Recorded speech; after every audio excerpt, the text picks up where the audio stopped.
Yeah, good afternoon, everyone.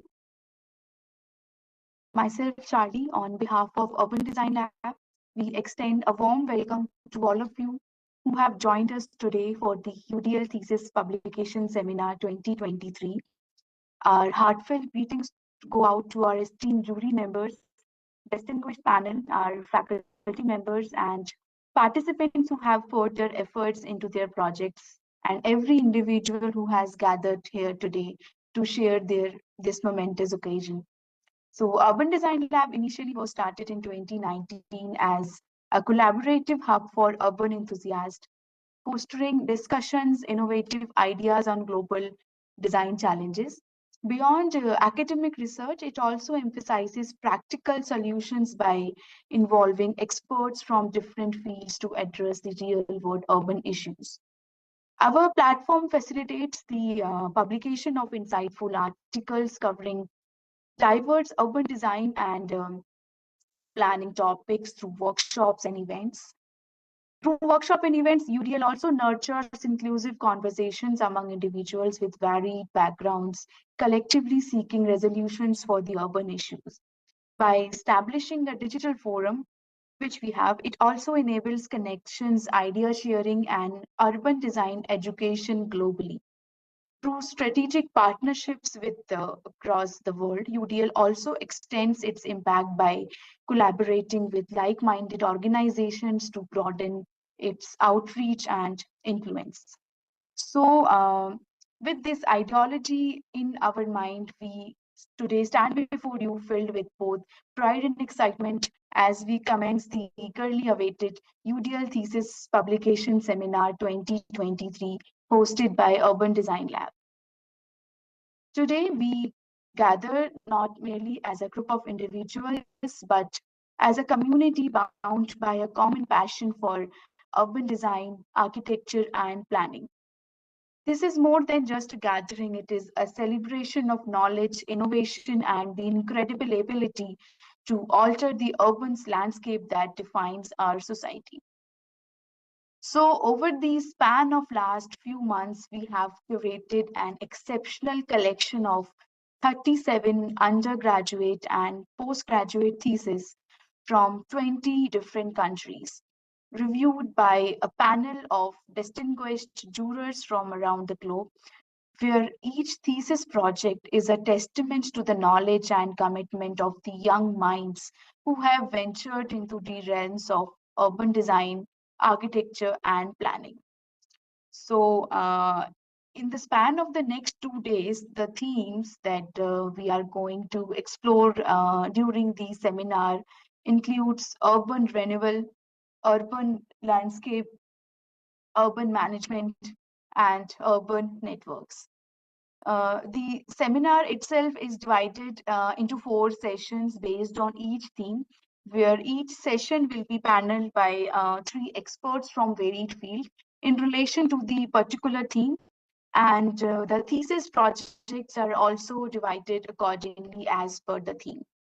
And as the culmination of this seminar that we are going to have today, a thesis publication book assigned with an international standard book number will be released by the end of the year, which will not only be a collection of academic work, but it will rather be a canvas depicting the pursuit of both postgraduate and undergraduate students around the globe. So the idea, the insights, and the solutions which will be presented here are not meant to be confined to our immediate surrounding. They are meant to transcend the borders, sparkling changes and innovations across the world. And this book will signify global recognition and accessibility. So before we embark on this intellectual journey, it is crucial that we should recognize the efforts of those who have contributed in making this seminar and this publication a reality, from our passionate participants who have poured their heart and mind into their thesis, and to our jurors and panelists who have provided their valuable guidelines throughout, and to our esteemed media partners also who have supported us in various capacities. You all are instrumental in endeavor, and we thank you for your efforts. And to conclude, as we inaugurate the UDL Thesis Seminar 2023 today, I invite each and every one of you to approach these forthcoming days with a creative mindset, a curious spirit, and together we can create urban environments that are resilient, inclusive, and sustainable. So thank you all. And with this, I would now like to invite Vishnu Suresh, a conservation architect from Kochi, India, and he has been involved in research and coordinating documentation projects for INTAC and ECOMOS. Not only that, he has also served as an assistant professor at multiple architecture institutes in Kochi and Pune, India. I will now invite Vishnu to continue with the event proceedings. Yeah. Am I audible?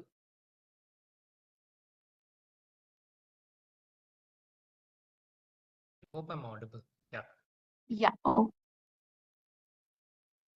Distinguished panel members, esteemed jurors, respected faculty members, accomplished participants, and honored guests, good afternoon. I am Architect Vishnu K. Suresh, and it is with great pleasure that I'm here before you to extend our heartfelt gratitude and welcome to this august presence here, who have graciously agreed to serve as panel members and jurors for the UDL Thesis Publication Seminar 2023. I'd like to welcome your presence here, which not only honors us, but also adds immeasurable value to the discourse of urban design, architecture, and planning.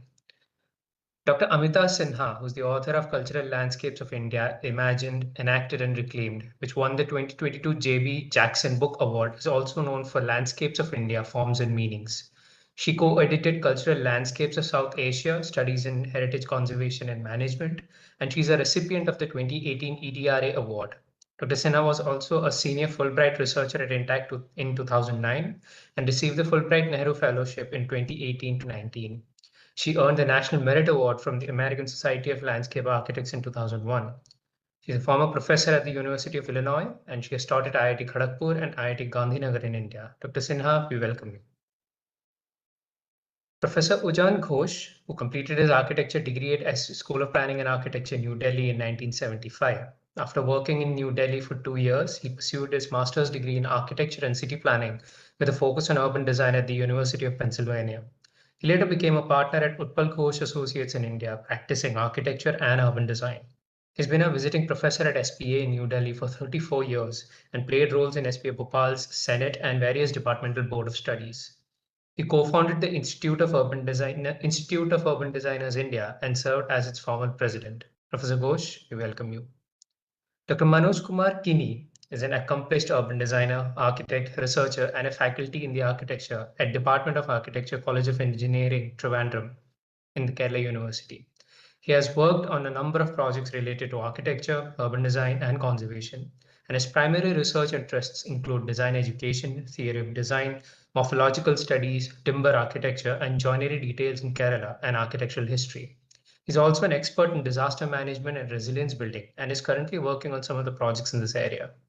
He's the founder of IIA Kollam Center, State Executive Nominee Member in charge of Sustainable Architecture and National Secretary of IUDI India.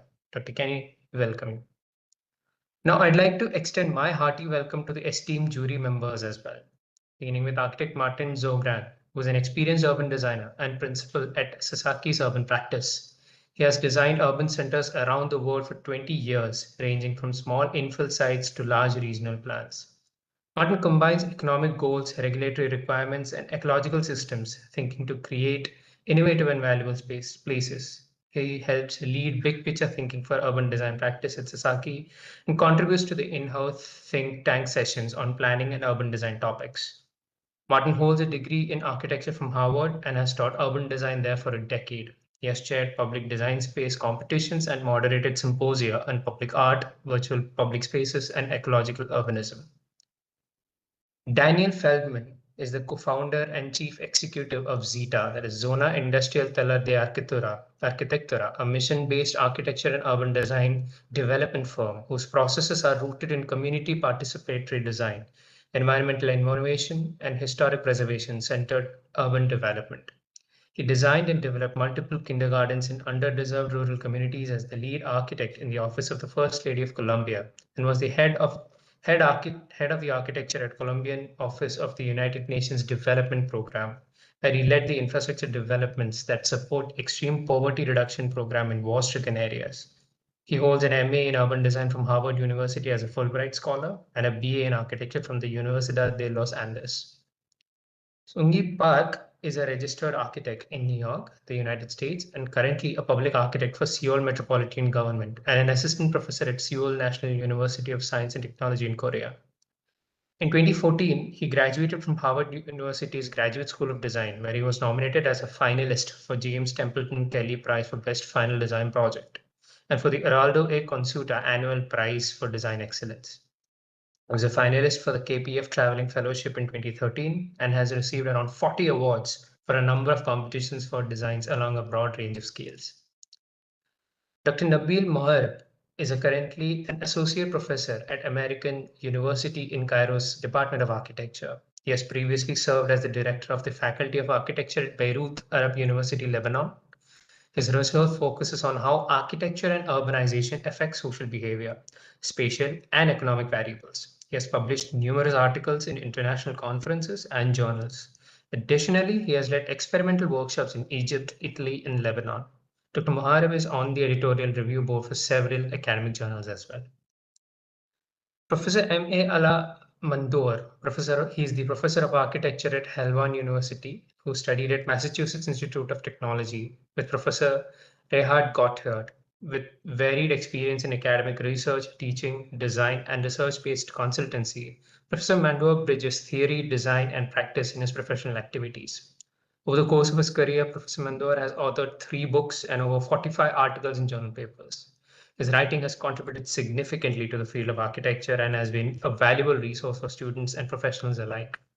His expertise in architectural theory and design has also made him a sought-after consultant for research-based projects, where his insights can help bridge between academic research and real-world implementation.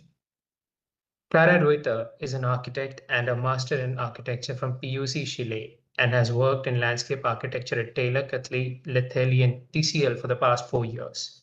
She's the co-founder of Ephemeral Research, a collective dedicated to researching and designing nomad structures that activate public spaces with new technical solutions. Her architectural background and landscape practice gave her a unique view of the intersection of both disciplines. In addition to her work with ephemeral research, Clara is also the co-founder of 56 Copas de Sagua. This initiative focuses on exploring climate resilient solutions for existing blue infrastructure. Through her research and design work, Clara is helping to address some of the most pressing challenges facing communities around the world, including climate change and the need for sustainable infrastructure. Gary Gilson is a landscape architect and is part of the urban design and landscape team of Foster Plus Partners in London. His interests range from large-scale master plans to small-scale ensembles, designing beautiful, functional, and resilient spaces rooted in the DNA of the city, culture, and its people. Gary has also a deep interest in design by research and nature-based solutions for urban regeneration. Gary has also worked with design offices like Balmori Associates in New York, Sangat, Ahmedabad with Dr. B.V. Doshi, and Sthapati in Calicut. He's an alumni of TU Delft in Netherlands. Nicolo Kekeriti, I apologize if my pronunciation is wrong, but yeah, is a PhD candidate in architecture, urban and interior design at Department of Architecture and Urban Studies in Politecnico di Milano, where he conducts teaching and research activities in the field of architecture and urban design. Currently, he's pursuing his research under National PNR with the European Next Generation EU program and FNM Group's findings dealing with the challenges of green transition of the ring road systems of the metropolitan city of Milan. Once again, on behalf of the entire Urban Design Lab community and all those who are present, we extend our heartfelt gratitude for your presence, your dedication, and your commitment to shaping the discourse of urban design and architecture.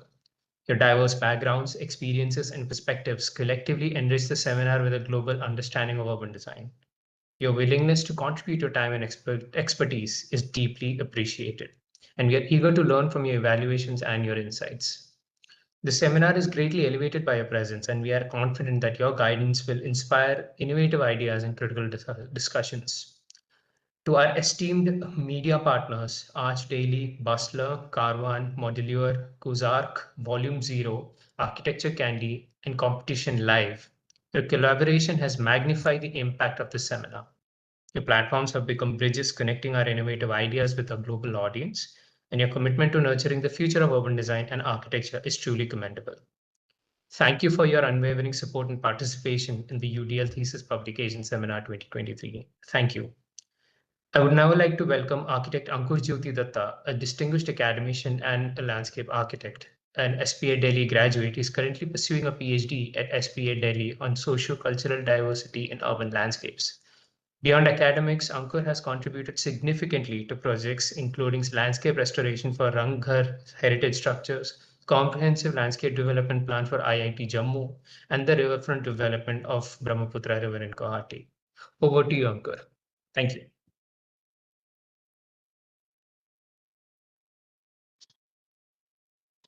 Hello, am I audible? Hello. Yes, you are. Yeah. Yes, Thank Ankur. you, Vishnu. Thank you. So hello everyone, myself Ankur Jyoti Datta, and I will be the moderator for the first session. For the first session, our thematic focus revolves around two intertwined dimensions, the urban landscape and the urban management. These dimensions resonate with the heartbeat of modern urbanization, encapsulating the delicate balance between nature and infrastructure, society and economy. Through these themes, we delve into the art of crafting resilient urban spaces, ha- harmonizing nature and human life, and advancing inclusive governance. Urban landscape projects unveil the fusion of green spaces with urban design, from fostering mental well-being to rejuvenating neglected areas, ultimately envisioning cities as flourishing ecosystems. Meanwhile, urban management studies encompasses disaster resilient, inclusive marketplaces, and effective governance strategies, emphasizing their pivotal role in shaping balanced and thriving urban environments. So let us embark on these insightful discussions, honoring our participants, contributors to building sustainable and inclusive cities. So let's begin with the first session, for which is Urban Landscape, paneled by Ujjain Ghosh, Gary Gilson, and Clara Ratawar. So I would now like to call upon the panelists Ujjain Ghosh, Gary Gilson, and Clara Ratawar to share a few words regarding the urban landscapes and how they're currently and how the current situations are.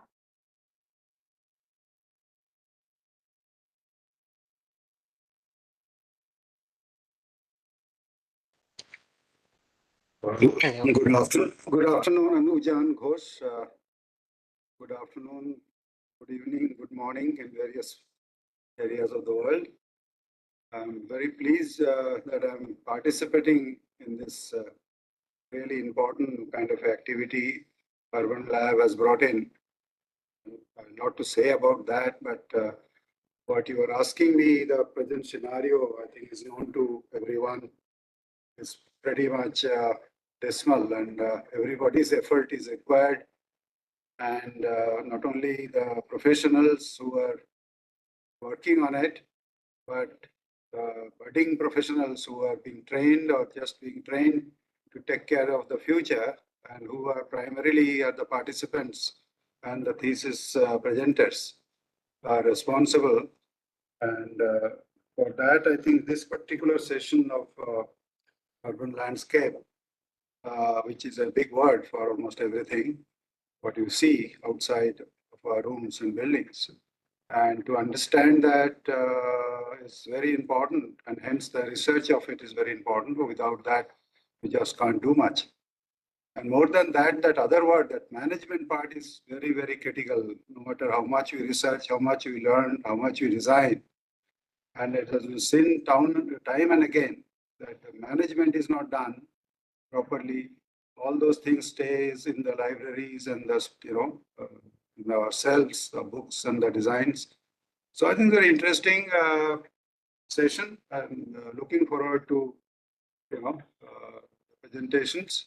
Had a glance at them with me. I'm sure it will be more clear when you listen to them. Thank you. Thank you, sir.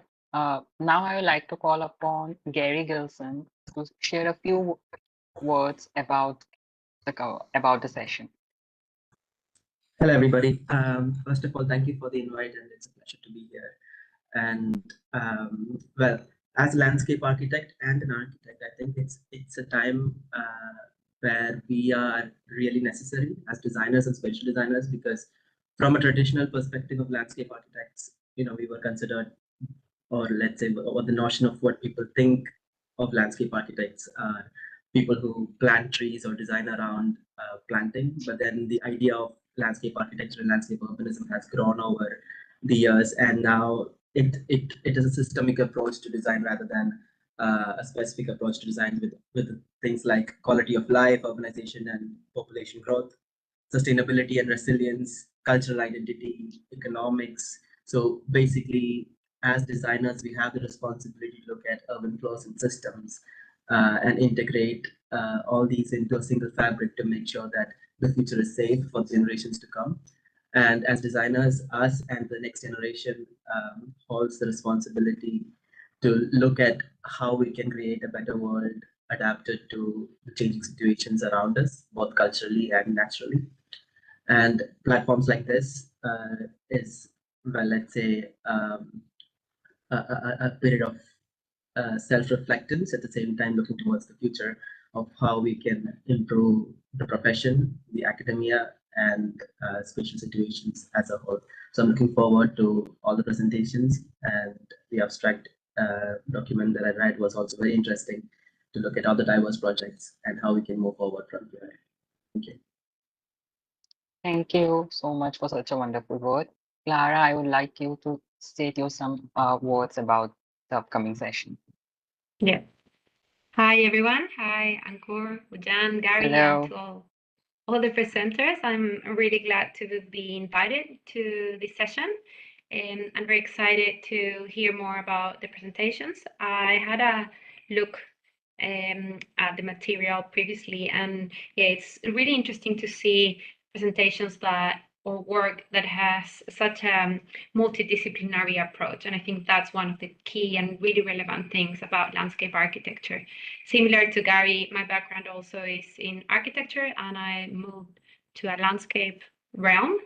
And the intersection between those two things and with, in general, the built environment is such a rich one and diverse one. So I think what we're going to see today is probably a representation of that and how things can move from discipline to discipline, and how we need these instances that you created, right, to share this knowledge and to really work with each other somehow to collaborate and to get to better built results. Thank you again for the invitation. I know that everyone in this session has a role to play in this shift that we need to do in the public realm. Even if it's from, doing your thesis, sharing it with your friends from a very, personal perspective, but also in a professional realm, in academia, or in these sharing spaces. So yeah, thank you everyone for the time and the dedication to put up with this work and what it's required to get to this stage. And yeah, looking forward to have a good conversation around this work. Thank you. Thank you for such a lovely introduction and lovely share of thoughts. So I hope that within this course of the session, we'll get a better understanding or better scenario of how the urban landscapes are there in this currently that are there in the global scenarios. So before starting the presentation, I would like to say all the comments, if there are any questions or any comments or any suggestions, you can kindly drop into the chat box. We will try to answer them after the end of the presentation. So our first thesis project is going to be presented by Larissa Muller, a postgraduate student from Delft University of Technology, located in Delft, Netherlands. The title of the thesis is Permeating Socio-Ecological Walls in Sao Paulo, Brazil, guided by Roberto Rocco or Claudio Forgacci, sorry for the pronunciation, under the theme of the urban landscape. So I now like to hand over to Larissa, and all the best and best wishes. Thank you so much. I will make sure to share my screen.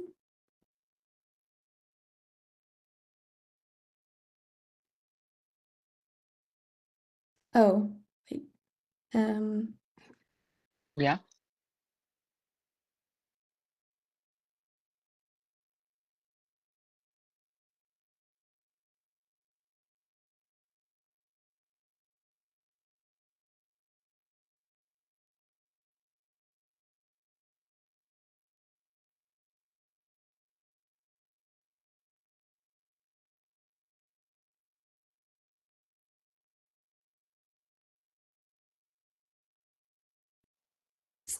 Hello, can you hear me? Yes. I audible? Yeah, you Sorry, are I'm audible. pressing- Okay, Yeah, okay, you're great. audible. Thank you. All right.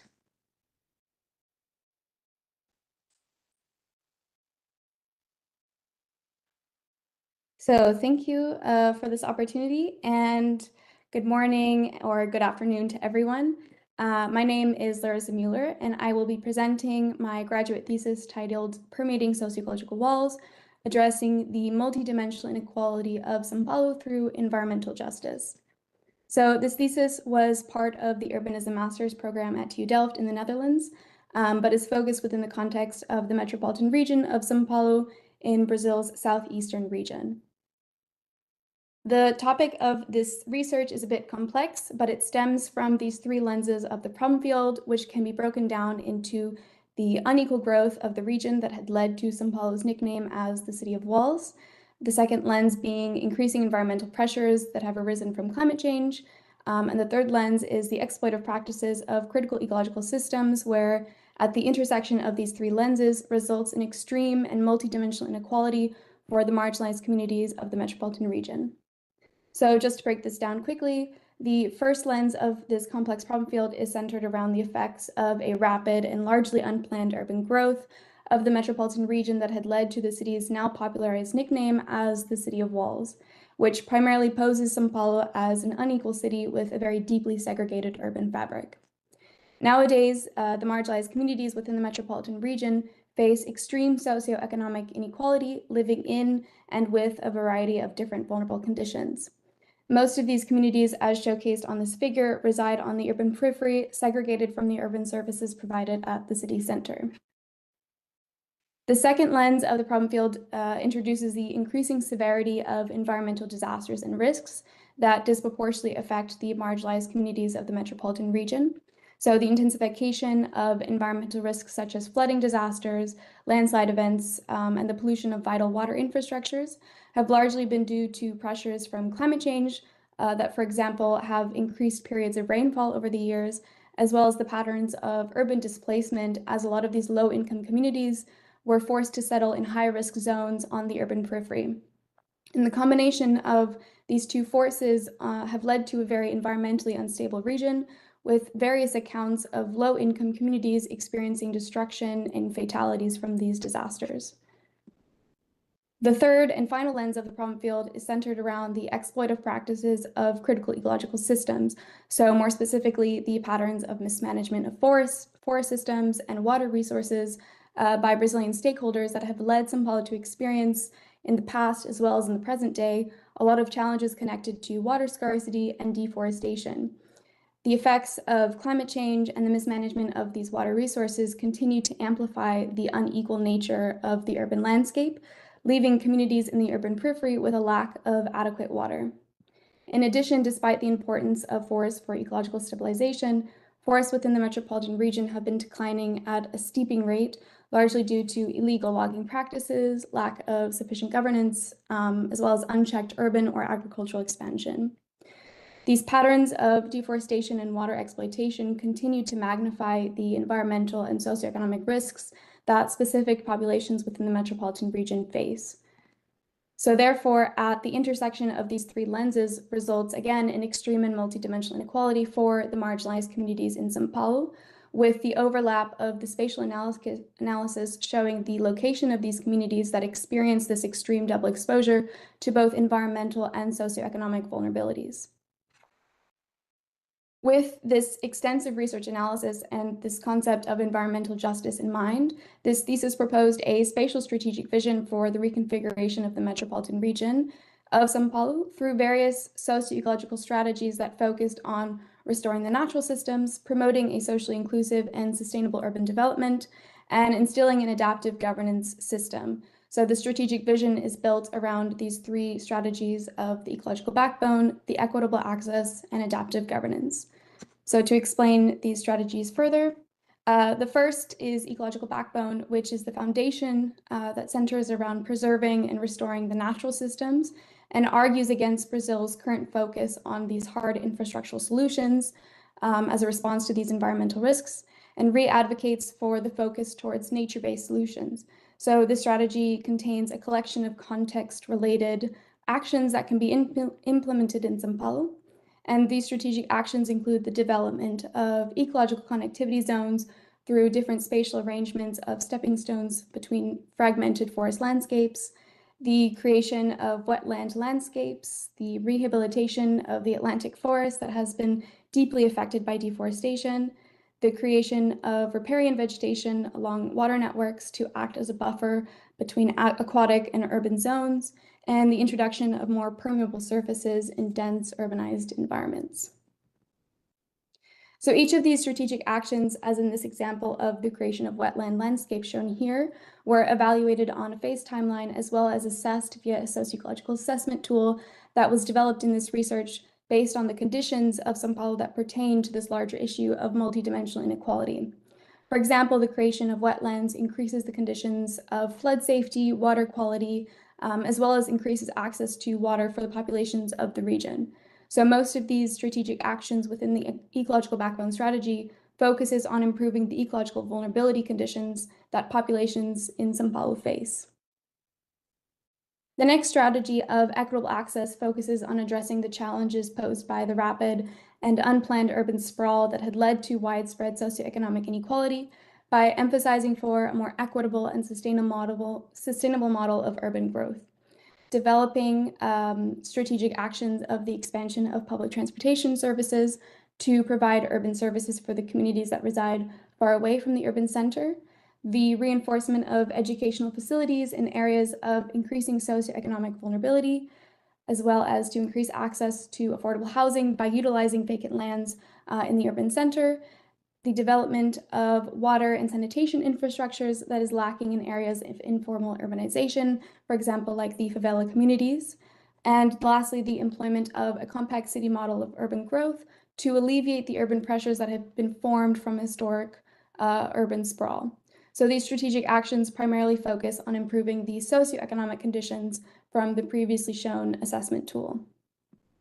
And the last strategy, adaptive governance, while the last two strategies of this thesis were focused more on spatial actions, this supplementary strategy of adaptive governance is grounded more in developing a more accountable and adaptive process of development as a response to the existing barriers of implementation that are present in Brazilian society due to these informal practices and a lack of transparency. So these strategic practices in this strategy, which were largely formed from an online survey that had been shown or has been collected from relevant stakeholders in Brazil, include supporting capacity building programs to better equip organizations and stakeholders to participate in these processes of resilient development, as well as to develop, monitor, report, and evaluation systems in order to increase the flexibility and adaptivity in these actions, to develop partnerships among stakeholders to overcome these existing problems with power imbalances and accountability, and lastly, to promote social learning through the dissemination of knowledge among all sectors of society to promote more awareness and guidance of these issues. Now, the last outcome of this thesis that I want to share was the local design exploration of these strategic actions in an area of increasing environmental and socioeconomic inequality on the margins of the municipality of São Paulo. To increase the sociological conditions from the assessment tool, various actions from the strategies were used to create this vision for the local scale, refocusing the area towards ecological resilience and to promote a more socially inclusive environment. So within this local scale vision, 3 smaller scale areas were chosen to provide more scenario visualization of the conditions of these actions. So this first one focuses on strategic actions that work towards mitigating flooding risks and enhancing the water quality of the Guarapiranga Reservoir, while the second visualization utilizes more actions from the equitable access strategy to boost socioeconomic equality for the vulnerable populations within this area that primarily live in these favela informal urbanized communities. And the third and last focuses on the preservation of the existing forest biome and protecting the biodiversity of the area. Which thus concludes my presentation of my thesis that is centered around instilling principles of resilience, inclusivity, and adaptivity through the concept of environmental justice into the future of the metropolitan region of São Paulo. Thank you.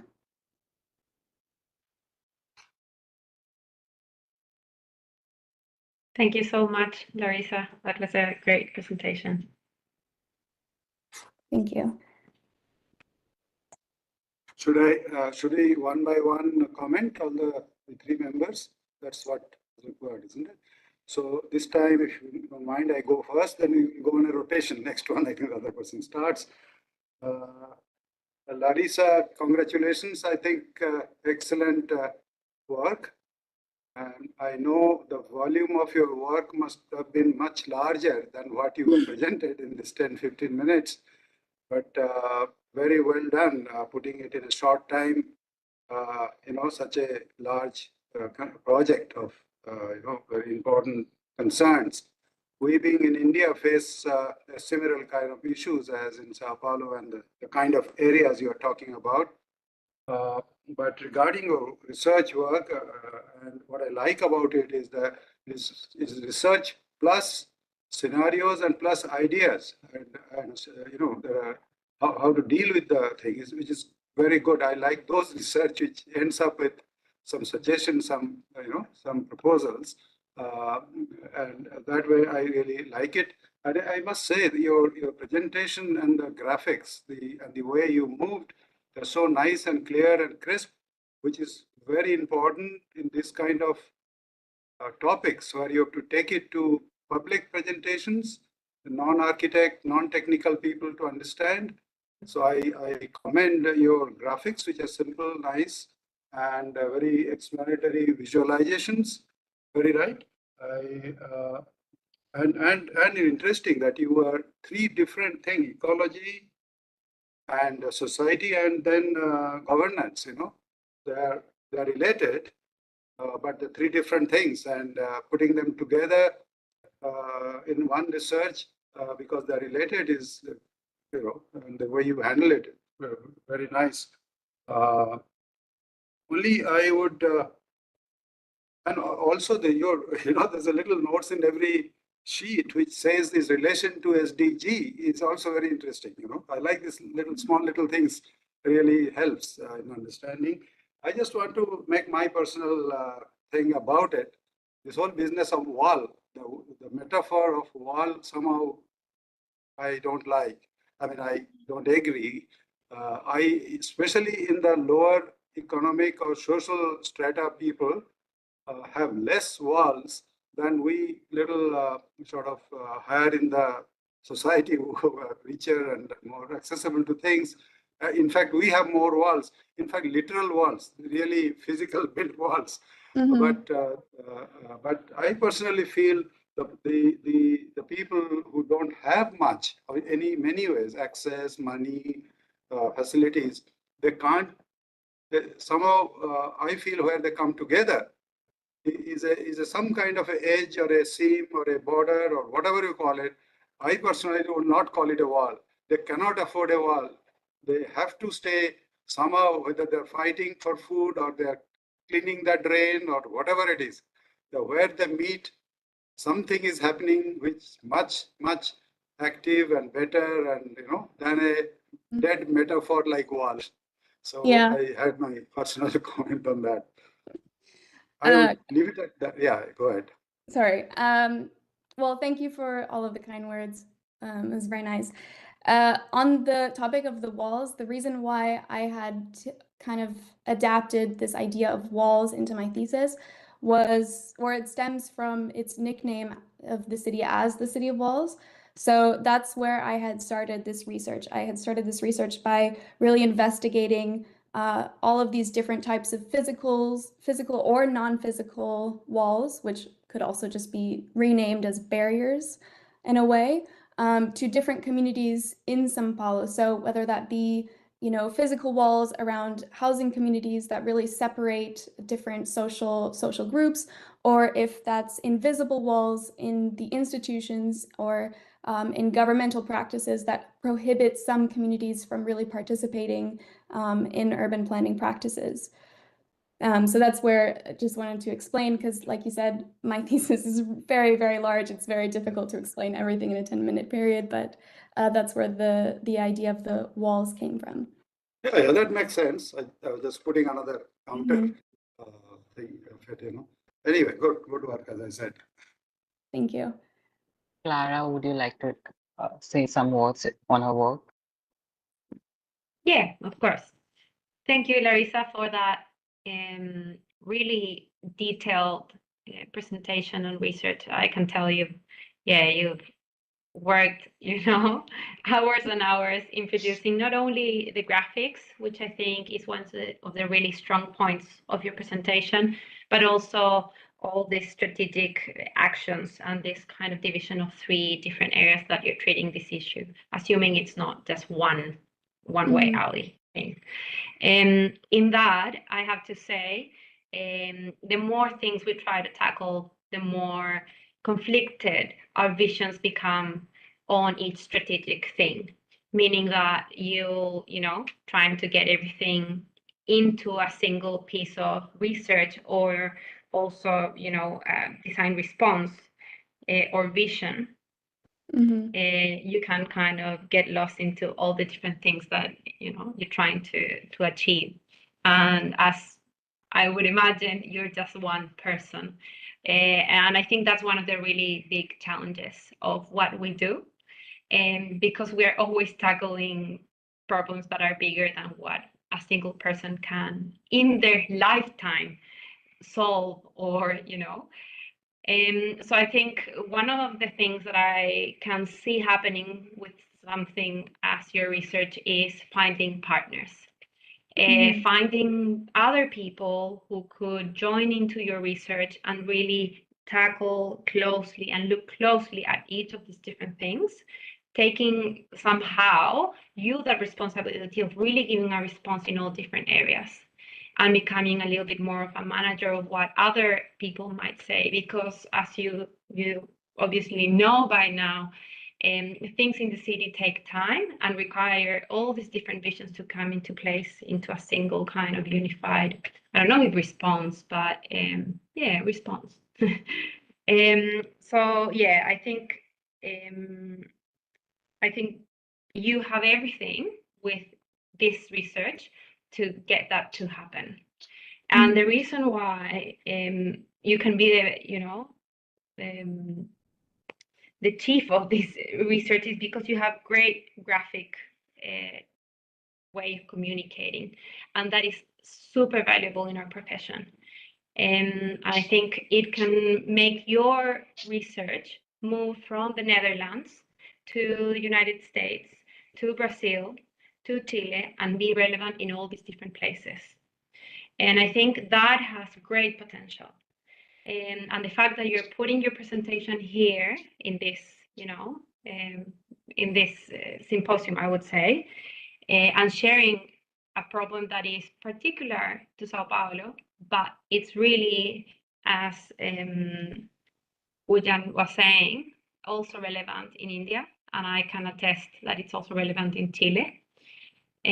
So I think you've got something really relevant and important in your hands, and I think if I could give an advice of some sort, would be to kind of find those partners and see if there are other universities or other graduates or other professionals, or maybe whatever they might be, government agencies, that you can join forces and see where that leads you, because you have an amazing base. And I guess my final comment is, given that my background is more from research, but also quite focused on design based on research, I just wanted to see more of that vision piece, right? At the end, you had these 3 different kind of scenarios in which this kind of framework or vision could be implemented. I think the public generally really resonates with well-developed design responses. Design as in, might be a render, a plan, a section, or an isometric view as you had.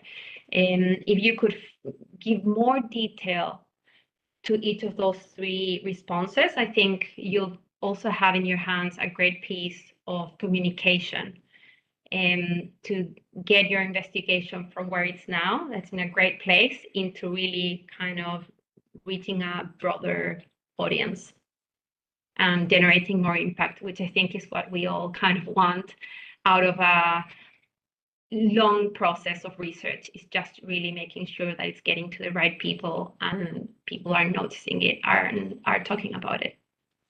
So yeah, amazing work, and yeah, best of luck finding those people. Thank you so much. Thank you, Clara. Gary, would you like to say something? Yeah, quickly, because I know we're running out of time. Yeah. Larissa, again, a wonderful work. I saw your presentation during when you were judging it earlier on, but also I can clearly see the Delta approach to urbanism. You're working with Roberto, and I've seen this in a lot of other friends when I was studying there back in the days.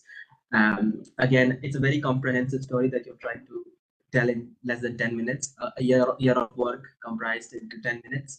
And it's very clear of what you did. And of course, each slide could have another 100 pages of explanation as such, but very well done from the presentation and the graphic perspective. But also from the approach to thesis or the approach to your project as well, because you have a big picture thinking. Your project goes all the way from a regional level understanding of what the city or what the country is facing.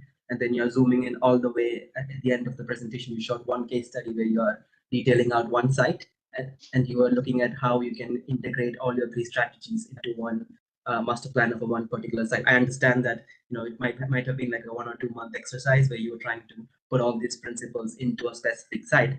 But then again, it's the idea that you have the big picture thinking, you have the big idea, you know what layers you're working with, what systems you're working with, and what your strategies are. And like Clara mentioned, it's not a single person job, right?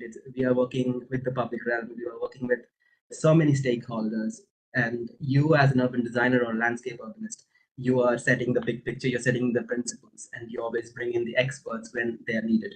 For example, you're not going to just work with architects, you'll work with economists, you'll work with ecologists, anthropologists, you'll work with social workers, government officials.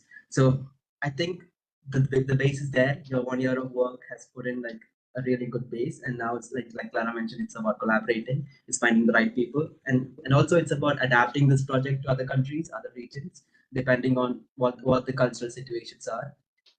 So it has a lot of potential. So work on that, or try how you can integrate this into practice when you are going to become or start working. I don't know if you already started working somewhere, but when you start working, try to put that into practice. And also what we do as professionals, it's the same thing. We start at this level. We understand what the big picture is, and then you zoom in.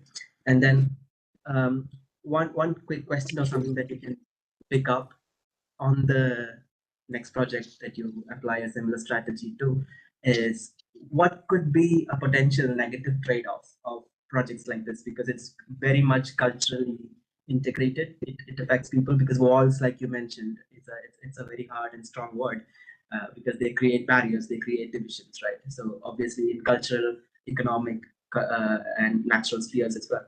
So what could be like a potential negative outcome that could come from projects like this? How could people react from a different category of society? Would they want social cultural fabrics mixing up, or do they still want these walls to exist in this society? Because again, it's not an answer that you can say in one day. It takes years for these things to build up in a society. That's one thing. And from the ecological perspective, again, I see that you had a example strategy in one of the river ends, the wetlands that you work with, but then again, probably in the next project or the same project that you take, when you take it forward, it's about looking at a zoomed out lens of how the habitats connect, how the ecological patch or the ecological framework of the region is. Again, a bit of a more landscape approach to things. How not just humans, but other species also benefit from it, how that can also work with resilience and things like that. But again, to sum it up, great job, and good to see a thesis after a few years of working. So well done. Thank you. Thank you so much.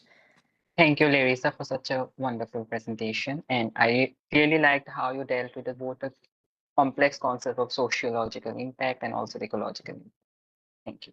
So the upcoming thesis is going to be presented by Soumitra, a postgraduate student from Politecnico di Milano, located in Milan, Italy. The title of the thesis is Exploring the Role of Nature in Boosting People's Mental Health in Bengaluru, India, guided by Fabiano Lems de Oliveira, and it falls under the theme of urban landscape.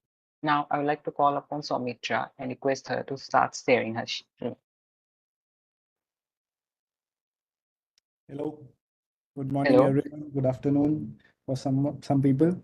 And actually, I'm a guy, so okay.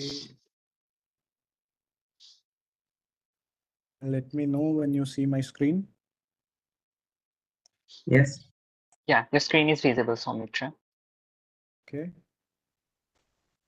Okay, so good afternoon to one and all present here. I am Soumitra and I'll be presenting my thesis titled Nature to Nurture, Exploring the Role of Nature in Boosting People's Mental Health in the Indian City of Bengaluru. This thesis project was submitted in May 2023 in the Sustainable Architecture and Landscape Design Department in the Politecnico di Milano, Italy. Let's start by answering the question, what actually is mental health? So according to WHO, it's a state of well-being in which the individual realizes his or her own abilities, can cope with the normal stresses of life, can work productively and fruitfully. In a nutshell, it's how we think, how we act, and how we make conscious choices. Just like physical health, it's a vital part of our lives. Moving on to the state of mental health in India, the following images demonstrate the country's position in the World Happiness Rankings year after year and how the existing political situation is making it worse. In India, there are only 3 psychiatrists for every 100,000 people. This makes us think of our role as architects for the betterment of this drastic situation and brings us to the research question. That is, how can nature-based interventions bring about an improvement in people's mental health issues in the city of Bengaluru? The research methodology included intensive literature study to establish a relation between human well-being and nature, which was followed by the design intervention distributed across 3 scales. So in the macro scale, it was focused on urban strategies and stakeholder involvement. In the meso scale, it was integrating farms and forests into neighborhoods. And in the micro scale, it was focused on creation of a prototype urban space which could be replicated in different parts of the city. Moving on to the human-nature relationship, biophilia is defined as the innate connection that humans possess towards nature, and hence nature affects us in the following ways. It helps us in reducing stress levels, it opens up our creative mind, it improves our cognitive skills, improves our mood, and improves the physical health. Restoration has been defined as the process of mental recovery from fatigue. So restorative urbanism is a comparatively new concept that places mental health, wellness at the forefront of city planning and urban design. And it's an environment in a setting that helps us regulate our emotions and recover from mental fatigue, stress, and demands of everyday life. The city chosen for these design interventions was Bengaluru. It was chosen since over the years it has become one of the most stressed cities of India and has slowly earned the name the suicide capital. With the emergence of the IT industry, biggest IT industry in India, it is slowly becoming unlivable due to the absence of urban green blue amenities and the natural de-stressors in a way, which is quite evident in the evolution images on the screen from 1973 to 2021, which showcases how the city has over the years lost its green cover. It went from being a garden city with dense green cover to being a city with dense concrete jungle now in the quest of being the Indian Silicon Valley. The chosen study area was Electronic City. This was chosen because the city of Bengaluru has 2 IT parks. One is in Whitefield and the other emerging one is in Electronic City. But the city's expansion is planned to be along Electronic City area. That's why it was chosen to be the study area.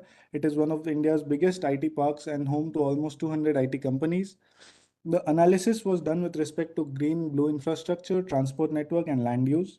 On the periphery of the study area, there are agricultural lands and forested lands, which serve as potential core areas for a prospective ecological corridor.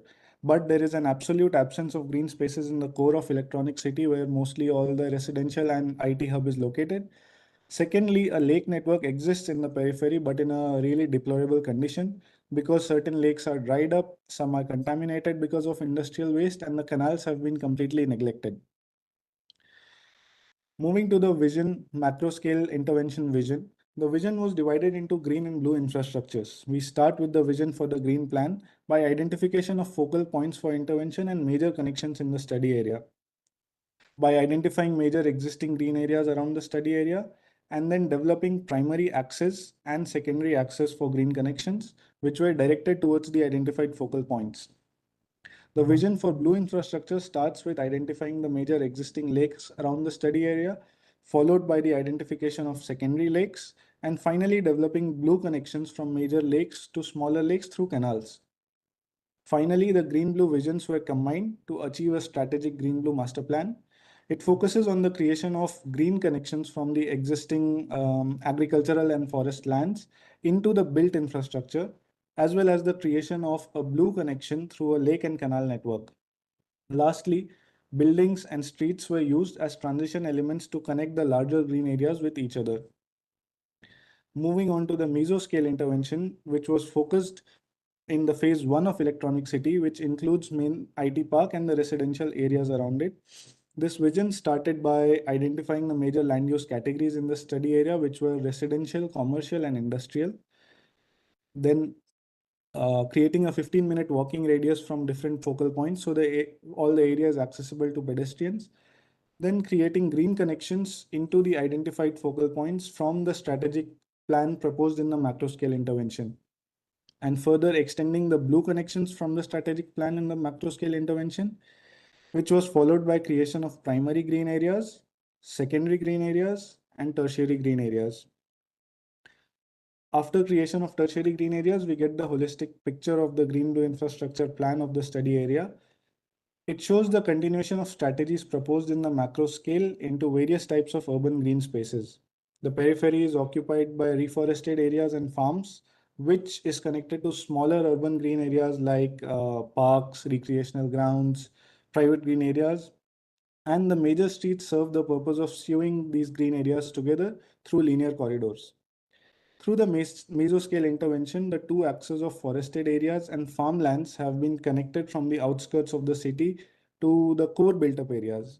These axes, along with lake networks, give rise to different ecosystem and biodiversity networks. For example, here we see an interaction between a forest and a lake ecosystem and the diverse biodiversity network they embody.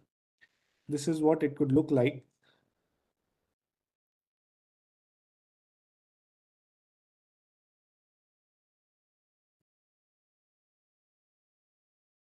Likewise, here we see an interaction between a farm, lake, and an urban park ecosystem and the biodiversity network around them. This is an example of the farm, lake, park ecosystem interaction.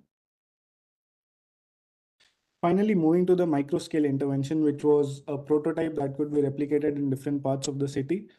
The site chosen for this design intervention falls in the core of the IT park of the Electronic City, which is located in the heart of an office building environment. It creates a platform for the implementation of strategies to counter workplace related stress.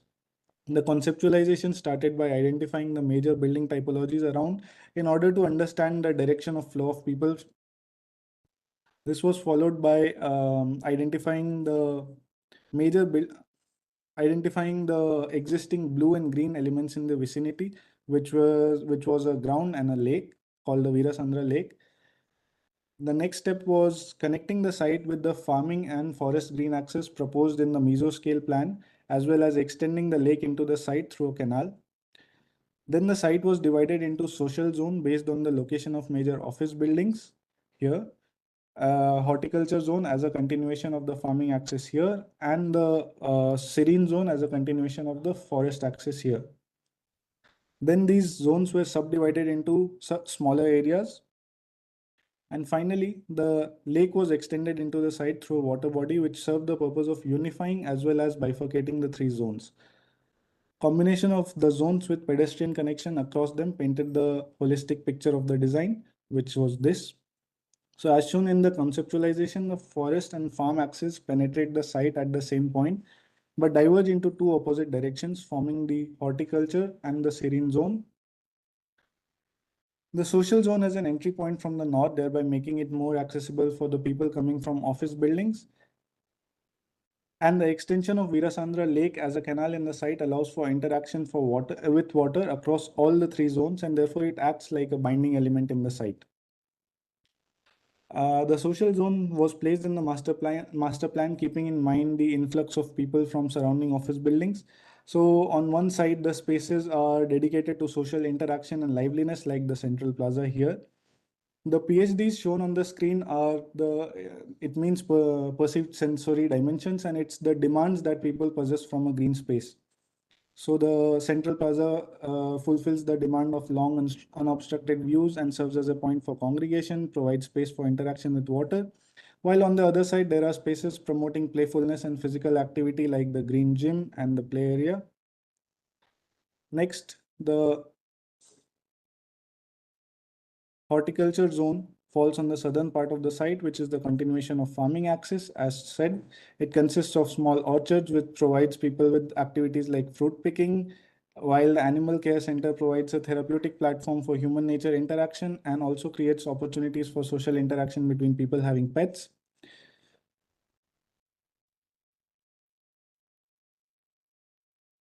Finally, the serene zone focuses on a spiritual connection between humans and nature. It deals with sensorial elements like smell, sound, and vision. The landscape species in this zone have been carefully picked in order to activate the aforementioned senses.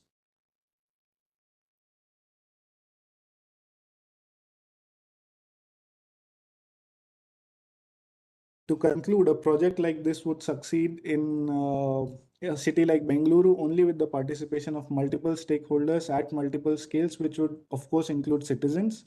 Also, the strategies proposed can be transposed to different Indian contexts, like different Indian metropolises like Delhi and Mumbai, dealing with the same issues of mental health amongst its citizens, of course with small adjustments to suit the context. The implementation and realization of these strategies could play a major role in developing India into a mentally resilient nation, which is actually the need of the hour. Thank you for listening to me, and thank you for providing this opportunity. Thank you, Soumitra. It was a really insightful presentation, and we like how you have dealt the issue of mental health and how you have implicated its role, how nature has its role in boosting people's overall mental health. So now I'd like to call upon a panelist to insight their ideas and views on its work. Clara, would you like to go first?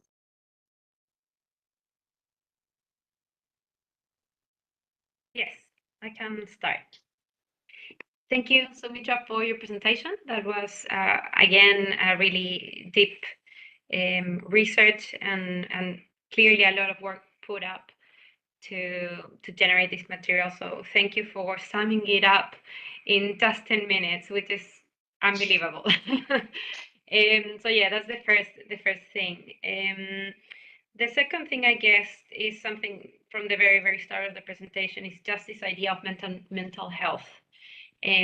Such a relevant issue and so connected to what we do as architects and landscape architects, and very commonly underseen or just not in the central stage of the conversation, especially now that we're talking so heavily about climate change and resilience. Sometimes we kind of forget the aspect of what we do and its relation to human beings and to our well-being as, you know, single individuals and communities alike. And I really appreciate that starting point. That's the first thing. I think you have a really big subject between your hands, and you know there's lots of things to do in this round, but you've really kind of got in that subject and gone all the way through your project trying to respond through that lens. You have a really clear research question, and I think that's also a great starting point for any kind of research. I would say that I'm still missing a little bit of the connection, especially at the very end when you're showing the renders. just because, renders are so specific. They are telling the story, and they can be, in Spanish we say knives that have two sides, and because I think all what you were saying somehow wasn't fully represented in the renders, but I could see them represented in the plan, which is such a, underseen piece of representation that we use in landscape and in architecture, because it leaves the person to fill in the blanks and to kind of complete the story of what you're telling without necessarily going into the exact detail of what people are doing, in the lawn or in the river or the embankment or whatever that might be.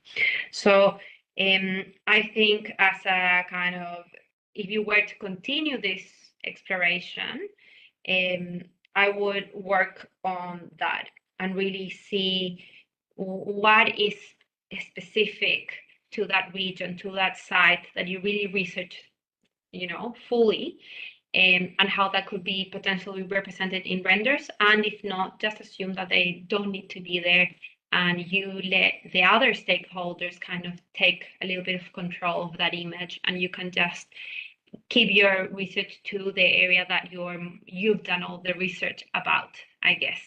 And there's always that tension between project and research and how they two mix and what's the kind of correct level. But I think overall you've done an amazing job at kind of highlighting this issue and really getting it all the way to a project that could, potentially be shown in that council or in that neighborhood and see what the reception might be of the public. Finally, really relevant, the water element. And I think you were talking about this connection between, nature and this kind of new park that you've generated essentially. And I think water has more to say than that. It can tell a whole lot of stories about regeneration, about the connection with our bodies, about the connection with the water bodies, connection with the land, with the sky. Like there's so many things that can happen through water that I think could be explored further, and not just as a link, a physical link between these two worlds, but actually as something that kind of unites your story in a bigger sense. Yeah. But thank you. Thank you, Thank Clara. you. Great work. Gary, would you like to come up and say some words? Yeah. Soumitra, good job. Very, very well done. And again, the same comments as Larry. So a year of work probably summed up into 10 slides or something. Very comprehensive. And I think the process, the approach that you have from a very macro to micro and meso scale. So you have this layered approach to design, and you have different scales that you're working with, which really helps you ground your research in a way to understand, okay, so what is the big picture? You know that this is the big idea that I wanna implement, and then you keep zooming into like your site level design where you're saying. So to be honest, that is exactly where your happiness element comes in, because if you're designing on a master plan or regional level, because the scale is so big, as an individual or a group, as people, we don't really perceive that scale. We're always in a more human scale, right? So the final design that you are trying to show is more relatable to us as human beings. And again, I think there's also potential for you to look into not just one site, but look at the city as a fabric. And maybe there's a step missing in between where you could have potentially done like a palette or a toolbox of the green elements or green approaches to design, which brings in the element of happiness, or people can take a resort in. For example, it could even be a terrace garden or a balcony garden or a backyard garden. Could even be to the smaller scale, it could even be a planter in your house. I know it's a very common thing in houses, but then again, it's a green element. And then you have a holistic approach and a palette to design. Again, it's a very, very complex and dense urban fabric, if I'm not wrong. I've been in Bangalore, but I don't really know the urban fabric of Bangalore, especially in this tech city that you're talking about. It's a multicultural city. You have people from all around India, mostly come there and live there. And how do you represent these cultures? How do you give a common ground for all these cultures to merge? Because for those of you who are not from India, it's very diverse, and each state and each culture, it's like a different country and so on. And how does landscape really, or the design that you're trying to bring forward, really boost the presence and belonging in a city fabric like that. Another thing that you could have looked at was, again, it's a bit of a higher level of research, maybe syntax and how people move around. Where do people really like to spend their time? How they like to spend their time?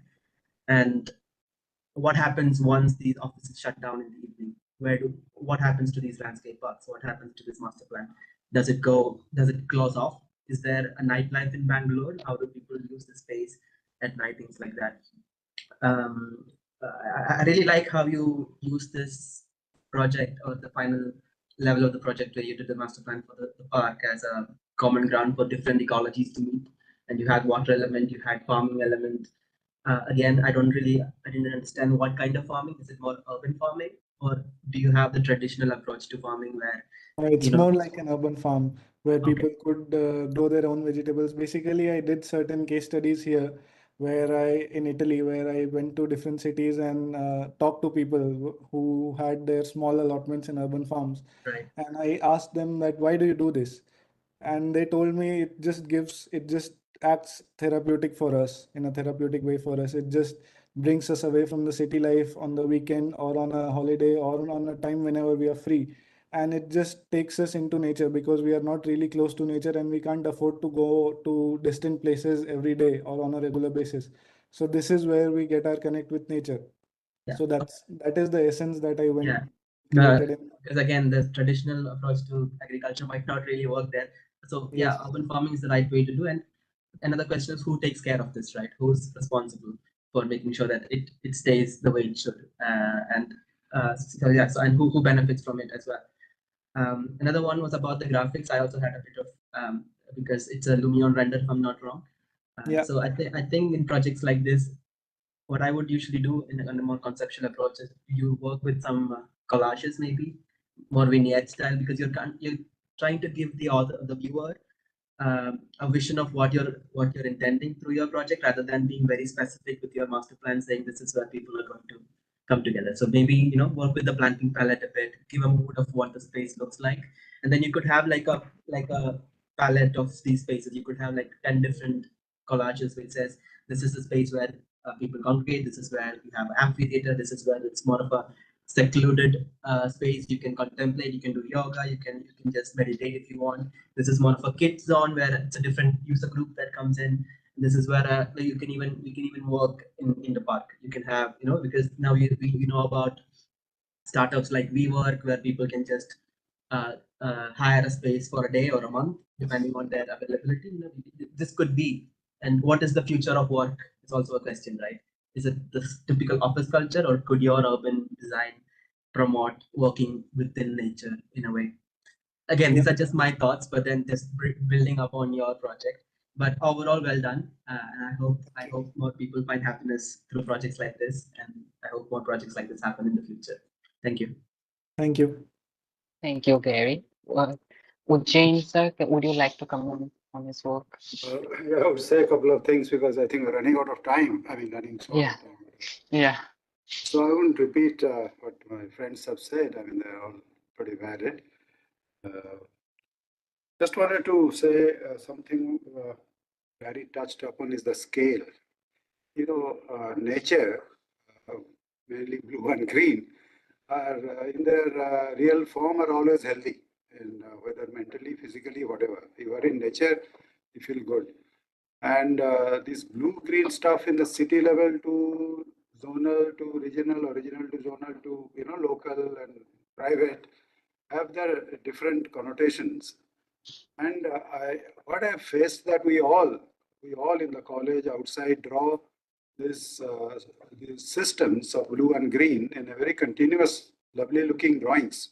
They go through the city everywhere, and in practically it becomes a big problem, especially in the existing situation. If you are making a new town and green, then it's possible. So I think the challenge had been, I had guided one guy that how to apply this diagram of continuous greens and blues and actually apply to a dense locality, and how do you do it, which really involved underground pipe, which is also a blue line but not visible, And similarly, little parks and playgrounds which you are also showing, and regional parks, open spaces are there. Delhi cities, most cities, the newer areas are really green, whether it's Bangalore or Delhi, anywhere you take, we have no dearth of greenery as such. So if we are to connect them, in a system, this connection does two things. One is you can move through them if they're connected. Other is things can flow through them if they're connected. Okay. So the flow part is the water part of it. Green thing, sometimes I ask my students, why do you think the green spaces should be connected? Okay, animals can go through, but there's no animal in most of these cities. So why do you connect it? Why this lovely, everybody says all green spaces should be connected. So now that connection has its own connotation, so one has to look at that. So all I'm in summary trying to tell is a very important thing to provide water and greenery, which is healthy, no doubt. So in a city level, if you're talking about health, you can talk about pollution, in various levels. But when you come to your neighborhood little park or little, garden of yours, and so there's a different, your garden did not be connected to anything. Even the park did not be connected to the next park with a park. It can be connected with the road, with the footpath, walk on it. It's as much green with a row of trees. So anyway, all I'm saying is these diagrams to convert to a realistic drawing which functions same as our concept is, and more practically and doable way and managing way, so that some of our clients and listeners somehow throw us out sometimes. Well, these are all drawings, it can never be done. So we have to be very careful about that. We always, public meetings you face, it's very easy people to throw us out by just showing a couple of problems, it can't be done, you go away. So we at certain level, we have to be sort of careful about that. But we can be only careful when you bring out thesis like this, and one can sit on it and keep improving forever. But improving is one thing, and making it doable, implementable, and realistic is another thing. Like this urban farming we're talking about, it is a very cultural thing. In a richer country, they do it for mental peace, and in the poorer country, they do it for food. And one of my IT rich friend in Gurgaon told me that I am doing urban farming, but I am growing cow fodder. I mean, it's nothing but a cheap, tall grass, very easy to, they're wild grass, very easy to grow. Just sprinkle the seeds and they will grow about 5-6 feet. Very green, beautiful smell. And he said, I get my health concerned things with this much better than if I grow a couple of vegetables, because I can always buy them in the market. It's not going to do anything. So what I'm saying, this green thing is different, or the farming is different, because you picked up farming somewhere. So I just, I have my big doubt about small time urban farming. Doesn't do anything, frankly speaking, unless you really in urban area, but you have to scale it up. Otherwise your eggplants will cost 10 times more than what is available in the street. Anyway, thank you. I all the praises you have got from these other two colleagues of mine, I endorse them. I didn't just repeat them. It's not a problem, because I have answers to all your doubts and all your questions, but I don't think we have so much time, because everything. We'll discuss in the end, and you may put up with it sometime. Yeah. It's actually not picking up anything that you haven't done or questioning you're doing things, but it's just a discussion to add on and discuss on. I'm sure you can answer them in another forum when this question comes. In fact, I didn't ask any question. Anyway, go ahead. Thank you, Soumitra, for presenting your work. So moving forward, the upcoming thesis is going to be presented by Manish M. Nair, a postgraduate student from Birla Institute of Technology located in Ranchi, India. The title of the thesis is Managing Pluvial Floods Through Nature-Based Planning Strategies, and his design was located in Delhi, India, and was guided by Shama Parveen and Dr. Ranjan Chandra Sinha, and falls under the theme of urban landscape. I would like to call upon Manish to start sharing his screen.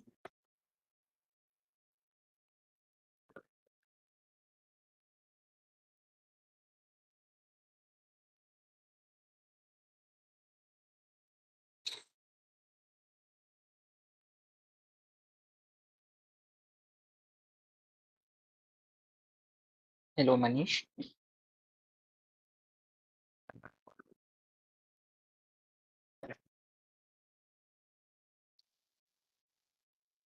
Hello, Manish. Are you in the meeting?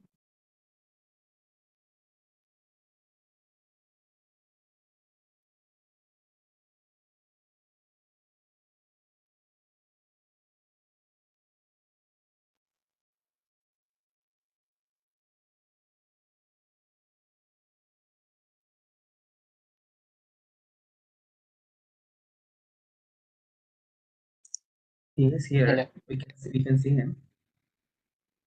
Manish, can you start sharing the screen? No, Manish, you are not audible actually.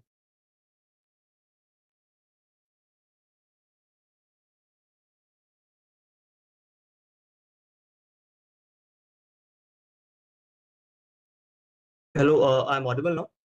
Yeah, Manish, you are audible. Yeah.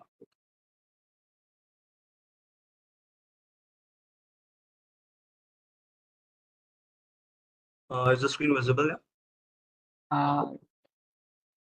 Yeah, it's visible, Manish. Oh, Over to you, Manish. sorry for the delay. No issues. So hello everyone. I'm Manish Nair and I'm from India and PG scholar from the Architecture and Planning Department of BIT Mishra.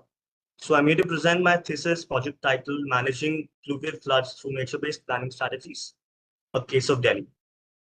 So firstly, I'd like to bring everyone's attention to some of the alarming facts stated by some international organizations about the vulnerability and the climate uh, change. And according to these reports, every one type of disaster has affected around 50% of the South Asia's population. And some studies also show that climate change has been increasing the occurrence of floods. Now, obviously, everyone here knows what flood is and how it occurs. So I will not be getting into the detail. So, but simply, there are three types: fluvial, which occurs when rivers swell; coastal, which occurs due to cyclonic storm; and fluvial floods caused due to issues related to urbanization. So this research also focuses on the last one. So globally, various events have cause economic damages when city infrastructure is hit. And some case examples of England, South Korea, and Beijing where such events have occurred. Now, even Indian cities like Bangalore, Gurgaon, and Delhi can also be set at risk, when such events are studied. Now, I wonder, why is this issue? Does this happen just because of climate change or increased precipitation? No, but actually, various authors have identified, factors like decreasing infiltration capacity and increasing impervious surfaces and land use change are some of the contributing factors which increase the impacts of fluvial floods. Now, here, what can be the solution and how we can decrease such issues and how we can strengthen the existing stormwater infrastructure? The answer is nature-based planning strategies, which are inspired by nature and have certain social, economical, and environmental benefits associated with it. Now, when we consider this factor, certain Indian cities definitely come to mind, and Delhi is one of them. Now, the question now is why Delhi? There are numerous reasons. Some of it includes increased urbanization than previous flood events, and there are various other issues which will take some time to even list down. Now, Delhi's roads and certain unplanned areas have been witnessing several flooding and water stagnation from many years now. Now, the map on the right side were adapted from the Disaster Management Authority and shows the districts that are vulnerable to such events. And the map adjacent to it shows the previous flood hotspot here. Now, these factors are enough to show the risk associated.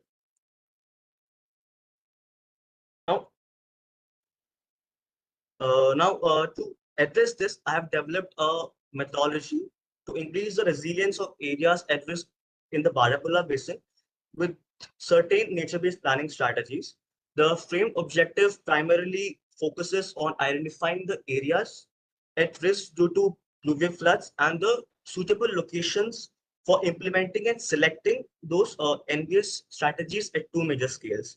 Now, the study has also focused on developing interventions that will increase the resilience of the areas and a methodology that can be used by various stakeholders simultaneously trying to reduce the issues caused by the people.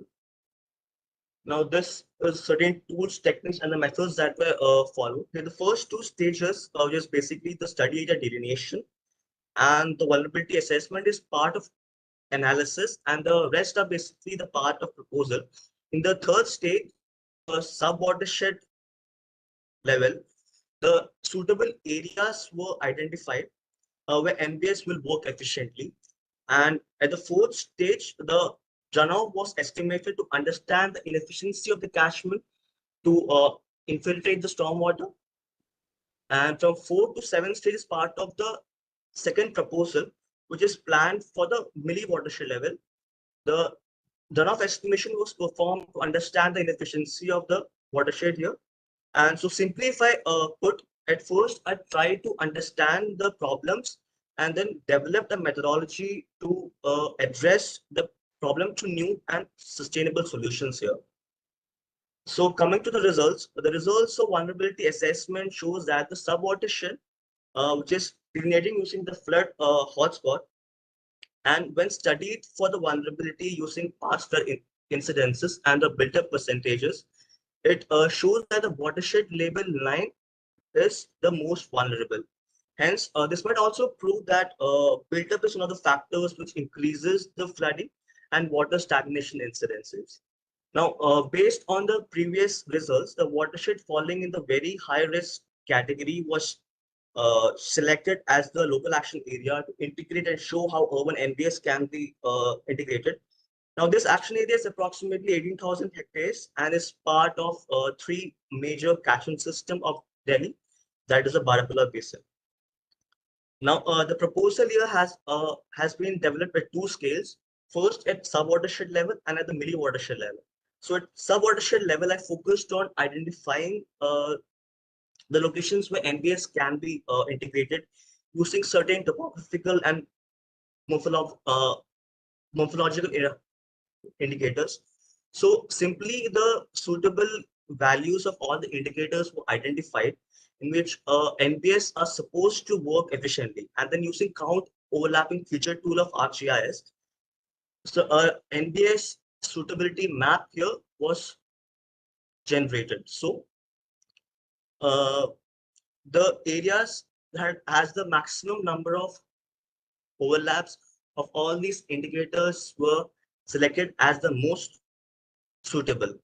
Now, the results of the runoff estimation shows that around 30% of the stormwater stayed as fluvial flood after the initial abstraction and the amount that was managed by the existing stormwater infrastructure. Now, let's understand how one can manage this existing 30% with the help of a 4-stage NBS strategy. To illustrate this point, I have developed a flowchart elaborating the conceptual design, which involves locations and the placement of urban NBS like swales and other bioretention areas.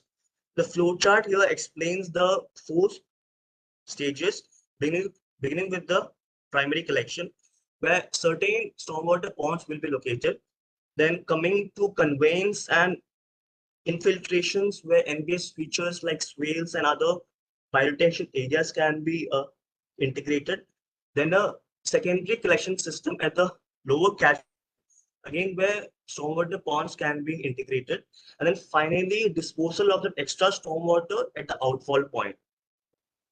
Now, doing the visual survey, the areas on the map you can see here, like certain, including roads and certain plant greens, and certain underutilized areas within the right-of-way of certain major corridors can be used for urban NBS integration.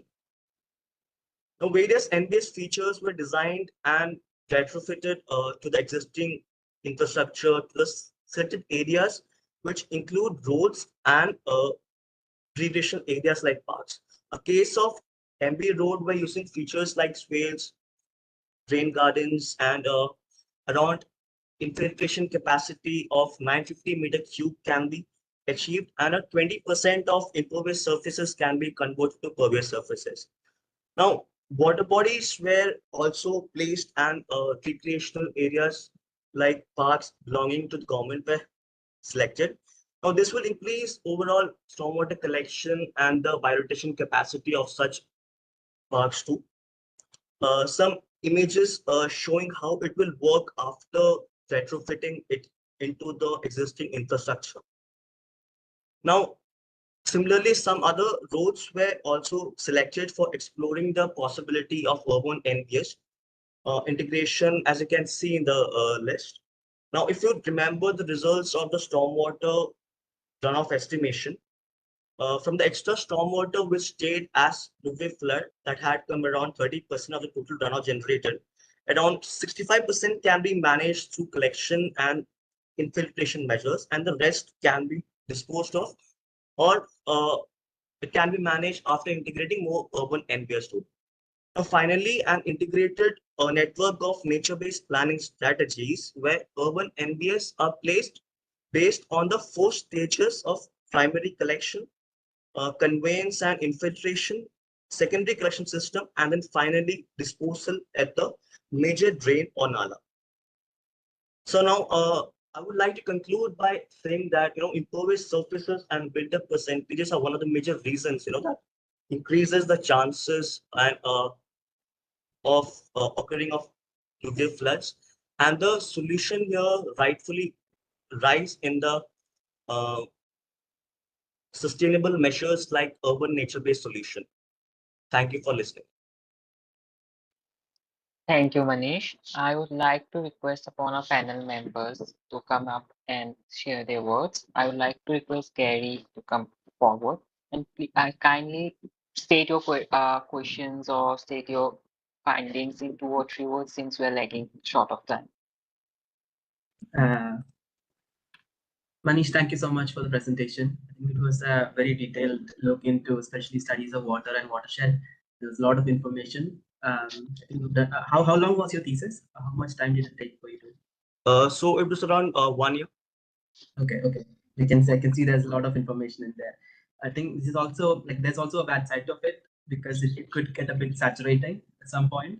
There's a lot of numbers and a lot of information. Maybe it's just an approach. I mean, you have the freedom to present your thesis however you want, but when you present to a larger audience, it would be much beneficial if you could make it a bit more graphical and simplify the information into, for example, if you're talking about numbers, make a chart, make infographics. If you're talking about more spatial elements, for example, the last slides that you showed, they were more graphical, much easier to grasp, and it's much conveying than the big numbers and the big tables. So that's just from the presentation perspective. And from a practical perspective, for your project, how you approach. So the first step, one of the steps that you did earlier on in your process was looking at ArcGIS and the maps and information from the web. It's often a step that we do in the earlier process, but when you're on site after understanding or reading these maps, the situation is completely different because we are working only with one layer, which is water. But then urban system, or let's say spatial systems, are not independent systems, right? They're not in isolation. They never work in isolation because water doesn't exist as just a water body. There is a cultural layer to it. There's a natural layer to it. There is transportation. There is energy. All these layers that work together. So how do these gradients really work in a flow system? So outside the urban fabric of Delhi, so there is obviously a watershed area somewhere above, right, in a higher altitude where the water starts flowing down. So that might, usually it's a rural system, but then as it gradates from that system to a more urban system, how does that transpire, and how do you think integrating your nature-based solutions in planning can affect the spatial justice, or say the spatial character of these areas? Do you think the people are going to be accepting of these? This is just my one of my big questions that I had. Another one is about temporality, which means time, how things work in time, because it's not a 1-year project, right? Because creating something at this scale takes like maybe 20 or 30 years at least to create a big planning approach to it. So have you looked at the time impact of how a project like this could affect? Because the master plan that you showed at one of the last slides was showing a bigger picture for Delhi, showing how different NBS connects and creates a more comprehensive system. But how long would it take? Where do you start? Where do you end? How does the scales work? And how do you engage people into it? And one thing that I might not completely agree with, I was a bit skeptical about this one, was the swales and the examples that you showed in the urban system of Delhi, because I understand that it might have been influenced by the European style of how bioswales work or NBSs work with open networks of water bodies within the urban system. But then in India, what mostly I've seen sadly is people start polluting these bodies when they're open, because it's also all the participants, right? It's not just as a designer us or the body that's building it, it's the citizens of the country who has to take care of it. So maybe there is an alternate desi version of this that you can integrate. So it's always the cultural fabric that you have to bring in, right? What is the Indian version of a bioswale? Do you have to cover it up? Is there a way that you can protect it? What is the kind of character that these bioswales will bring in? Are the communities open to things like this? And more than just the NBS layer of things, how does it promote a better standard of living and spatial quality within the city? How does it add on to the cultural layer of the city and the natural layer of the city? I think, again, this is not just a one-person job. I think this is kind of similar to Larissa's project in the beginning. It's a big picture thinking, and you need collaborators in this. You need architects, you need urban designers and landscape architects all to work together. So you establish a system which is a standalone water management system or an NBS system, and then you need more spatial designers and stakeholders to work together to create a more comprehensive and holistic design, which will take time to implement. But then it's a good start for informing in a pre-design stage of where we are headed, I guess. Thank you, Gary. Ujjainji, would you like to say something? Yes. Yeah, you picked up a very important and current problems, especially from being from Delhi and in the recent flooding, and these are all very clear in my mind, although I was not directly affected. But I remember one comment by someone in the market saying, why so much of halla gulla? It stayed for a few days and gone. We are all fine now. You know, and this was the biggest flooding in the city. And for a few days, it created a lot of news, a lot of disaster, of course. But then it's gone, in the sense it's not there, and everybody forgotten it, and it is happening every year. So you have really put forward a process and very detailed kind of a study methodology, and all these numbers can be done. And as Gary was saying, that it's a very big job, and it has to be done in a not only multidisciplinary and multi-layering of aspects, but also in multi-scales. I mean, many of the things can be done at the city level, as the water is kind of gathers, and then ultimately whatever has to go out, either go down or go out somewhere after doing all the menace it creates. But yeah, I think it's good work, and no doubt about that. And we are really not, I'm personally not commenting too much about how we have done, but you have done, I mean, most of your selected thesis and have certain class in it, there's no doubt about it. And that way it's fine. But the kind of thing all of you are doing is in a bigger forum. It is not five of us, there's people watching all of us in YouTube and everywhere. And the issues you were all bringing out through these things is the important thing. And from that point of view, your topic and the way forwards and the methodologies you have shown at least shows people who are not involved in these, there are ways of doing things, and there is hope that it can be tackled. And that's a big contribution of this kind of thesis. It's not just drawing or something, that's important, because the academic process, you have to get a degree, you have to get marks and all that thing. Yes, fine.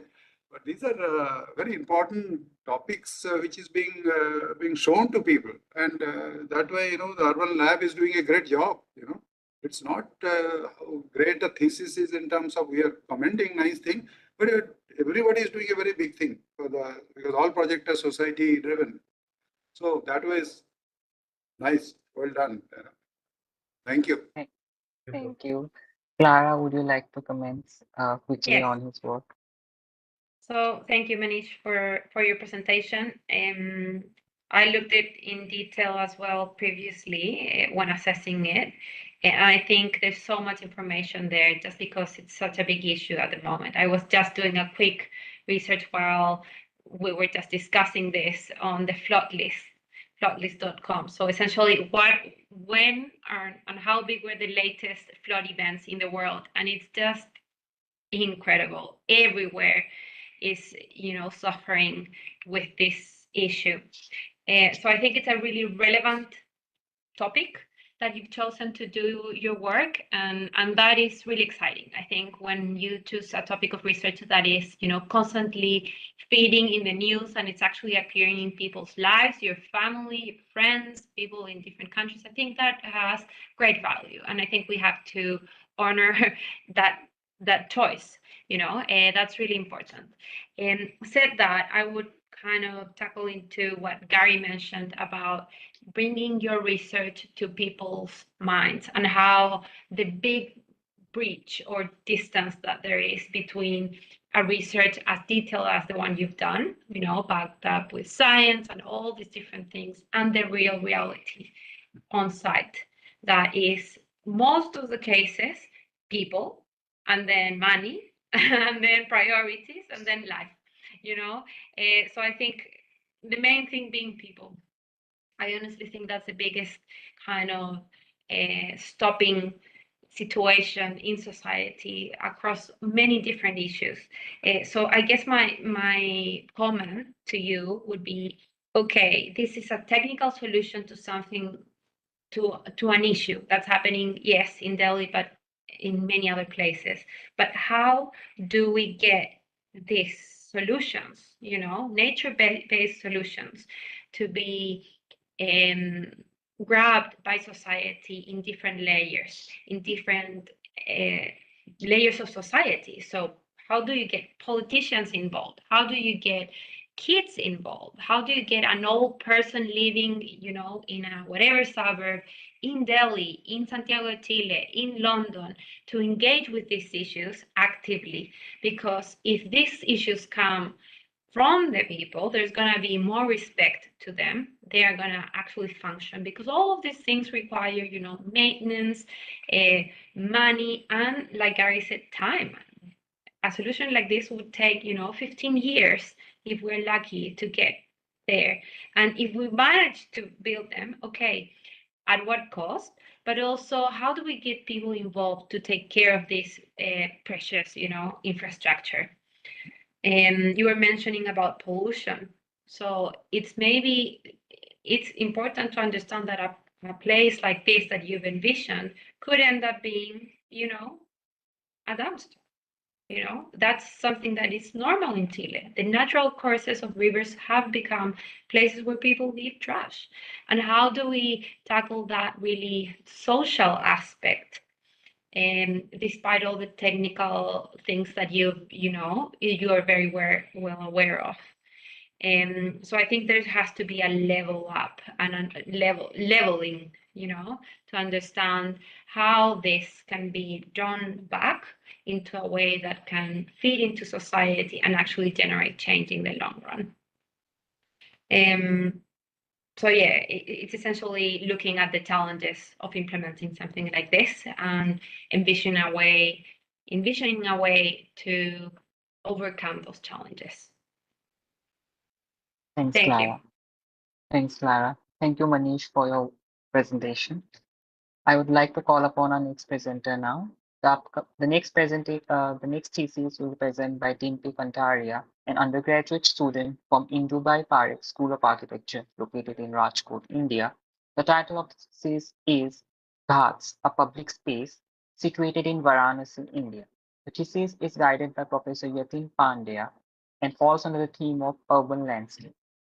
Dimpi, please come upon and start sharing your screen. Thank you for the introduction. I'm sharing my screen. Kindly let me know once it gets. Yeah, sure.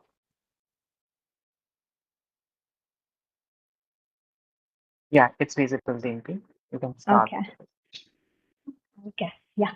Hello everyone, Namaste. I'm Dimpi Kantaria presenting my research thesis on Ghat, public space in the case of Varanasi. So as an architecture student, I vividly as an architecture student, I vividly recall such thought-provoking questions we were asked during our studies. For example, how should we respond to water as an element, or how should we develop a water edges?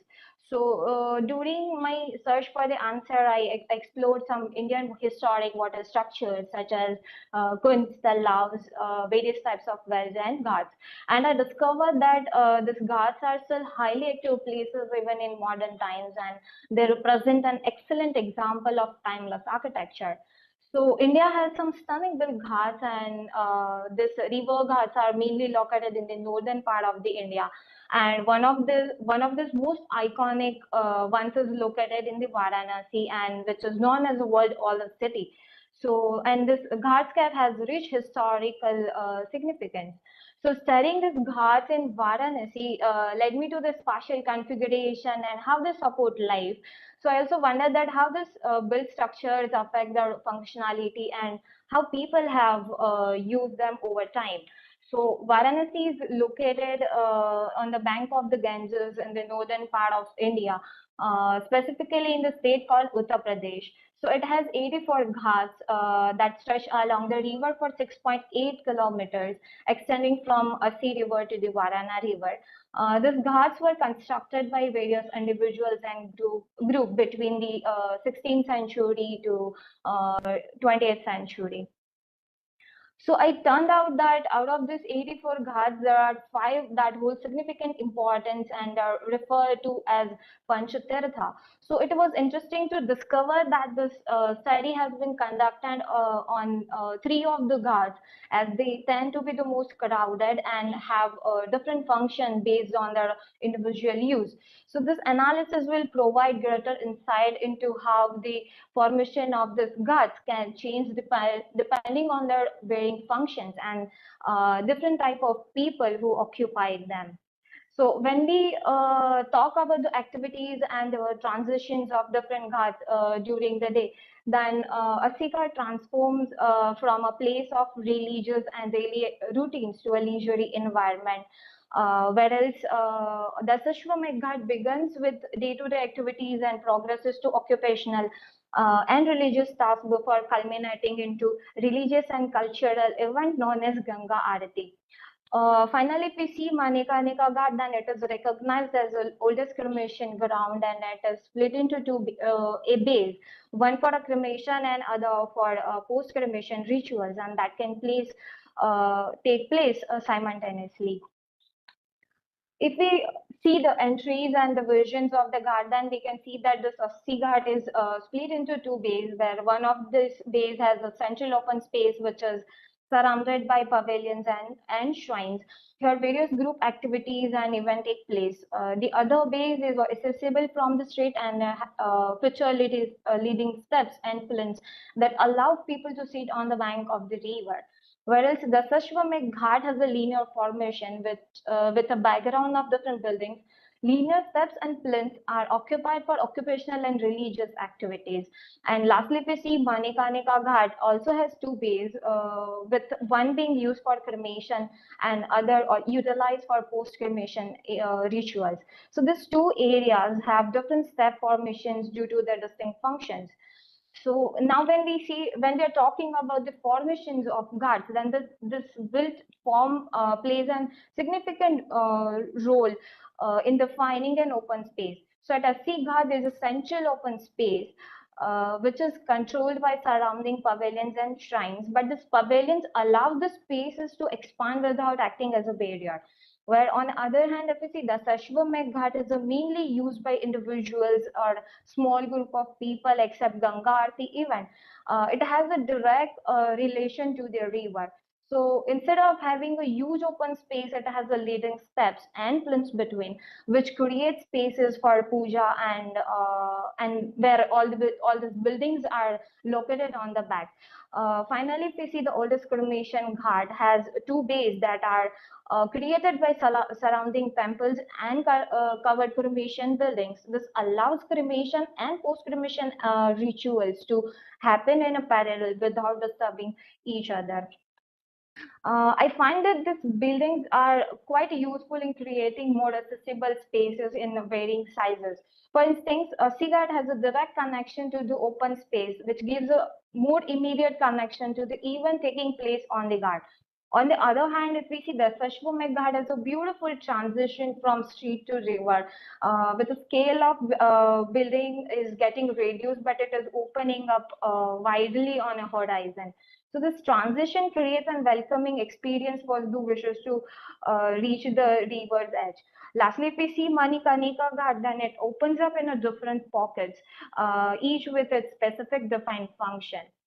So during the study of these performances, it was discovered that there is a pattern which emerges from the people on Ghat. So as we discussed earlier, that Assi Ghat has a variety of performances that take place, and others are characterized by fragmented part due to the uninterrupted open space. In contrast, if we see, then the Sashwamekh Ghat has a very specific linear movement, the central leading path that allows people to move in a specific manner, and this defined path that allows people to move in a specific manner, whereas this defined path enables people to perform puja without getting interrupted by moving people.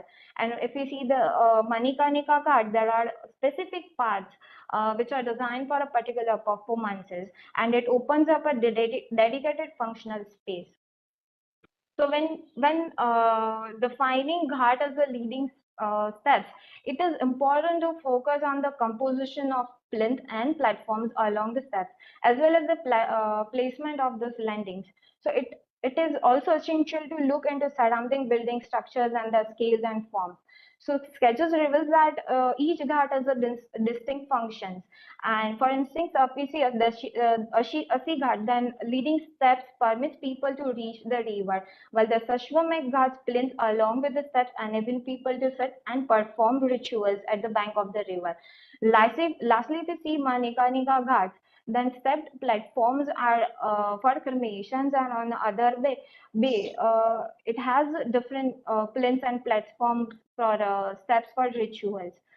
So this study suggests that the ghat, which functions as both a protective barrier for the city and allow a natural flow for the river, provide an excellent opportunity to unite people with differing beliefs.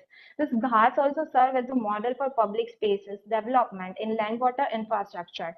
So when numerous riverfront projects are getting proposed in India, so can we provide a public space that is more than just a concrete path along the river? Perhaps it is time to explore innovative ways to enhance the spatial quality of these areas and create more inviting public spaces that caters to all. So yeah, the study gets posed with this few questions. So yeah, thank you everyone for the your presence. Thank you, Dimpi. I would like to call our panelists for an open discussion, and we can kindly stick to 2 or 3 lines since we are running short on time. Ujjainji, would you like to start the conversation? Yeah, sure. Dimpy, so obviously very done topic, My 40 years of teaching, I've seen several theses and several levels on ghats and especially on Banaras. And of course, all thesis, what to do in a thesis, how much to do and all that all depends on the school, we are coming from. And I personally feel that what you've done is a kind of a documentation and some analysis, not rigorous analysis, and couple of points at the end that how these ghat areas can function more than what they are functioning as. But frankly speaking, in a thesis, in an architectural thesis, I would have expected some more detailed intervention ideas which is very difficult in very busy and very popular ghats like this. We have many ghats, as you know. It's not Banaras. To demonstrate some of the design ideas, it is it's easy. I mean, it's better to choose something which is like you can't even touch the way these places are used. With great difficulty, they have done some improvements only. Some paving, some this and that. And the latest one being Bimal Patel's scheme, which also ends into a part of a ghat at the end of it, and he has dealt in a very different way. Anyway, what you have done is fine, but as a study also, I will be very frank that I have seen much better studies and much better presented studies in terms of graphics. These graphics, I felt little, the things are there, the information is there. You have found everything, but they're not bold and strong enough to show what Banaras Ghats are. Look at your pictures and put a drawing next to it.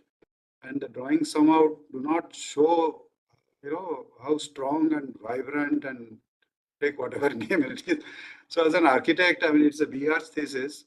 And I was expecting, more architecture based or at least issue based something. Yeah, so I would have liked to see that very. So that way I'm little looking for more work on the thesis of this topic.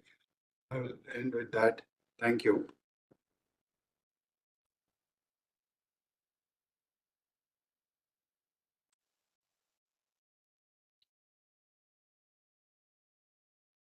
Anku, you're on mute. Oh, sorry. Gary, would you like to come upon on this stage and start a conversation? Yeah, I'll keep it to 3 points this time. Timpi, I first of all, I applaud your bravery at the undergraduate level to take up a very urban design research. If I'm not wrong, you are doing, this is a bachelor thesis, right? Yeah, it is. Yeah. Okay. Yeah. So again, like Ujinji mentioned, it's a research at the point. You've studied what is existing. So again, the opponent, it's an opponent research, right? It's a platform for somebody else to take it up and say, am I inspired by this? Am I not inspired by this? Because I would have expected again some conclusions from your study saying you can take up these points from the guts and then use it for your own development. For example, there are a lot of riverfront developments happening in India as well as around the world. And what are the lessons that you learn from an urban fabric or a riverfront fabric of Varanasi or Kashi? And how does it really promote that transitioning cultural fabric of it? Because you said it's always changing. The activities are always changing, except for maybe some ghats like the Manikarnika Ghat. I was there. I did my thesis also somewhere near the ghats. So it's a very religious, very sensitive space. You can't really bring in a big intervention and say this is an urban development. It will fail, not just because of the architectural or urban design fabric of it, but then the whole cultural and religious aspects of how this small city has transpired. Again, as a ending note, I would love to see this palette of ideas that says that these are the elements that you took out from your studies and it can help you promote a better urban design. And maybe zoom out a little bit more, not just the guts. It's not just the guts that work in isolation. It's the alleys, it's the urban fabric that goes all the way to the city center. Because you can also see the gradient between the architecture of the gut. And as you go far away from it, the architecture changes, right? It's also the user groups. Of course, the tourism is a big part of it. Religious tourism is a big part of it. But more than that, for the people who live there, because I've read about this and I've seen myself as well. So it's a place where older people go, and there's this whole religious belief of women who have lost their partners go there to spend the rest of their lives. It's a how do you make the city just for them? How do you include them? There are priests, there are sages, there are a lot of monasteries. So it's basically tying all this together. So basically, you're taking up lessons that you learned from Varanasi and how people use it and how you can apply it in different projects and how water is accessible in this riverfront project. For example, the Ahmedabad riverfront project, if you've been there, you can see that you can't really go into the water. There is a physical barrier that separates you. So again, it's about accessibility, all these layers. So if you are planning to take up urban design in your further studies or in future, it's a nice research that you've done. You've looked at how urban fabrics work. It's about building on top of that. How do you make a project out of it? How do you inform your future projects? What do you learn from researches like this? Yeah, anyway, well done, and all the best with what you're going to do. Yeah, thank you. Thank you. Thank you. Clara, would you like to Yes. say a few Yeah. words? I'm glad I'm the last one because this is very different to what Udaniji was mentioning. This is completely new to me. So I'm fascinated with the subject. I am like just trying to understand more. I want more. I want pictures. I want the whole description. I want a movie in there. I understand fully this. And I agree. There's not enough information. It seems to be a complete world of possibilities of things to really understand. And the representation, I agree, is it kind of tones everything down in a way. In that sense, even though it kind of tunes the music down, in other ways, it allows us to see it more purely, let's say, without that layer of activity, which I think could be beneficial. But I think could have been a good strategy. But I think you didn't take that chance and actually made the best out of that representation, which meant, being really not rigid, but maybe just really understanding what those measurements are and really detailing those measurements and, your kind of conclusions or, your actual study on it was a few lines swinging here and there. And I think that is missing the mark on saying, okay, this place has, hundreds of years of experience of cultural and religious knowledge embedded in it, and it's not really reflective in those plans. I do think there's value in just documenting as a way of research and documenting a reality, but there has to be more and more detail so that it actually serves as a base for other people to or understand or add upon that. For me, being something new, I'm excited about it, but I do understand it, and I did a quick research when I looked originally at your presentation, and found out so much more, a world of things happening around them and loads of research. So I think it's a little bit of a miss not adding that research and not working with that research that already exists, because I think that's the way we add up knowledge. We work with what is existing, unless we actually need to say something about it. And I feel that wasn't your take on this. You were more about trying to understand what it was rather than really kind of saying your opinion or, kind of really proposing something or, so I think, for other endeavors, I would kind of suggest to go back to those roots, to other people who have already done research and feed from that and say, okay, if I'm choosing this method of representation, what is the purpose of this method? It is about being rigorous and really detailed and really kind of, a little bit forensic about it. Because you stripped all the cultural and religious kind of layer of it by not showing any pictures or by not incorporating, video as a way of representing it, which I would imagine would make a huge difference in showing a place like this with full activation, people of all ages, different activities happening, everything happening at the same time. And that's what makes a place rich as well. So just still a good documentation of that place, but there's so much more, and it's kind of a shame to miss all those options, I think. But nevertheless, I can see it's a lot of work, and there's always more layers. So Thank you, Clara. Thank you, Dimpy, for sharing your work with us. Now I'd like to call upon our next presenter, who is going to be, that is going to be presented by Aya Elmegi. Sorry if the pronunciation is incorrect. A postgraduate student from Hochschule and Health. located in Germany. The title of the thesis is Environmental Impact of Constructed Wetland Parks Towards Achieving Sustainability in Case of Egypt, guided by Professor Alexander Kader and Professor Ahmed Heron, and it falls under the theme of urban landscape. I request you to start sharing your screen and start the presentation. Thank you.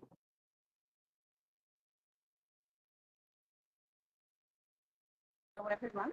My name, am I audible? Yeah, you're audible. Okay, great. Hello, everyone. My name is Ayad Miliki, and the pronunciation is pretty good. I'm on you today to present my thesis for the Masters of Landscape Architecture program, MLA, at Anhalt University, Germany. So first of all, the thesis focuses on the environmental impact of constructed wetland parks towards achieving sustainability, with a case study of the wetland park at the Tent of Ramadan city in Egypt.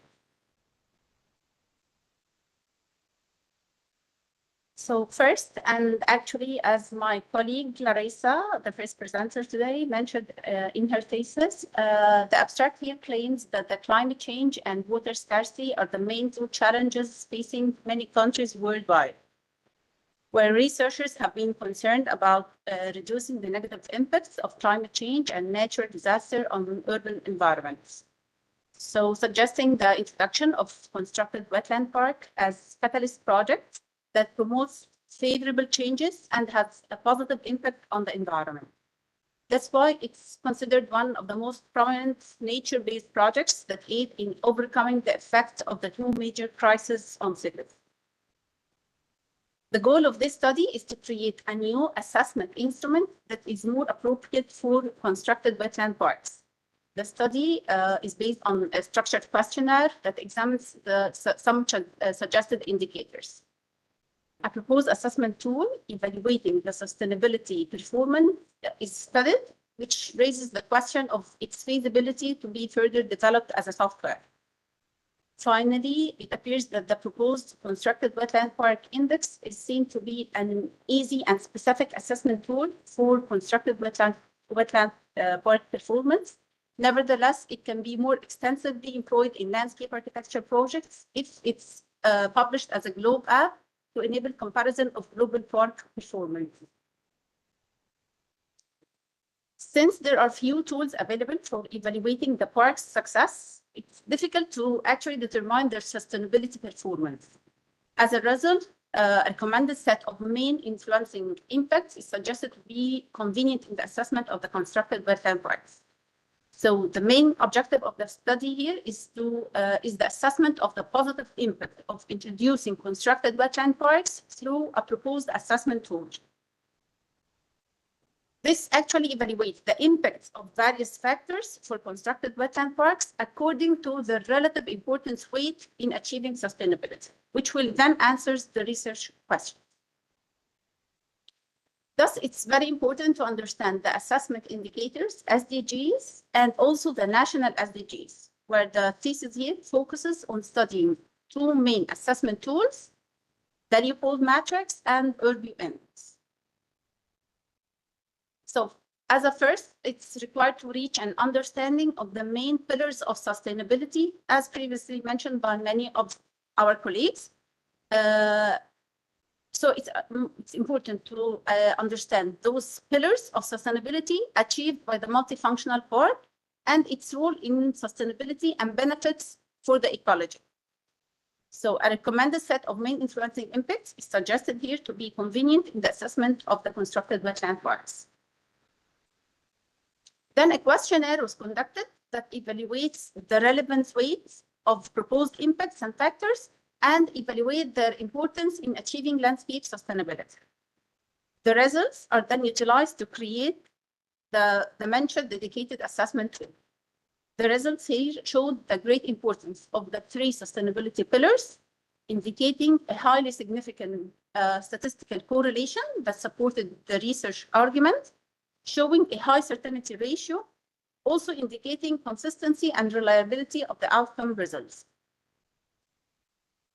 So to examine those suggested impacts and to prove the positive contribution of the constructed wetland parks in achieving sustainability, regardless of the climatic factor, a comparative analysis is conducted for 5 international case studies across the world with various climatic conditions using the proposed environmental indicators. For further better evaluation, a developed assessment tool is proposed, which is a proactive framework dedicated to assess the wetland parks performance towards achieving the sustainability. So in the constructed wetland park index, each impact should be assessed for the magnitude, significance, probability, and duration of the factor for each phase separately, construction phase and operation phase, where the scoring of each of the 4 evaluations is based on given specified scale, and the assessment should cover each factor for each phase separately. The proposed assessment index is user-friendly, and it includes a detailed matrix and 5 visualizing charts. So it's very easy as just entering the name of the project, the location, and the assessment score for each impact for both the construction and operation phases. This entrance is only in the matrix sheet, and then the proposed matrix continues the whole work. It auto-calculates everything and represents them in summary and detailed charts. For the application and assessment of the proposed tool, it's applied on a case study in an arid climate in Egypt. So here, the matrix auto-calculates everything according to given equations and represent them in summary and detailed charts for each phase in terms of economic, social, and environmental factors. So first, a summarized chart for sustainability performance of the total park and for the construction and operation phases. Another summarized chart also calculates everything for categories assessment analysis. Then 3 detailed charts, each of the sustainability pillars: environmental aspects, social cultural aspects, and economical technical aspects. So the thesis here concluded that the constructed wetland park index is a user-friendly assessment tool for constructed wetland parks, evaluating sustainability performance in various stages of the park. So it considers the 3 sustainability categories and evaluates each effect based on its importance weight. The tool here also compares the achieved performance to the maximum possible achievement for the park, and can assess also projects under construction for early appraisal and improvement. And the thesis finally recommends that further development as a digital software, automated and shared app, which could pave the way further for a digitized sustainable landscape era. So of course, this was a very big thesis. So this is kind of summarizing everything. Everything in details is already mentioned in the thesis. Thank you so much. I hope you have gained an insight into the thesis, and I sincerely appreciate your attention, interest, and your time today. Thank you so much. Thank you, Aya, for such a wonderful presentation of your work. I would like to call upon our panelists now to have a discussion on the topic. Clara, would you like to say something? Is that my turn? Yes, Yeah. so you can start. Yeah, okay, Yeah, all right. I think you have done a real, very valuable, really, truly speaking, a valuable work. You know why I'm saying that? That we keep doing, or actually we keep designing or even implementing many good projects, public good projects, whether wetlands or anything else. But what happens is that there is no systematic way of evaluating them while maintaining. So that's why the work you have done, I think, extremely valuable, and the way you have done it in so great detail and clarity. Although I'm not a technical person, but the clarity which you have presented it, and I think this document in whatever form given to the agency or the people who are going to follow it to assess any work done, or even under design also to assess it. So I would only say that much, that it is the most useful and valuable piece of work I have seen in these 9 pieces of thesis I have seen. I have seen only 9, so don't get too excited, but within that 9, it is a useful document you have created. Thank you so much. That also for a very useful and important project or series of project, which is need to be implemented these days a lot. And for that you have done it. Commendable job. Thank you. I will not go beyond that. Thank you so much. I really appreciate it. Thank you, sir. Clara, would you quickly like to say something about the presentation? Yes. Thank you, Aya, for your presentation. Clearly a very in-depth research. How much time did you dedicate this research? How long was this? I think about 10 months or a year, something like this. Okay. I guess. Actually, I'm sorry. So actually, it's not only for the assessment tools, because it started first with the understanding of the 5, understanding and analyzing the 5 case studies first. So this was the first stage, and then understanding the case study that we have in Egypt. This was another phase. Then analyzing the impact. So it was a little bit of complicated steps or steps over each other. So this is why it took maybe a long time to finish. And how does this assessment compare to other existing assessment tools out there for this, or it is that the case that there are no assessment tools for this specific? So far, there is no assessment tool dedicated for the constructed wetland parks. So there are some assessment tools which were already mentioned, and it's already described in details in the thesis, was the Urbio index and the Leopold matrix. So generally, Leopold matrix is very general. It's for any type of assessment for any kind of project. So it's not dedicated to landscape or to constructed wetland parks. So I've tried my best to search for the best easy to apply tools, and at the same time that are used worldwide and are well known, and at the same time to be able to address directly the main indicators for the landscape or for the constructed wetland parks. So the recommendation that I've reached at the end is it's so far it's very applicable for the constructed wetland parks and can be further developed, as I mentioned, as a tool to be for the general landscape architecture, not only the constructed wetland parks, and to be used as a tool to compare all over the world. So you can enter the information for this park and this park, and they are totally different in any arid climate, in any climate, sorry. And then at the same time, you can get a comparison for the projects worldwide. So it will be not only dedicated for the constructed wetland parks, but also for all different types of landscape. Okay, yeah. I think this is very necessary because we need a way to compare.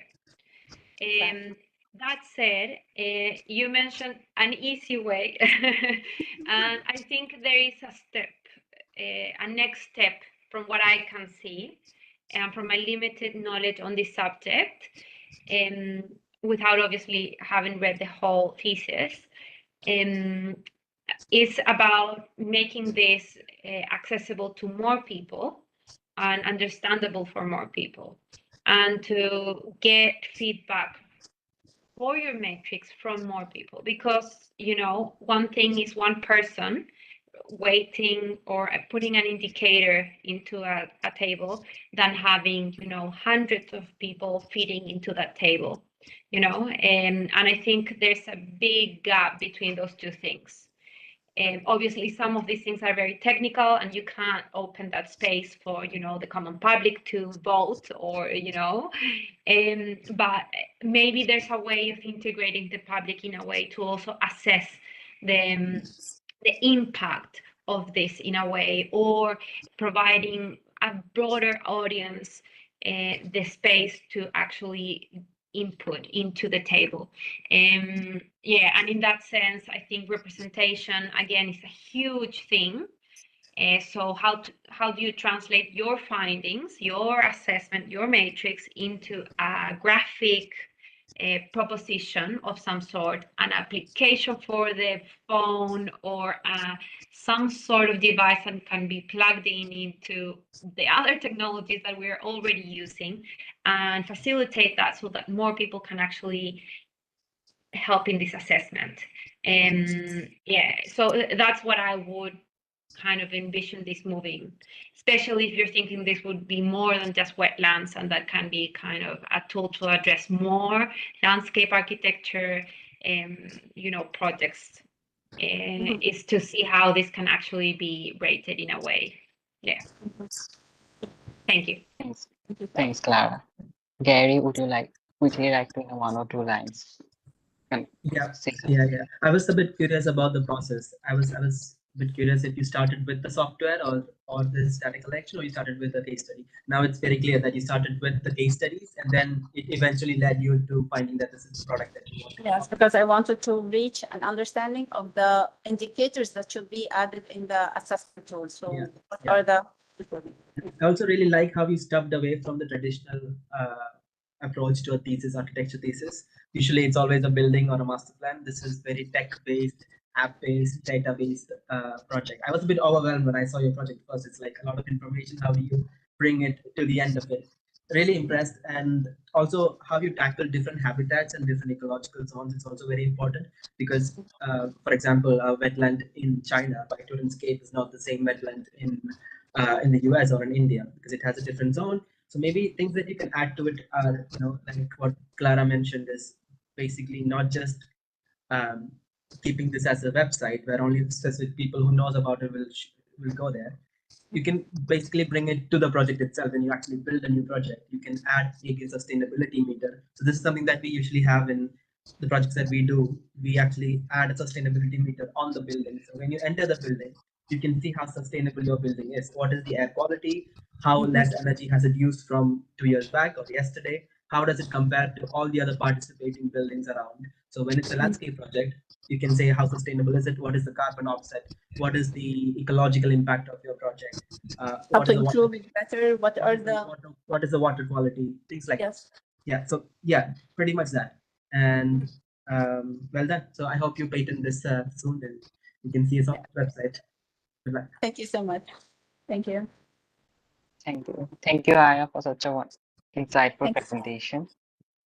So I would like to now call upon our next presenter.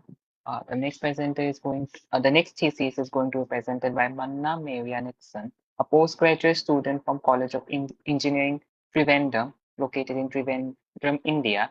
Title of the thesis is Reimagining the Ancient Port Town of Jaipur as a Gateway to Malabar region in Kochipuri, India, and was guided by Dr. Manoj Kumar Kinni, and falls under the theme of, and her works fall under the theme of urban landscape. You can Manna, you can start with your. Is my screen visible? Yeah, it's visible. Okay. Over to you. Thank you for the introduction. So greetings, everyone. It is my greatest pleasure and honor to present my thesis titled Reimagining the Ancient Port Town of Jaipur as a Gateway to Malabar region, a place where the history meets the present, a place where the echoes of the past resonate with the possibilities of future. Sorry, I didn't put in the slideshow.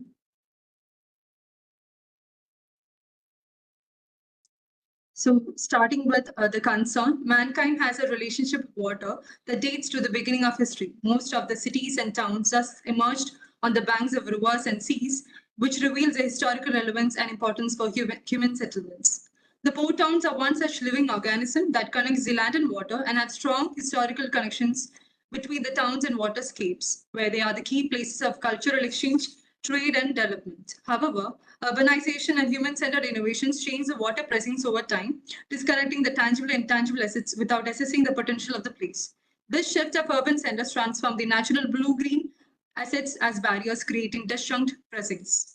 Therefore, blue sustainable tourism aims to retain the economic and social advantages of tourism development by spatial design that integrates marine activities, conserving cultural assets, and protecting the environmentally sensitive ecosystems. Therefore, this uplifts the local community, the local livelihood, strengthens the blue-green systems, and promotes a historic identity through urban design interventions. So my aim of the thesis also reflects the same, and therefore there is a need to analyze the impacts of the blue-green system and their socio-cultural assets, which can be the stewards for the future development and heritage practices.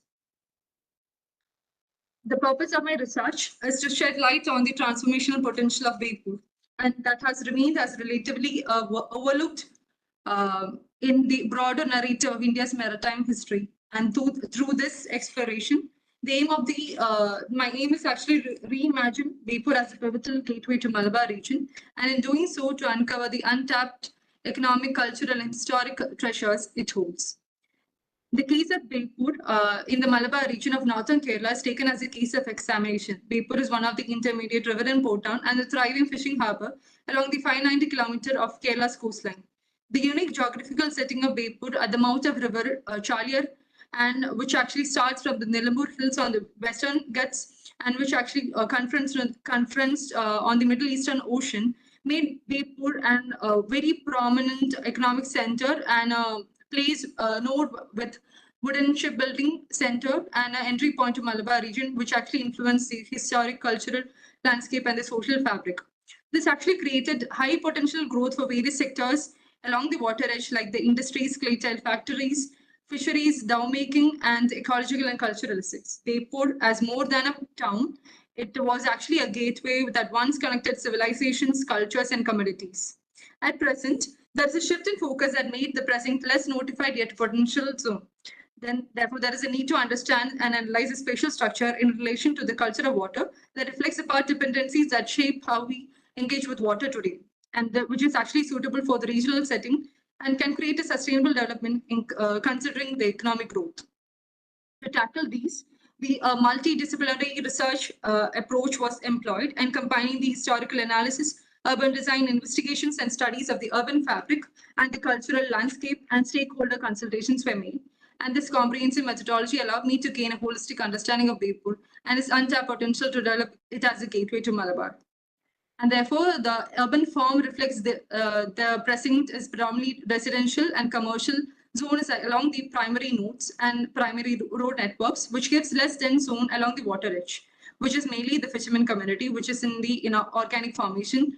And therefore, there is a lack of usable open spaces, deteriorating urban heritage, and less transition zone from each functional layer to the functional area to the water edge. The water edge also caters to a livable condition and functional areas like the fishing harbour, port, the cultural assets along the water edges, and the old market spaces, urban green forests, mangrove forests, which is actually rich in flora and fauna. The cultural and ecological landscape of Bhepur has various ecosystem, riparian zones, and eco-sensitive regions. With the urban landscape supported, the community and the livelihood, thus there was a need to analyze the man and water relationship, which was actually with this understanding, I could understand that the water was actually acting as a major economic generator. Thus, the community plays a vital role in constructing the cultural landscape, where the community is actually influenced by the activities and movement networks of the place, which indicates their livelihood is connected with water, but they are actually segregated at different regions as the water as a barrier because of the less connectivity in the blue-green system, where it is actually interrupted, and therefore they are actually forced to move along the land without less water connections, which supported, and this has been supported with the various traffic and intensity studies. This acted as a major activity generator that is influenced by the culture and economy of Bhepur and the natural. And there is an annual event that is happening at Bhepur known as Bhepur Water Fest with a footfall of 4 lakh people, which actually altered the catering capacity with its existing infrastructure available. Also with that, the research also concludes and infers that other conflicts like the lack of ample connectivity to the present and transformations into the functional layers, neglected ecological landscape influence its future potential development. Thus, the vision thus envisages to create Bhepur as a blue sustainable tourist destination and gateway to Malabar region, bringing in sustainable development, tourism, recreation, opportunities by connecting tangible and intangible assets, by improving the human and functional networks towards a water edge, by developing the infrastructure which actually influenced the strength to strengthen the livelihood, ecology, and urban form.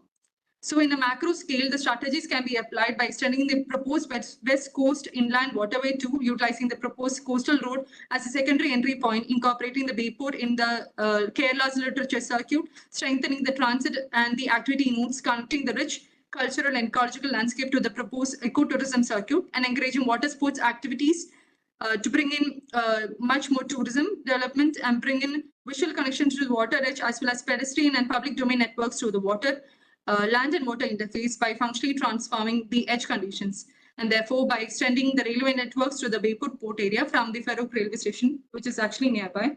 And in a micro scale, the outcome is actually demonstrated in three different design premises. So the first zone, zone 1 envisions Bayport as a destination zone with Bayport beachfront development, which fish market zone, reorganizing the major zones, connecting more major intangible and tangible assets through blue-green networks, and which actually create a sustainable bundle for tourism by connecting the local communities within the tourism sector by involving the community level participation. And in detail, the Port Square is actually the major zone where it actually opens up as a major activity zone catering various communities, especially the natives and the working community. The beach promenade celebrates the tourism potential as and act as a platform for various cultural and adventures, port activities catering tourists and visitors. And the next zone is the Bayport development transit node expands the potential for generating the better commute across the blue system and activity along the water edge. The existing opportunities of the Charlium fish market enables for the redevelopment, which actually translates as economic growth and livelihood. The adjacent ecological landscape, the thick urban forest with the remains of the Kerala's first railway station can be incorporated in the ecotourism circuit, where it can act as a major transition space to the lighthouse region and giving it an aerial view of the rich landscape of Bayport and leading towards the Charlium beach edge with the marine activities. The zone 2 is actually the underutilized old Charlium market is brought to a new phase by reorganizing the existing functions and accessibilities to the new transit nodes and empowerment of the local communities through stakeholder participation, where the methods of adaptive reuse, activating the unused market code with seasonal and weekly markets, and through prioritized movement networks in the public domain are being made. And the third zone is considering the future connectivity and infrastructure modeling. Remodeling the water edge along with the functional zones makes the cultural district as a secondary entry point to Bayport precinct. So this is actually demonstrated through public infrastructure zone and with the Uru Museum, Bayport Bashir Memorial as a part of Kerala's literature circuit, conservations of the existing mangrove forest to an eco-sensitive biodiversity park, where with supporting facilities like accommodation, food courts, and for tourists and visitors and natives have been made. So on conclusion, this uplifts the local livelihood, strengthens the blue-green system, and promotes a historic identity through urban design interventions, adding a meaningful insert in the urban landscape here. So the grounded approach is being made and the tourism-oriented development utilizing the blue-green system as a major tool can bring back the genius loci of Bayport and makes Bayport as a gateway to Malabar region. So I extend my gratitude to UDL for this opportunity and to my advisors and guides and my peers, and for all those who have supported me on this academic journey. Without the guidance and encouragement, this research would not have been possible. Thank you. Thank you, Manna, for presenting your work. I would like to now call upon our panelists quickly to discuss, to give their insight on her. Clara, would you like to go first and say a few words about her work? Yes, I'll be quick. First, thank you, Manna, for that presentation. How long did this take you to draw and to, research? It took 6 months in the academic course, but right now the thesis is under live proposal under the Kerala Tourism Infrastructure Limited. Okay. So my guide is actually under the same agency, and we've been working on the proposed project. Okay. Yeah, it looks like a lot of work, and clearly you've, went way and beyond to understand the site, which I think is a really relevant thing with projects of this scale. That said, it's so hard to understand, the full complexities of a city through drawing. We do our best to do it, but it always leaves things, on the side. And you've done an incredible job at trying to portray all those situations and lessons and kind of things that you've learned about this particular part of the city into paper. So that's the first thing. An incredible amount of drawings, just yeah, absolutely incredible. On the other hand, I must say it is a little bit overwhelming for someone who doesn't know the area and who, you have 10 minutes to go through all of these drawings. And I feel you could have chosen maybe one, there's one of those plans that is really kind of comprehensive to try to convey your idea and the relevance of the subject that you've decided to work on. And at times that can be the hardest task of all, to really kind of narrow it down to the things that are most relevant for the public, for yourself as a designer as well, and to show other people your work as well, because it becomes hard to follow where things are, what is informing what. That said, that is coming from a place of overwhelmed about amount of information condensed in 10 minutes and 10 panels, I guess. But your work is very detailed, and I think that is showing across regardless. But as an advice to kind of continue this is to kind of really give a priority to things and just try to simplify it and see what is the core thing, even in the design, what is the core thing that can get missed, because through processes with people, council, and other, engagement with other people, things start to kind of fall apart and change, and which is good. But what is the one or two or three things that are relevant that need to kind of stand out and be part of the final design? That's the thing that I'm a little bit kind of missing. What are those key points? But yeah, overall, yeah, great effort on putting all of this up, and it seems like it's going in the right direction. So I guess it's about meeting with the right people, showing it in a little bit more condensed way, so that this can kind of move to more people and inform good urban realm discussions. Thank you. Thank you so much. Thank you for your words. Clara. Actually, I'll take it into consideration. Gary, would you like to give some of your insights? Yeah. Hi, Mana. Thank you so much for a very comprehensive presentation. Again, I think the process is very clear. You've gone through your proper study, your proper research, even though you've summed it up all into 10 slides. The whole process of a 1-year thesis, I guess, 1 year, 6 months, I'm not sure, but it is all summed up into 10 slides very effectively. And you've looked at history, where it should all start from, because before there was civilization, before there was an urban fabric, it's the landscape that formed, right? It's the water system, because it's also a channel that meets, it's an estuary, if I'm not wrong. It's meeting the sea. So again, the dynamics of the water there has given a lot of importance to how the city has grown. If you look at the cities worldwide, like London or Paris or New York, all the big cities are used its water system, not just for transport, for trade, for economy, for cultural significance. So again, how you looked at through the perspective of water is very impressive. And I do agree with what Clara also mentioned. Maybe it's too much to be presented in a presentation or 10-minute presentation. Maybe you should be the devil's advocate. You should be able to pick out some things that it's a very painful process. I understand when you concise your thesis into 4 slides, you'll have to obviously pick out a lot of nice projects that you did, nice graphics that you did. But again, that's been addressed. Another thing would be about not just about water, but then it can actually be seen as an amphibian community, right? It's not just water, because people are not always living in or near water, because they use water as a catalyst. but then their lives are mostly on ground. They use water to benefit for their economy, for their livelihood, but then land is also very important. And I see how you've used the land as well in your project, not just sticking to water, and how you try to integrate different ecologies, the urban forests, mangroves, the edges, things like this. They work well, but then also look at the temporality of things, because all this is not going to happen in 1 day or 1 year, because there might be a phasing that is required in your project. You will have to, it's also good that you have this long-term thinking rather than putting it out on a master plan and closing it off. Also say, how is it going to be established?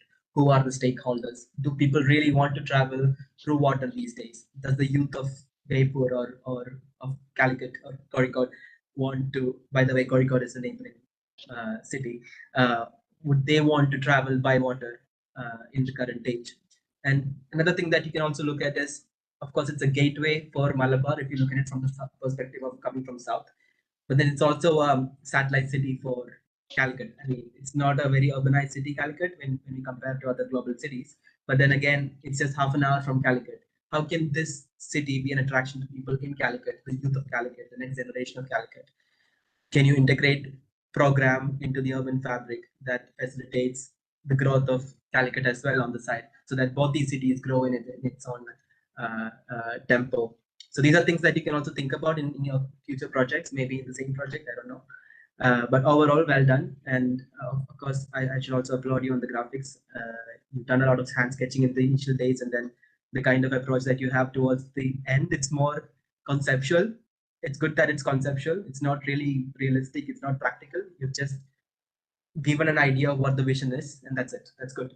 Now it's a task of the architect or whoever is taking up that project to make sure that they stick to the vision, but then they detail out in a more elegant and contextually relevant way. So yeah, well done. Thank you so much, Gary. Thank you for the valuable comments and your understanding about my project. So I just want to mention that I've been considered Bigpur as a, what is Bigpur to Kozhikode? I've been considering that in my design. So my vision is actually into that, where the regional connectivities have been made, where the transit networks have been made, even the water networks where the Kanoli Canal, the network is there. So that is actually connected to Bigpur. So I've looked upon overlooked Bigpur towards Kozhikode and what is actually Bigpur to Kozhikode. Good. It's always good to zoom out and see how it impacts the surroundings. Great, thank you.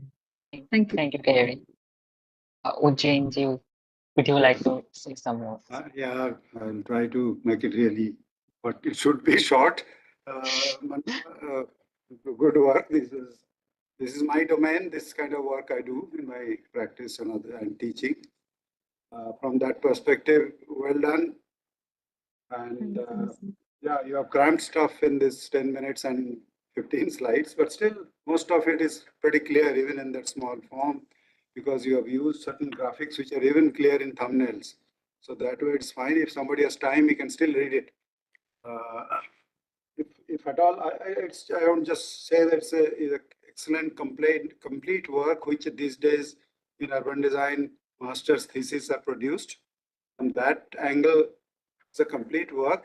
I still have the complaint, which I always have in every thesis, is which I think Gary pointed out, that it is up to the architects now.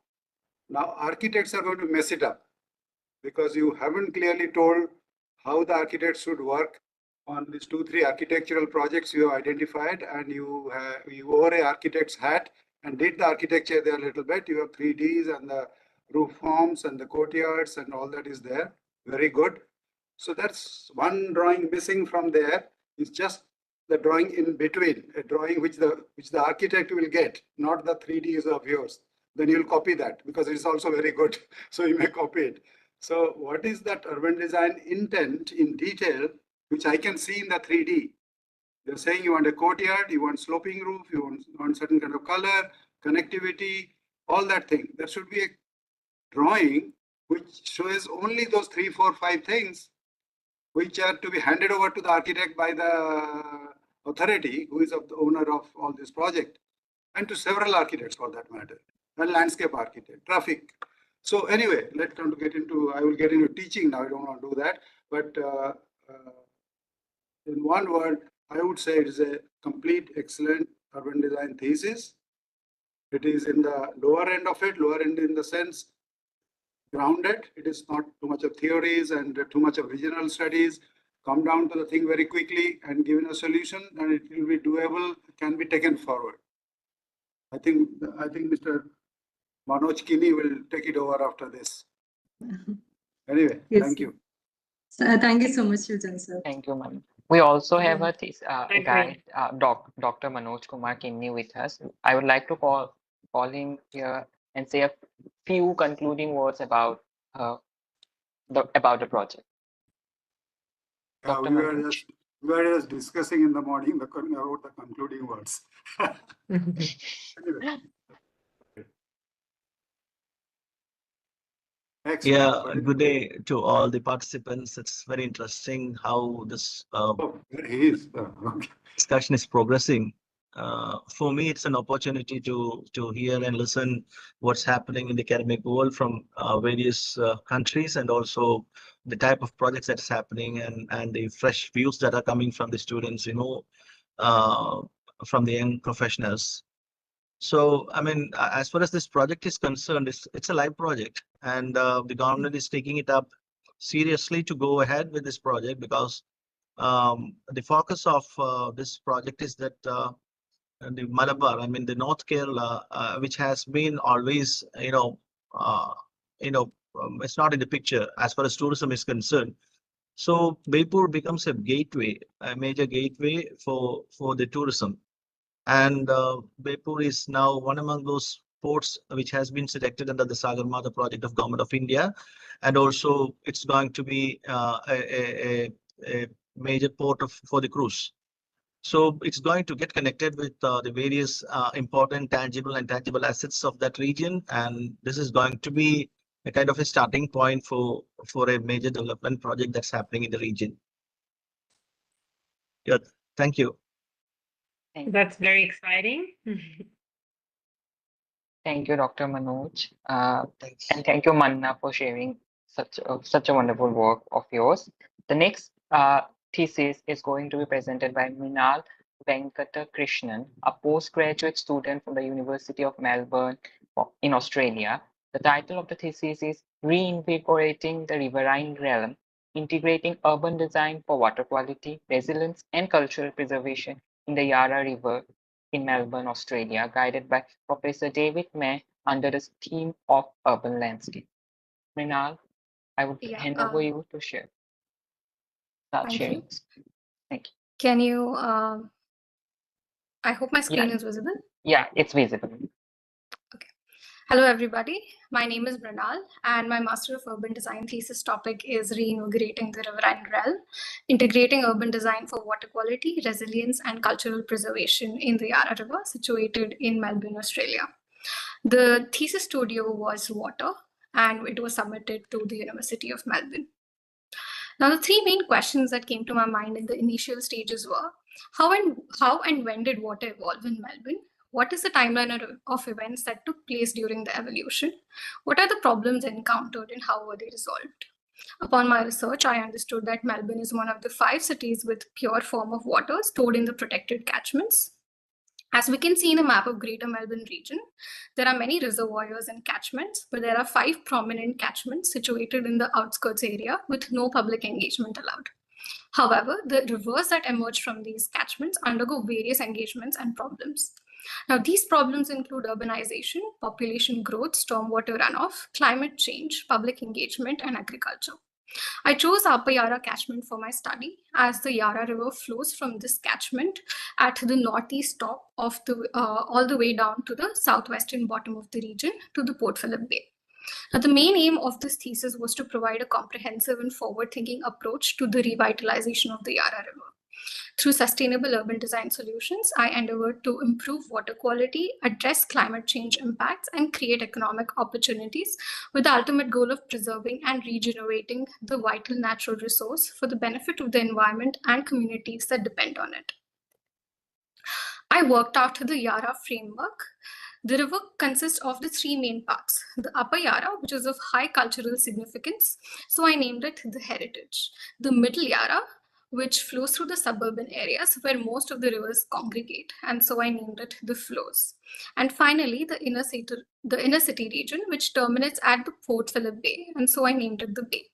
Now, one would think that the quality of the Yara River would be the worst in the Bay due to the public engagement. However, upon research, I understood that the water quality actually deteriorates in the flows. Therefore, I decided to explore the flows. I examined various reasons responsible for the bad water quality in the rivers, in the flows, and mapped them out. Firstly, many poor quality smaller rivers and creeks congregate at the flows with various sediments. Secondly, there are potential bushfire and flood prone areas. And lastly, there are 21 stakeholders responsible for the management of the Yara River in the flows. Finally, we can also see that there are various sewage treatment plants, litter hotspots, existing pollution, and a polystyrene hotspot, which is responsible for the bad water quality. To conclude my research findings, we can say that there are few positive qualities as well as negative. The positive qualities include the network of wetlands, protected parklands, the heritage values, the vast open spaces, and water-watch sites. The negative qualities include the flood-prone zones, the bushfire zones, the stormwater runoff, the increasing litter and waste, the sediment flows, and flows from the treatment plants. The next stage in my thesis was to set out specific objectives that I wanted to achieve. Identify factors for improvement, evaluate climate resilient urban design strategies, examine the green-blue infrastructure's effectiveness in water quality and ecology, propose sustainable sediment and waste management solutions, preserve the cultural heritage, assess the significance of recreational spaces for revitalization, and investigate economic opportunities from urban design for the local growth. To achieve these objectives, I chose a focus zone in the flows. Now, this focus zone is located at the end of the flows and to the beginning of the inner city region. Now, this focus zone included an existing polystyrene hotspot, an existing cultural and heritage center, a river node of the Yara River and Merry Creek, a few of the recreational spaces, wetlands, a native nursery, and a golf course. The proposed functions included the polystyrene recycling hub, which is below here, sediment park to recycle the sediments and sediment for public, enhancing existing waste recycling hub and recreational spaces, sediment and waste recycling pavilions for economic opportunities, wetland parks and creek lookouts for community engagement, and the use of native plants for riparian buffers, terraces, and climate resilience. I wanted to create synergies in the flows, the materials, and create strong linkages across the entire focus region. Now, the design concept evolved from the existing river outline and the ovals on the site. Now, these ovals are the cricket ovals and the golf courses. Then I started tracing the river to form the elevated cycle path and the pedestrian path, which is on the ground. Finally, I added functions, which is similar to the geometry of the existing ovals. When it comes to the sediment management and the waste management, the sediment management is taken care by dredging the excessive sediment and then recycling it into sediment blocks. Now, the sediment blocks would be used for the river embankments as well as for the sediment park where there would be sediment pavilions and for native plantation. The waste management would be taken care by the recycling parks for the polystyrene as well as the waste, where polystyrene is recycled into ecological towers. There is waste management. The waste is recycled, including polystyrene insulation for rainwater harvesting. Then there's recycled waste art pavilions for the workshops and markets. Also use of the waste recycled for the elevated bike path. The polystyrene recyclement can also be used for street furniture and the pavilions. This is the main master plan where we can see the elevated bike path as well as the existing ovals. The other ovals are the proposed functions. It starts off with the wetland park, the amphitheater zone, the recreation zone, waste management zone, the sediment zone, and the climate resilience zone. Each zone has a role to play. The amphitheater zone focuses on the climate resilience, community engagement, and heritage preservation. It includes amphitheater for flood mitigation, the waste and polystyrene pavilions for stormwater management. The recreation zone improves the existing skate park and the recreational spaces. It provides creek lookouts for community engagement, and it also addresses rainwater harvesting with flood control for an extra layer of the riparian buffers. The waste management zone upgraded the recycling hubs and added recycling art and waste pavilions. The sediment management zone dealt with the excessive sediment, creating the recycling hubs and workshops. It provides an opportunity open to the public, educating them while also creating more economic opportunities. The climate resilience zone incorporated the biofilter strips for floods and recycled polystyrene pavilions for, again, rainwater harvesting. It also used the sediments for native plantation, in turn using these for the riparian buffers. My thesis achieved the significant results by targeting these main zones within the Yarra River Basin, and these contributions actively contribute to the sustainable urban design and river revitalization with positive ecological, social, and economic impacts. Thank you so much, everybody. Thank you for listening. Thank you, Mrinal, for your presentation. I would like to call our panelist and to quickly say a few words on her work. Clara, would you like to go first? Yes. I'm very happy to go first. We're in the same time zone. So first of all, thank you for your presentation. That was, a beautifully well documented research on the Yarra River, and understanding how relevant this river is for the city. That said, I think everything you described up to the urban design strategies is spot on. I think it's really well documented, and it's looking completely in a great direction. I think once you get into that part of the presentation, things start to kind of seem a little bit more confusing to me, at least, just because I guess that's something that I've seen constantly in other presentations as well. The representation narrows the problem, like it's good up to a certain point, and then when you're dealing with a specific site, there's more information, that we all want to know. Like, how does this look like? In this forum, everyone wants to see, how does the Yarra River even look like in the first place, and I think the use of all the informations and platforms we have, we should use them. We shouldn't be afraid of, mixing and matching representation. I think there's no problem in, putting a small video or put a good image, a photograph that you have taken on site to really show and portray what the circumstance of that river is in the specific area that you're talking about on top of it. It's not just a random place of the river. So in that sense, I would highly recommend, once you've chosen this area of the flows that you've named it, which suburb is this? Like, I was looking in the map trying to find where exactly It's near this is Abbotsford. sitting. It's in the Abbotsford area. Yeah. I could see the highway going, but because I know that area so well, and I think that's a little bit of it gives a little bit of trouble to assess something like this when you don't have that full story. That's the first thing. It's a very, prominent area, very kind of easy to access area in the inner suburbs of Melbourne. So that makes a whole lot of difference than thinking this is just, somewhere afar or in the very center of the city, for that, in that sense. I think when your presentation moves towards the solutions, I have more doubts, because I feel you found this idea of recycling, which I think is a great starting point, but you kind of use that as a one solution fits all. Like, if I recycle plastic, I'm done.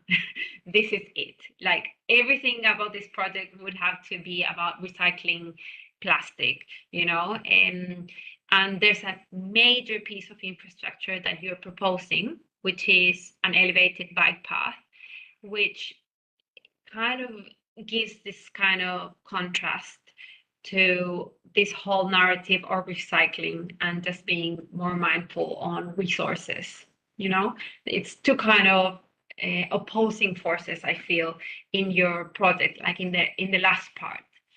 And then when we see, you know, your strategies going into each of those focus zones, you can tell that there is, you know, a very build up solution to the problem.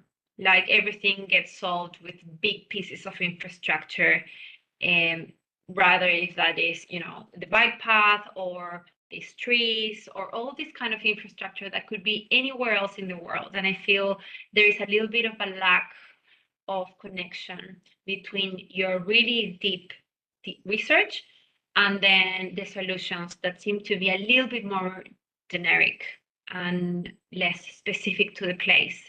And again, representation, even though it's a, you know, beautifully looking diagram, it's still missing some of the relevant things to assess an intervention of this sort, just because we're missing some information because of the representation. So yeah, that's about it for me. I think overall it's a really good thesis, but I think in the last part could have a little bit of a change in representation, and with that, you know, your project would have been informed of different things that could potentially make more sense to that specific area. So yeah, thank you. Thank you. Thank you so much. Thank you. Ujjainji, if you like to say some words for her.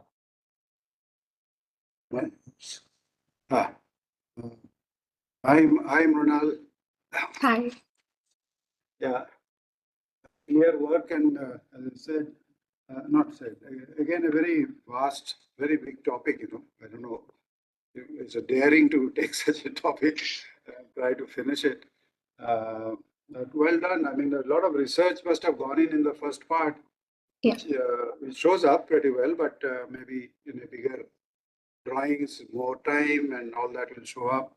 But I see distinct, you know, in the 15 drawings, 1 to 7 is one story, 8 to 10 is another story, or rather, not a different story, but another story.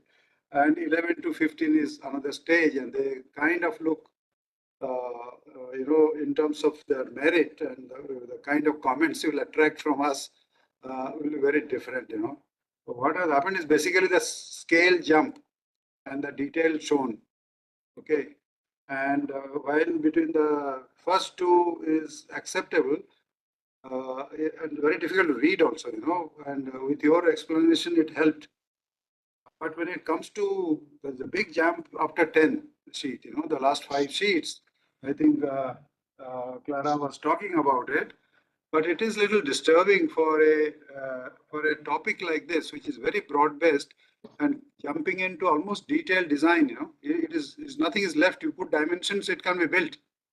And so that's kind of disturbing. I mean, you write that they are kind of solutions, but they should be the solution should be schematic or rather conceptual. You know, I mean, let somebody decide whether it should be elevated or on the ground or, you know, the mix of both. The geometry you may write that you will prefer by design that it should be kind of a winding kind of a thing, you know, a riverine kind of a look of the conceptual, but you need not trace the path exactly. And so anyway, that disturbed me a little bit. Those drawings, 5 drawings, is so strong and so much of conviction, that architectural conviction on a very urban kind of a project. So other than that, you know, if it was architecture, maybe I would, you know, take it. Maybe it is architecture, but then I would take one of those ellipses or circles or all those forms and go a detailed design, you know, showing architecture in it. So it kind of sat in between. Yes. Yes. Yeah. I think unfortunately it was the given from our university that we were required to pick a site and then No, evolve you it should into a pick very up, yeah. specific thing.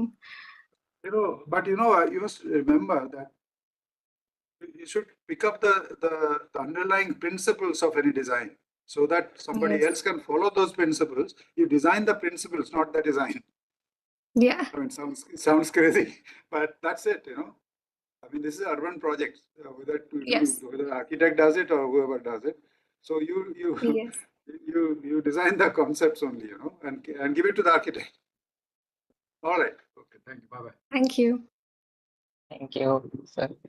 Gary, would you like to say a few words on her work? Some of the things that I noted down was already addressed by my colleagues here. Again, my biggest issue was the jump of the scale, because suddenly from a whole river it went to a site. And it would have been fine if you had a few slides in between showing what the transition is, why exactly you chose this one particular site and how it responds to the bigger story that you're trying to tell. Again, it's been addressed by Ujenji. Another thing was about, anyway, you designed the site now, so let's get into landscape architecture. So you're talking about the amphitheater, you're talking about the climate resilience, or you're talking about showcasing waste, circularity of waste. So I feel like it's a bit too isolated in a way, because if you're trying to portray a principle in a design, I would suggest you stick to one in a way. If you're trying to talk about sustainability in the amphitheater, just stick to that for the whole master plan. You can work with the other elements in your other project, because it's a master plan project. It's a larger scale of interventions, right? It's not just one project. But then again, like you had this the climate resilience zone where you had reed beds along the rivers, if I'm not wrong. Is that Sorry? enough? You had planting along the Yeah. river, right? The question is that technically enough for filtering water, or phytoremediation is a term that we use, the kind of vegetation that you use? What is the technical things that you need to look into while you're designing a practical element like this? Again, the cycle route, it reminded quickly of this project by Lola, the Dutch company. I had a friend who worked on that project, and she was showing me this nice pedestrian walkway through the forests of China. But then this is a completely separate context. You're not in a forest. You really want people to be on ground within this scale of things that's happening around them, not really bike over it. You want them to bike through it, right? It's not a protected wetland. You are basically proposing a new project. So again, the specifics of these details can be taken up later. But then as an urban designer, what you can do, or what we usually do, is set up a list of guidelines. That's the deliverable as a professional that you make. You deliver a set of guidelines that says this is the character, or these are the set of ideas or principles that should denote your detailed design. And then the rest is up to whoever is taking it up later on. Maybe it's you again, maybe it's a different company who's going to be a subcontractor for your bigger vision to be implemented. So again, it's just a specific detail. Otherwise, I think the process is clear, except for the scale jump. I would just look into it once again. But then the graphic and the style, it's very very nice, very well presented. And yeah, let's see how you work on this and the future projects that you work on. Things to look at, big picture thinking, and the process is very clear. Good job. Thank you. Thank you so much. Thank you, Minal. I would like to call upon our next next presenter.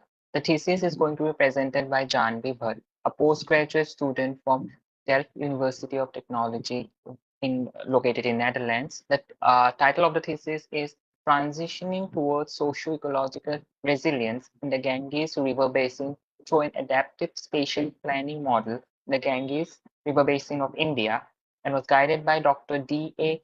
Spalveda Carmona and Dr. I.R. Claudio Foraggi, and it falls under the theme of urban management. Janvi, would you like to share your screen? Sure. Hello. Hi, everyone. Hello. Quickly share my screen. Let me know when you can see my screen. Yeah, sure. Yeah? No. Yeah. Ankur, there is a little change, is it? In terms of, was there some sign then he was supposed to present? And No, she was last. She was present. She's presenting at the last. After Okay, her. this is okay. All right. Yeah. Do you see my screen now? No, Not it's yet. not visible till now. Are you on a MacBook? No, it's Windows. Strange. Let's see. It's loading. Now? Yeah, Yeah. it's visible now. Okay, cool. Yes. Okay. So, well, my thesis is on urban management. It's more to do with the process than to do with the design. So it's a lot of text, but I'll try to go through it. It's about transitioning towards a socio-ecological resilience model, and specifically through an adaptive spatial planning model for the Ganges River Basin. So if we see the Ganges River Basin, it has its very social, economic, and environmental importance. It passes through 5 states in India, in Bangladesh as well. So it has there's a lot of different management aspects to the river basin, but there has been a lot of exploitation that has occurred over the years in past. There's social exploitation, economic exploitation, environmental exploitation that the river has been through. So the whole idea was to see how we can look at this in a holistic manner. So the main problem of continuous population growth, migration, rapid urbanization has led to environmental, social, economic inequalities. Also, lack of participation in the planning process leads to spatial injustice in both distribution of resources and also the whole procedural manner of how urban management is done for the river. So my question was to identify and how we can deal with this injustice and vulnerabilities through an adaptive spatial planning model for the basin river. And the whole roadmap was to identify what these situation or the current phenomenon is, how is the risk and vulnerability increasing, but then the counteraction was to test a model which is both a participatory model but also an adaptive model which changes based on the stakeholders involved, the situation of the impact that the system gets from climate change and also change of governance, and how these strategies then, which can be a holistic strategy development, help into allowing local development and local strategy testing, which then also feeds into the system and gives an adaptive, continuously changing model for planning. So the first question started with what is this adaptive spatial planning model, because it's a model that is new and what does it mean for me? So the idea was to relook at what adaptiveness is, what is the current planning model, and what were the main focus where the system should highlight on, which was adaptive governance, which was evolutionary resilience, and spatial justice. And so this started with identifying a strategic objective, which was the socioeconomic resilience, and then seeing what is the operational objective, which was the planning system, and then quantifying its current state, benchmarking what that future or desired state is, identifying the type of interventions, which are both strategies as well as participatory planning, and then testing this whole model in one location at different scales, throughout scales, and then seeing if that helps again to feed into the system. So for the purpose of testing, and in the Ganges River Basin, there are, of course, it's huge. It has 3 different sections, the hilly sections, the flat plains, and the Delta River. So I did a vulnerability assessment through social aspect, environmental aspect, ecological aspect, and through that I identified one of the most vulnerable zone, which was in the state of Bihar, Patna. And this was then the testing ground for me to see how the strategies work on all different scales and how it feeds back into the system.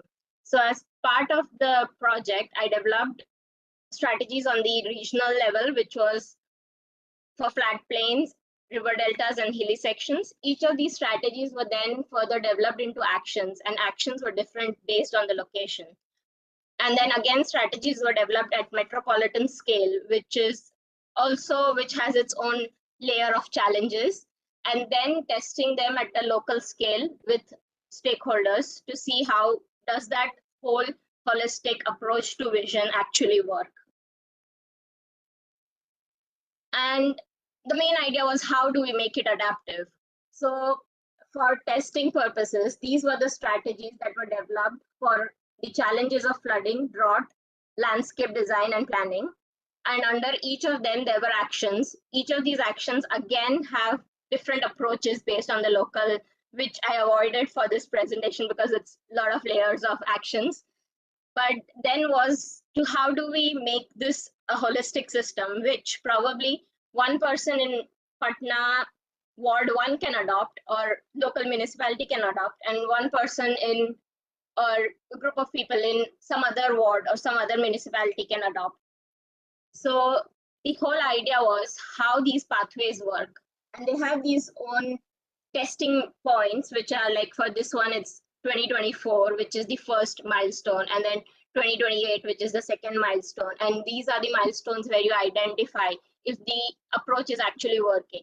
But then the system also allows multiple pathways to go through. So the set of strategies and actions are something that you design at a higher scale, because that is something that will affect the whole ecosystem.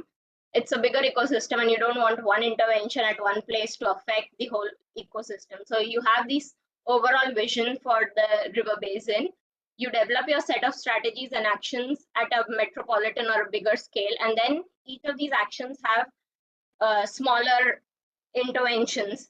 And then based on the path that you take, so say you take a peri-urban area, probably your action starts at how do you reclaim green areas again, or how do you stop that urban growth from happening, and that will lead to a different pathway and probably a different solution. And then if it's a rural area, how do you take this same strategy pathway template and then go, and probably you will end up with a different solution. But then this allows customization of interventions throughout the basin, but still allows the role or the vision to be one which is towards a holistic resilience system. And similarly also, how each of these projects will start. So if there are civil societies that are starting this project, there are NGOs that want to work towards something, because it's a huge basin and no one government can work towards it. So the idea was to develop a system that allows multiple stakeholders to work through it. So if there are civil societies, if they start a project, probably it will end up with a different solution. And if there is a public sector that starts a project, it will end up with a different approach. But then the idea was, like, each of these actions have its social impact scoring and ecological impact scoring, and spatial. It also identified what is the spatial impact of this intervention. Is it high spatial impact, low spatial impact? What is the cost? What is also the acceptance rate of these interventions? And then you test what your approach or your path ends up scoring, and that allows people to identify, is this going to be the plan of action for next 5 years or 10 years? So in more detail, where I tested my solution, it was going through each of these steps, and then each of these steps have a further 3 branch or 4 branch actions that are possible. But there are these intervention point or assessment decision points where the stakeholders, or what are the actors that come into picture, what are the instruments that will be needed for the next stage, and what will be the objective for next 5 years or next 1 year, can be identified, and a decision can be made based on the scoring system to see if that is the goal that we are moving towards. And of course, I mean, this is something that looks very optimistic, very possible. Each government should apply to, but then comes the challenges in the governance system. And the idea was to also identify where the system can fail. So there is, of course, necessity of integration of different stakeholders, different multi-sectoral governance. There is also lack of capacity in terms of the locals who, at very local level, the municipality, mayors. So how do we identify those challenges? And as part of this project, I identified those challenges for the Patna region.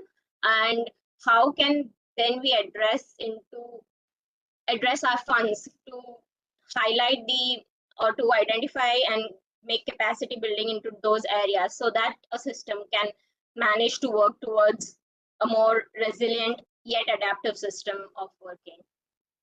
So yeah, basically that was the idea, to identify a bigger model where the role remains, or the goal of the whole system remains, to achieve a holistic development, yet create a system that is ready to absorb shocks of climate change, ready to absorb change of governance, and then we still move towards a single goal of resilience. So thank you for listening in to the presentation. Thank you, Janvi. Ujjainji, would you like to say a few words on our work? Yeah, I will be rather frank. Actually, I haven't understood this enough to comment. I need to sit with you for a couple of hours to really get to it. I really, first of all, I hadn't got it beforehand, so that time also didn't get. And today is 10 minutes, 5 minutes. It's very complex and very, has been done with a lot of work. Converting all these, thoughts into tables and diagrams and arrows and whatnot. I'm only afraid, I hope, looking at this model, people don't get scared and don't adopt it. I'm sorry, I may be lighthearted, but it could be a possibility. You know India very well, I'm sure. Yeah. And you go and show this to one municipal guy, he will be very happy, give you tea and all that, but he will keep it. I don't think he will open it again. I'm sorry to be critical, but that's the reality. No, I agree. Yeah. So anyway, frankly, I cannot comment. I only love those little drawing, those 3D things. I want to take them and use it somewhere. They're so beautiful. But let me not waste time. I really can't comment on the actual content of it. Thank you, Ujjainji. Clara, would you like to say something? I kind of agree from a different perspective, but I also kind of find it very difficult to comment also because of the amount of information that you need to manage to kind of actually assess a matrix of this sort. It's just a massive endeavor to do in the first place, and to assess it, it's the same thing. You have to go through all that process to really understand what those steps are, to actually, understand what this ultimate goal that you're talking about is leading to. And each of those steps obviously, has repercussions as it moves through that kind of decision-making process, I guess. And with that, I will comment on the representation. I think it's super clear and very kind of on point, given that this is not something I am usually exposed to or I do. Assessments of this type. I think it's approachable in a way. And I think if we were to have that extra hour, we could potentially, I don't know if an hour, but a few hours, potentially get through it. And I think that is a great addition to this sort of tools, because I mentioned this before in other of your colleagues' presentations. Representation is one of the key things that we do as professionals. We transfer information from the very technical world to people who are going to build it, so even more technical, or people who are going to use it, that at the end have the saying of the success of this. And to a municipal person who might, I don't understand why open this and not open it again, but okay, there's all these layers of people who will have contact with an assessment of this sort. And I think you've tackled representation in a great way from my perspective. Obviously biased and in my own context. Yeah, that's it, I guess. Thank you. Thank you, Thank Clara. Gary, would you like to say something? Yeah, Janvi, thank you so much for the very, very concise presentation of what seems like a very, very complex thought process. Yeah, this is probably like 5 or 10% of what Yeah, I can imagine. Yeah. So from what I understood, this is kind of like a top-down approach to strategic planning, and I find parallels of this in economics. Sorry, not economy, economics, because you have the macro level and micro level thinking there, the models, right? You have the macro models where you predict certain scenarios, and the micro models again. So I feel there's a certain relation to that in this. Again, it's very spatial in terms of approach, but then again, one of the last slides you presented was about the challenges, which I think is the biggest step in this. You can predict, you can come up with strategies, but then how do you implement it in a practical way, especially at the scale that you were looking at? It was not in a city, it was much more regional. It comprised of multiple governments. You had the central government and the state governments at stake. So who makes the decisions? And it's always not a government project, right? Things like this. There are private stakeholders. So I feel maybe it's something that you can add at some point is be having this central.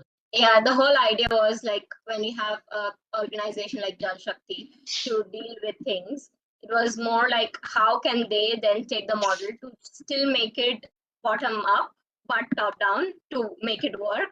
So how they can take this system and go to individual municipalities, make things work, and then feed in again to the top down bottom up approach cycle. So I think the top down approach at some point has to stop, and in this specific project that is, and probably it's about having a planning body that is like more central element that helps you. They know everything about every project that comes up in your state or in your region.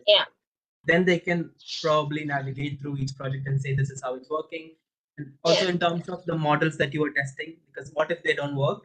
Then you have like 4 years gone, right? So maybe there are also some technological inputs that can come in here, some simulations they could probably run. I was helping a PhD student earlier this year, and she was running simulations to see how future scenarios look like. Of course, it's not perfect, but if there is a layer of technology integrated into this, that's also something that can go in. Again, just quick thoughts, but overall, I think it's brilliant thought process, and hope things like this come into India, and also the solutions that you're trying to integrate into the project as well. Thank Very you. nice. Thank you, Janvi, for sharing us your work.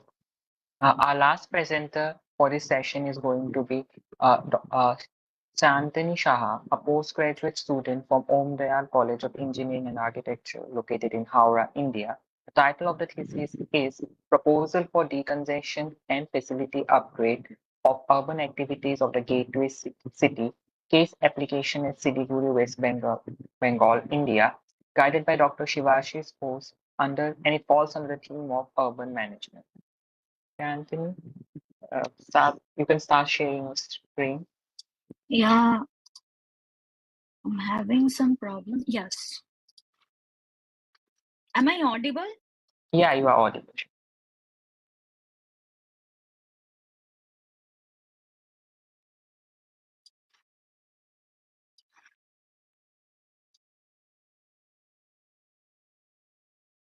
So, is my screen visible? No, not yet.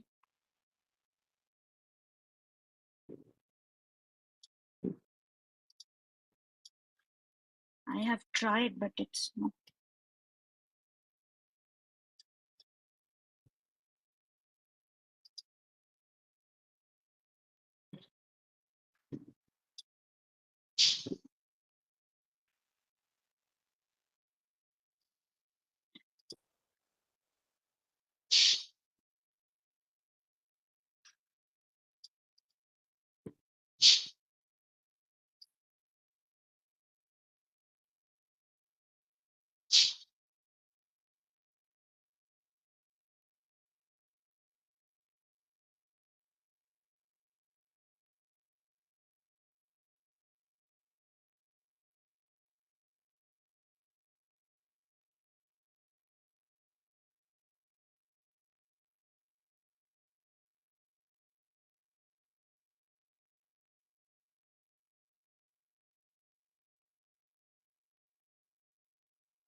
Yeah, hi, Sayanthini. Are you there in the meeting?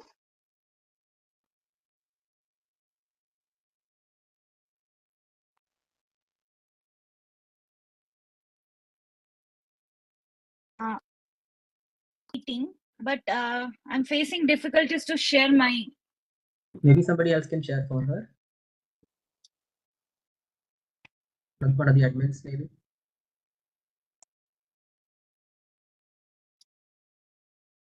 Yeah, hi, Sayanthini. I have given you the presentations right. So on your screen, Okay. You will be seeing an option, share. It's in the middle of all the buttons. And when you will click on that, you will be having options to present your presentation. You can directly click on the share button and you will be able to present your presentation. It's there, but it's not.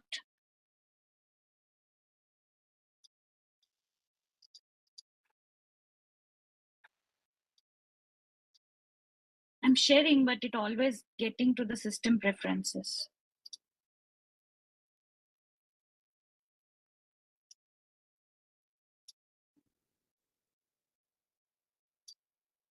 You should you should allow the WebEx to access your camera, and then you should re-log in. So So I you have should given all the permission, but it's for the again camera, facing and then you problem. should log out and log in again.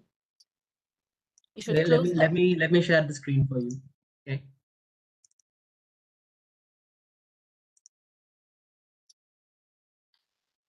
This is fine. Yes. Can you go to the first slide? I'm very sorry. Actually, I'm conducting this session from a medical facility. There has been an emergency in my home. No worries. Okay. Just let me know when to change the So, screen. okay. So good evening. As I start, the title of my UD thesis is Proposal for Decongestion and Facility Upgrade of Urban Activities of the Gateway City. Case application at Shiliguri, West Bengal, India. So I was a postgraduate student in Jadavpur University and now work at Omdal College of Engineering and Architecture in Howrah.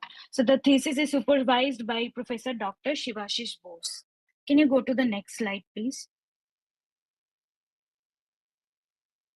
So Shiliguri is the third largest urban agglomeration in India. It is also classified as a medium town by Census of India. Shiliguri is located just at the bottleneck, surrounded by international boundaries and creating the sole land connection between the seven sister state of northeastern India with the rest part of India. It serves as the gateway to all of the northeastern hilly regions also. Current population of Shiliguri is 5.13 lakhs, amongst which more than 50% is migrant. Because of the location of Shiliguri, it has become the 3T, that is the trade, transit, and trade, tourism, and transport center for the surrounding neighbors. Recently, a trilateral highway is also announced, which will come all along from Bangkok to India through Shiliguri, adding one more importance as gateway. Can you go to the next slide, please? So Shiliguri Municipal Corporation is around 41.9 square kilometer. After the 1959 Assam rail link, the city core started kind of a ribbon development around the three major arterial road, which is known as Hilkart Road, Shevak Road, and Champasari Road. These roads are also parts of two national highways, NH10 and NH27. Looking at the existing land use, it is very much evident that as per URDPFI guidelines by Government of India, Shiliguri is lagging behind industrial, transport, communicational, public and semi-public infrastructure and green lands, as in recreational spaces, parks, open landscape areas, playgrounds, etc. So in Shiliguri, overuse and abusement of land use can be seen. Commercial land use is more than what is required for medium town. Can you go to the next slide, please? The three roads, which I have focused over here, creating a triangle, the three roads. So these roads are the spine of the city for all the commercial, tourism, and infrastructure related development. And all those activities are restricted around these three roads. So they hold the whole transportational hub and everything. Can you go to the previous slide, please? Though, for example, the city only has 4 bus stops with inadequate bus and other parking facilities. Only 1 freight parking zone. Thus, the city faces 70% of on-street parking. As we can see in the lower right map, the average vehicle speed on these 3 roads has become 12.8 km per hour. For an example, I would like to highlight that 550 bus parking capacity is all over that is there in Shiliguri, whereas only in one road, Hillcut Road, you'll get 800 to 900 buses ply every day. So as we have already seen that the commercial land use is exceeding, resulting in unorganized commercial settlements, encroachment within the carriageway, roads, footpaths, etc. And we also cannot avoid these unorganized commercial activities, which tends to the vending and hawking in India, because more than 50% of the commercial revenue are coming from those activities. Can you go to the next slide? All the malls, shopping arcades, markets, offices, tourist spots, hotels, bus stops, freight stops are around those 3 roads. So these markets are also include the famous Hong Kong market also. In context, we find that the river Mahananda, which is going just from the center of the triangle created by the 3 roads, and the basins of Mahananda are not utilized or somewhere occupied by slum areas. There are only 2 bridges over river Mahananda within 2 of the streets, and 1 recreational public park which also has its back face towards the river. Can you go to the next slide, please?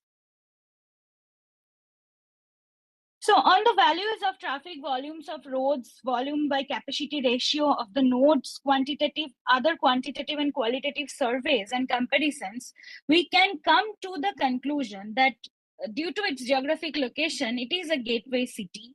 It is the trade, commercial and transit hub for the surroundings. And whereas when we see the problem, so Shiliguri do not have adequate industrial, recreational, public and semi-public facilities. All the parkings are on street. All the unorganized commercial activities are on street, and nodes being the main activity hub, these roads are getting congested. So we are facing all the problems along this road, kind of a river development which is already saturated. But again, new facilities are coming up along these 3 roads. So there are already different muses, different proposals from government level to work it up. And being my hometown, I have taken this topic. If I could give a solution using traditional urban design methods. Can you go to the next slide, please? So there I'm highlighting, sorry for those little texts and diagrams because it is an extensive study. Now I'm just going to the scale. Now these boundaries are the 3 streets that we are talking about, and river Mahananda is going just to the center of this part. And these are the existing sections where the brown highlighted cars only the active movement, and the black and gray parts are the encroachment you can see on the footpath and everything. And by this pie chart, I like to show what is the usability of the existing road widths. Can you go to the next slide, please? So eventually 2 questions have aroused in mind: how this existing conflict and congestive situation between public spaces and the transit systems is to be solved, and is provision for new facilities for urban activities able to decentralize the crowd? So focusing on these, what I have done is I have focused on the traditional key parameters which are required to focus on the problem that Shiliguri is facing. So I have taken the parameters which are very traditional, again related to the problems that Shiliguri is facing, and then also traditional urban design techniques. So I will not be going in detail of how I have described those key parameters and techniques. Rather, I'll go to the next slide, where I have focused giving the solutions of all the design guidelines for the problems. And I will again be not going into the details. I will not be reading these. can you go to the next slide? So this is the diagram where I have given the proposed land use. So what I have done is, what I have proposed is, around the Mahananda, where the lands were wetted lands, but were not utilized or abused. So I have proposed 2 new arterial roads along the riverfront, keeping the CRZ guidelines in mind, and new land uses just along the riverfront roads. And I have proposed for one more connection above River Mahananda. So my mode of development was places for people, enriching the existing, making connections, work with the landscapes, mix uses and forms, and manage the investment. Now, what I have done is I have tried to keep the high rise or the public and semi-public infrastructure just at the center of the spaces that I have sewed through the riverfront roads, then the commercial areas, then spaces for the recreational zones, open landscape areas, again to avoid the congestion which will again come up for the newly proposed roads. So can you go? So this is just a conceptual idea. How can the land use be given, or what are the facilities that can Siliguri come up with again? And if you can see that on the junctions, again, where these 2 new roads are meeting the existing roads, I have given recreational spaces, open green spaces to again avoid the congestion. So I have tried to keep as much as open spaces in the nodal points. Can you go to the next slide, please? I will be detailing out some of my existing street upgradation that I have done, where I have tried to include the spaces for hawkers, spaces for parkings using the existing width of the footpath, keeping the minimum width of walking, where I have included these spaces. And I have tried to analyze the behavioral analysis of that, of a footpath, of the relation of the person with the footpath and the carriageway of the road. I have tried giving barriers, green barriers, to restrict the movement from the footpath to the carriageway of the road. So again, this is the same typology where I have used for the riverfront promenade, they're creating green spaces along with the river.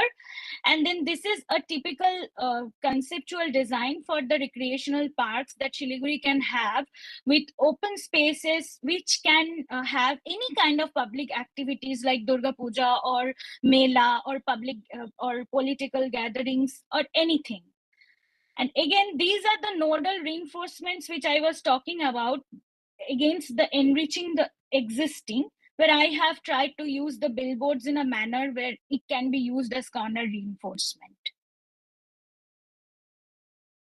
Can you go to the next slide, please?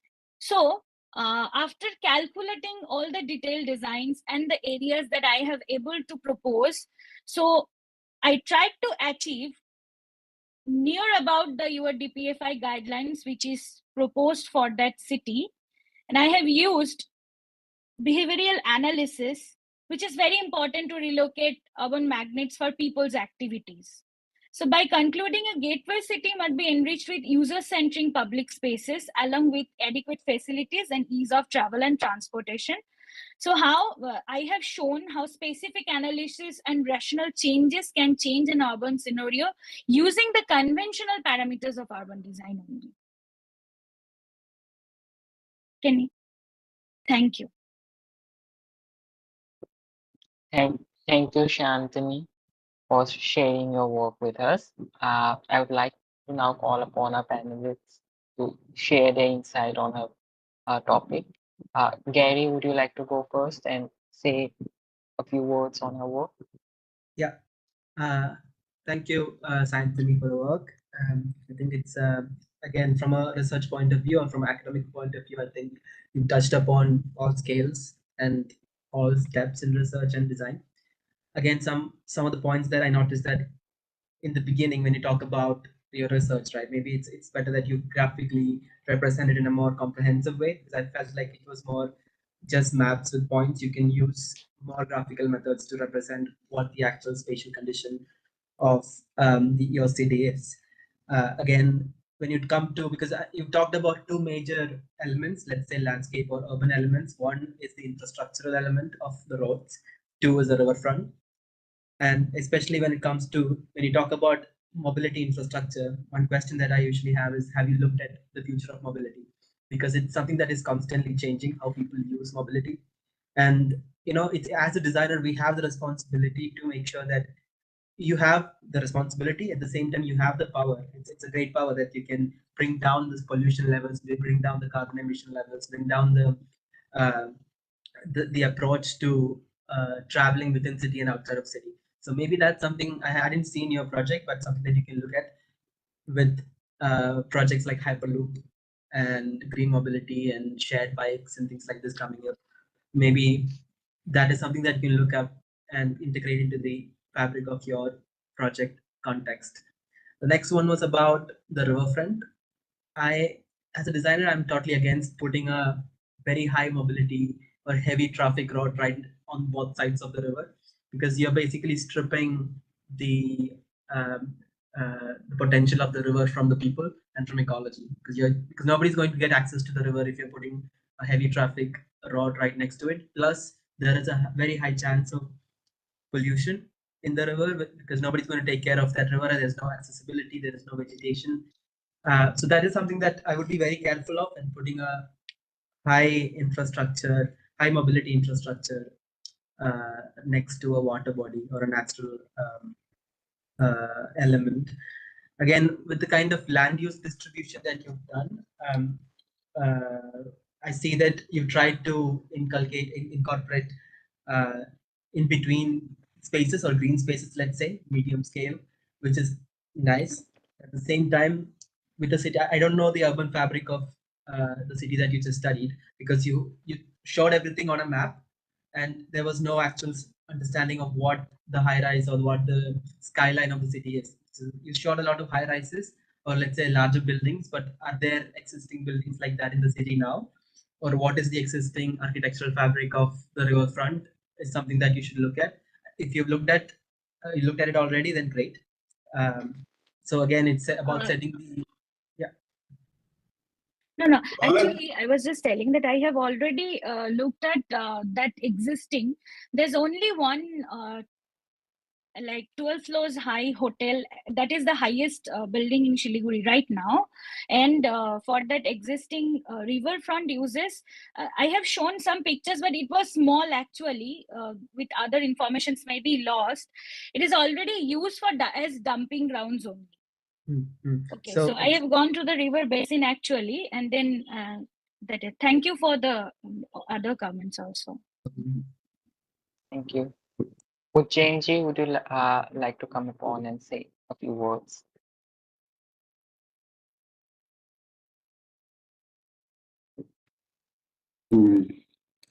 Sayantini, lots of work. That's my first comment, and that's also the may not be a positive comment. I think there's too much of work. That's one of the reason why some specific things are not coming out of it. You know, after hearing you, and parallelly in a larger screen, I have gone up and down your 15 seats 15 times while you were speaking, and trying to figure out what have you done, why you started. I'm sorry, I'm just talking from my heart. You know, really first I couldn't figure out that what you are. You know, when you're doing this, you are playing a role of a planner, a traffic planner, or a urban designer, or an architect, landscape architect, environmentalist. It's very difficult to know what you are, and the way you have approached it. 3-4 sheets of thing is study about the city without really knowing what you want to do there, other than you want to improve the city. In the first things written there, no? You want to improve traffic, transportation, and it's a big thing, you know, to take a Siliguri and you start a project saying that I want to improve it, traffic improvement, some other improvement. And it's very difficult to do that way. I'm telling you, that's why I'm sure you are extremely hardworking and intelligent person. Is no doubt. You must be topping your class all through, and that's and you wanted to. And I'm serious. I've been seeing students for last 40 years for urban design students. So and from your college also. Anyway, so in the process of trying to do a lot, that's the problem I'm seeing in your thesis. You are unable to reach any aspect of it in a logical conclusion which is defendable. You cannot defend your traffic proposals because you are not a traffic planner and you have to assume something. So if you want to do a city like this, you have to quickly make some assumption of a structure plan for this and go to one small area and demonstrate that how this can be a great place from urban design principles. So what has happened now in the that suddenly you see a master plan of a long piece of land along the river and with buildings and all that. A lot of work has gone into it, but it's of absolutely no use because if I take that, you will not be able to defend it. You take every proposal you take, it will be very difficult for you to defend the design because you don't have background information to support it. You have a lot of background information which have been collected before knowing what information you want. You have demography. You haven't used demography in your designs. Why you have your demography? Oh, whatever. I'm just because I haven't read. It's so much to read in these few minutes, and this was not with me beforehand.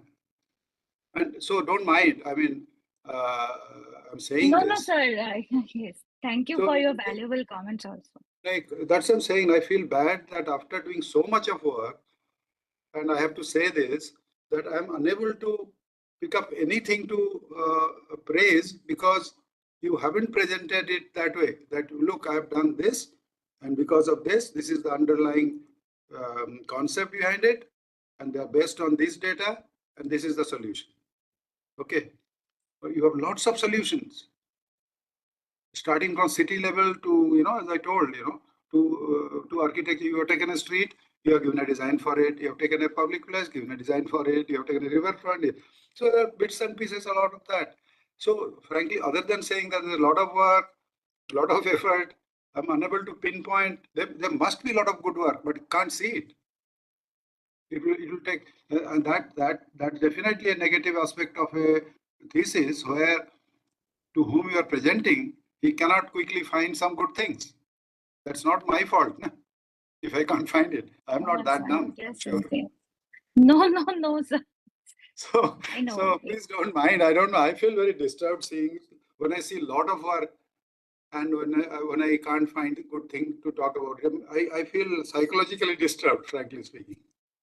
But I only hope that there are things when you spend time and we'll find it, and and we'll all be happy. Anyway, thank you. Thank you. Okay. Clara, would you like to say some words? Yes. Kind of hard to go after that. I think Udanji has a really good point. He, has vast experience at looking at projects of this scale, and it's hard to see, and for me as well, it's hard to see where those where this is heading, what's the intention. I understand there is an intention for improving the city, but it's very open and it's not limited to a certain area that can be debatable or can be pinpoint at. And that's obviously an issue. I do find quite interesting that you brought this idea of design guidelines that you didn't went through, but I think it's interesting that you brought all these different, I assume those are not your projects, but design guidelines from somewhere else or someone else. And it will be interesting to understand where this came from, because similar to what Gary said, and I fully agree with this, and I want to be unequivocal with this, we are shifting everywhere in the world from putting big infrastructure next to water courses. And not only because of pollution, but also because of such a big loss for the city as recreation, on the recreational aspect of these places. on top of that, we have a huge crisis with water and how that water kind of moves in and out of its basin. And I think putting, this kind of infrastructure really, it's critical. And I think you have to leave this scenario, this virtual room with that in your mind and not forget about that.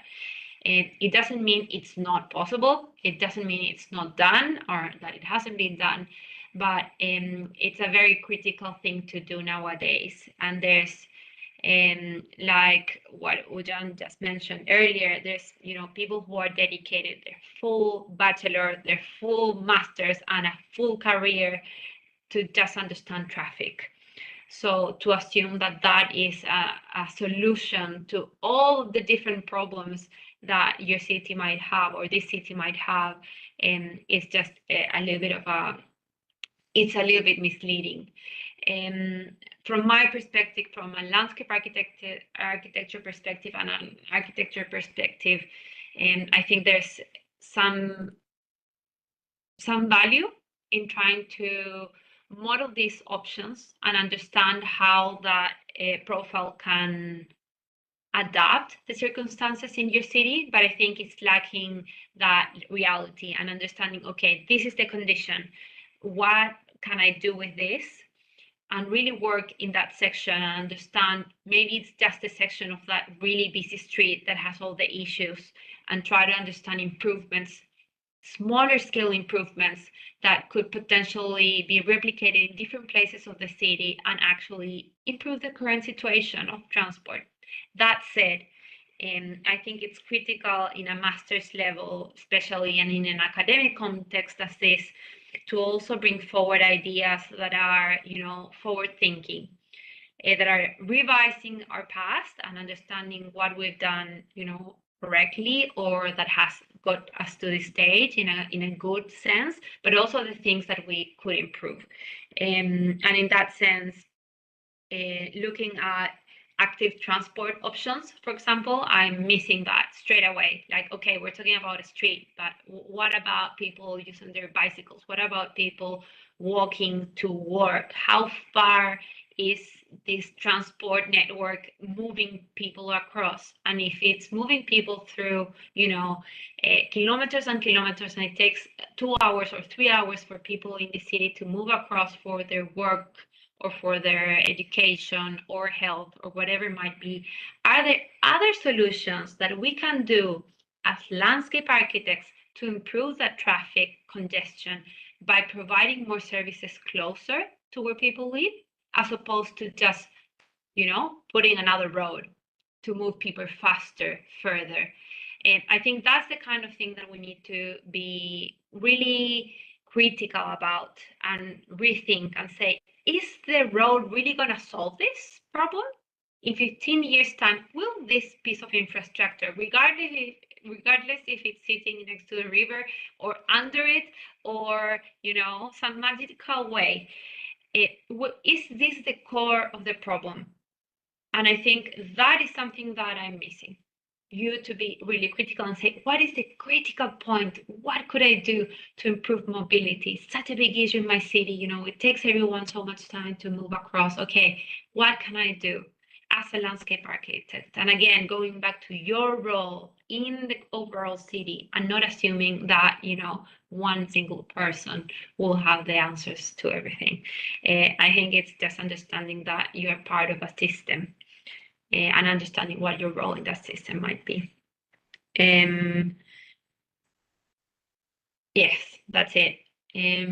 Thank you for your time and for putting all this load of work here. And I hope that these comments are coming from the best of our hearts, from a good point, and that they're actually helpful. Thank you so much, ma'am. You're very welcome. Thank you. Thank you, Shantini, for sharing your work. There is a question in our chat box which I would like to put forward it to our panel members. The question is from Malvika, and her question is, with urban development taking the front seat in progress today, how do you think private projects bound by a site can be motivated to contribute to urban landscape and public space engagement. Can our panel, any one of our panel members would like to take upon and answer her query? I think I can maybe give a start. From a lot of master plan projects that we are doing, right? Even if it is a private site, there are certain planning regulations or planning bodies that exist in the council or the municipality or the metropolitan, with whatever your jurisdiction is. There is going to be a body that dictates the standard that you need to meet in order to get planning permission for this. For example, you have the building rules in India, right? Every state has its own rules and country in itself has its own rule. So if you don't meet a certain standard in terms of ecological impact, in terms of visual impact, which is very important, it's not just about ticking the check boxes. It's also about confining to the fabric of the existing urban grain of the area. So there are certain bodies like this. So that's one approach that I'm not sure if it is there in India on a national scale or even in a regional scale, because you usually get planning permission very easily if you stick to certain local regulations of the offset or of the materials of the foundation, things like that. But then I think there also needs to be this extra layer of making sure that there are these guidelines that help architects and local councils and whoever is implementing the project on site. They go through a proper quality check, make sure that these people are compatible to do certain projects in whichever context, private or public. So that also ensures that there is a linear process and only experts take up the responsibility of designing spaces rather than anybody who can just draw. I know that there are a lot of people who pretend to be architects in our country, in India especially. They can build wherever they want. If you have a plan in a section, they get the approval, which is also something that a lot of professionals are fighting against. So these are things that need to come in a more governance level, I would say. You have bodies like Council of Architecture to help with that, or urban design bodies or landscape architecture bodies. So it's a more governance thing from my perspective. Thank you, Gary. I hope, Malvika, you have got your answer. I think Ujin sir has something to say. Yes, sir. Would you like to say Can something? Can I just add simply? Yeah, sure, sir. Yeah, sure. Because in one of my talk, where one part is how do you get public good from private investment?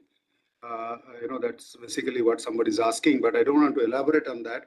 There are three things, or rather two things. First, the public authority first must know what is public good. Okay, what they want for the public, which means there should be, let's call it an urban design plan for the time being, in absence of a better word. So there has to be an urban design plan or whatever it is for an area or for the city part of the area. That's for number one. That what we want must be known first before you ask somebody to do it. So then we have to figure out how the private people or private investor or the developer will do it. So there are two ways broadly. That same stick and carrot. Either you give them some carrots by giving some concessions, some this and that, so that they get benefit out of doing that, or you restrict them through law. That if you want to develop it, you better do it, or I will not allow you to do it. There is now, under these two things, there are many policies you can develop that will be influenced by many things, by politics, policy, culture, and all that. But this is the only way. You cannot expect a businessman to not make profit and do something for public. So there are ways by design itself can be done that they get encouraged. But what are those things is is urban design in a way also. So that's it. I mean, either you give incentives, or you have incentive zonings, or you have restrictive zoning, and you follow both those, and you have a predetermined good plan for that place. Good plan. Otherwise, if it is not good, after doing all that, you get a lousy place. What's the big deal? So that first one is very important also. That do you know what you want? Most authorities don't know because they don't have a plan. They have a master plan which doesn't talk about quality. Anyway, sorry, that's it. I add into it. Okay, all right. Thank you. What else? I think that was spot on.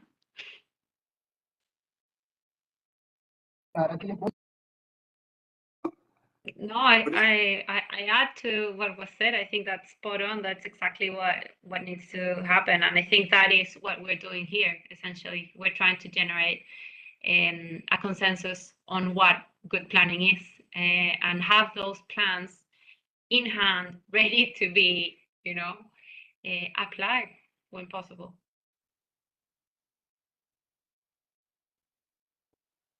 Ankur, what is next? We are out of time Yeah, anyway. yes, sir, we are done with the session one for today. Ankur was So having. just can I, sorry, I know I ran out of time because Yes, we had only one discussion on a point, but I just wanted to generally take just 1 minute to say about the session or about the efforts of, Urban Lab. Sure, See, sir. one thing came through even with these 9 entries or 9 projects, that it is so varied, mainly because it came from various places, various institutions who have different objectives of their institution, what they want to do in their institution. Let's keep aside the quality of work by the student, but let us think about what is accepted as a thesis, the content of it, the width of it, the length of it, that varies. So it's very difficult to evaluate. So we should not evaluate in that way, that it's too small, too big, too that, because you don't know. I mean, that must be the requirement of that college, that you have to do all this, otherwise it's not a thesis. Or if you do this much only, this is good enough for a thesis.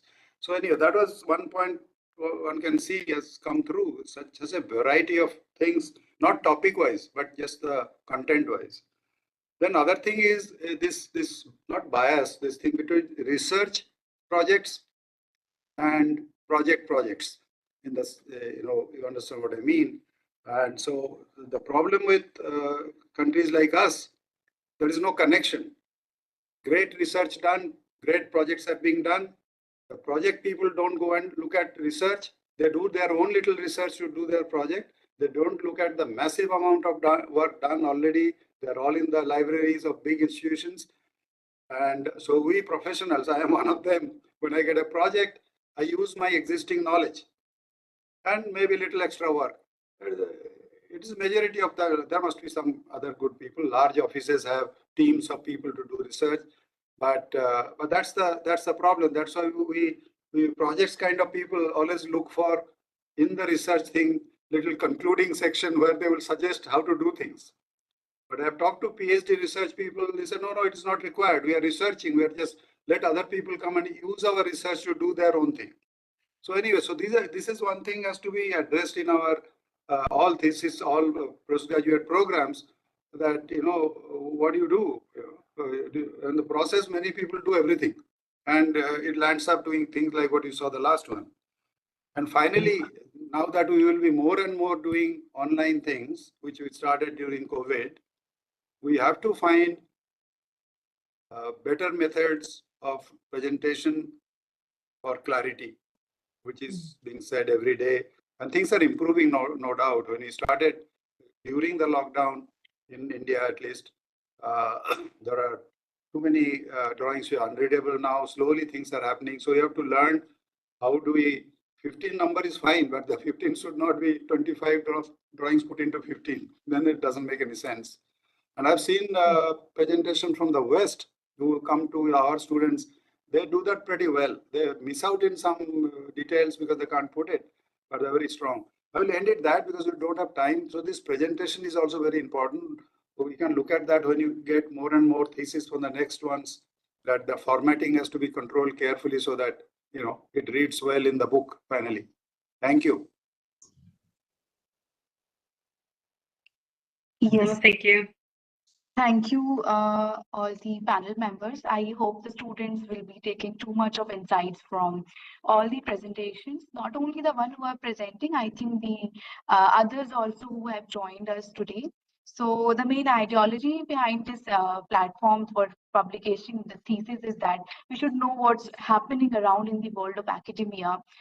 When we talk about thesis, both design thesis or research-based thesis, and because both the theses have different kind of endings, we cannot assume the same result from design thesis or. And coming to the point of different presentation methodologies, I think we should now soon adapt different ways of presenting online, because most of the reviews also these days are happening online. So I think very soon we need to find different ways of presenting our our ideas in a better way on screen, on a small screen. So I think we will be in this habit very soon, because COVID has really taught to adopt to this new method of presenting everything online. So with this, I would like to thank you all for joining for this session. Now we are going to begin with the next session, which is going to be the urban management thesis. And I would once again thank you all, Gary, Clara, and Jan sir, for being here and giving your insights. You're most welcome to join us for the next session also. I think Gary has to leave for some work. We are really sorry for this delay. I think the discussions were very interesting throughout it, and I hope the participants are also able to get very good insights from what's happening in thesis. So we'll now begin with the next thesis session, which is urban management. I would now like to call Malvika Muralidharan to moderate the next session. Thank you everyone. Thank you everyone. Gary, I have to Ujan. Thank you to the students as well for all the hard work. And yeah, just really exciting to see all the different, I agree, variety of work done. So yeah, thank you again. Thank you. Thank you. Thank you. Thanks, both of you. Very nice to meet you. And sorry, I can't stay more. I have another appointment. But really, really enthusiastic to see all the work and what is going to happen. So I hope UDL continues this tradition in the coming years, and probably more ways of displaying work, new ways of displaying work. Yeah. But well done, everybody who was involved in this. Thank you so much. Thank you. Thank you. Bye-bye. Bye everyone. I'll join back later sometime. I have to go now. Okay, bye. Sure, sir. Okay. Thank you. Bye-bye. Bye-bye.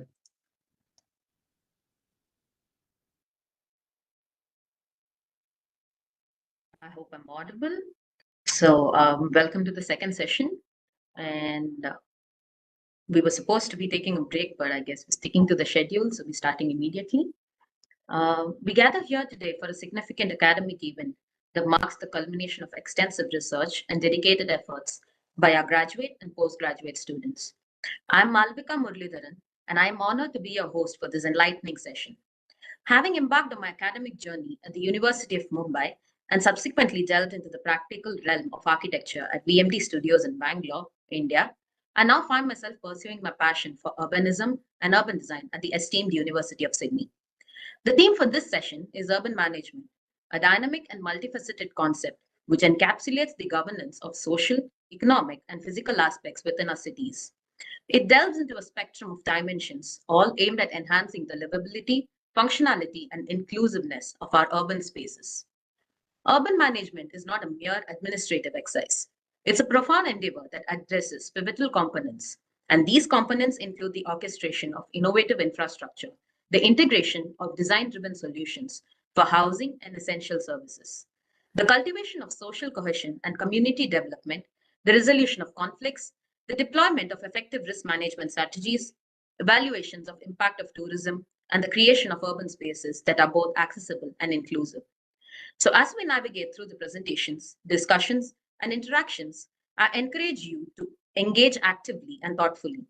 Without further ado, let's begin with the second session, Urban Management, panel by Dr. Manoj Kini, Architect Nicolo Chierichetti, and Dr. Nabil Mohareb. I now invite the panelists to share a few inspiring words on the theme with everyone before we move on to the presentations. Can we start with Dr. Manoj Kini?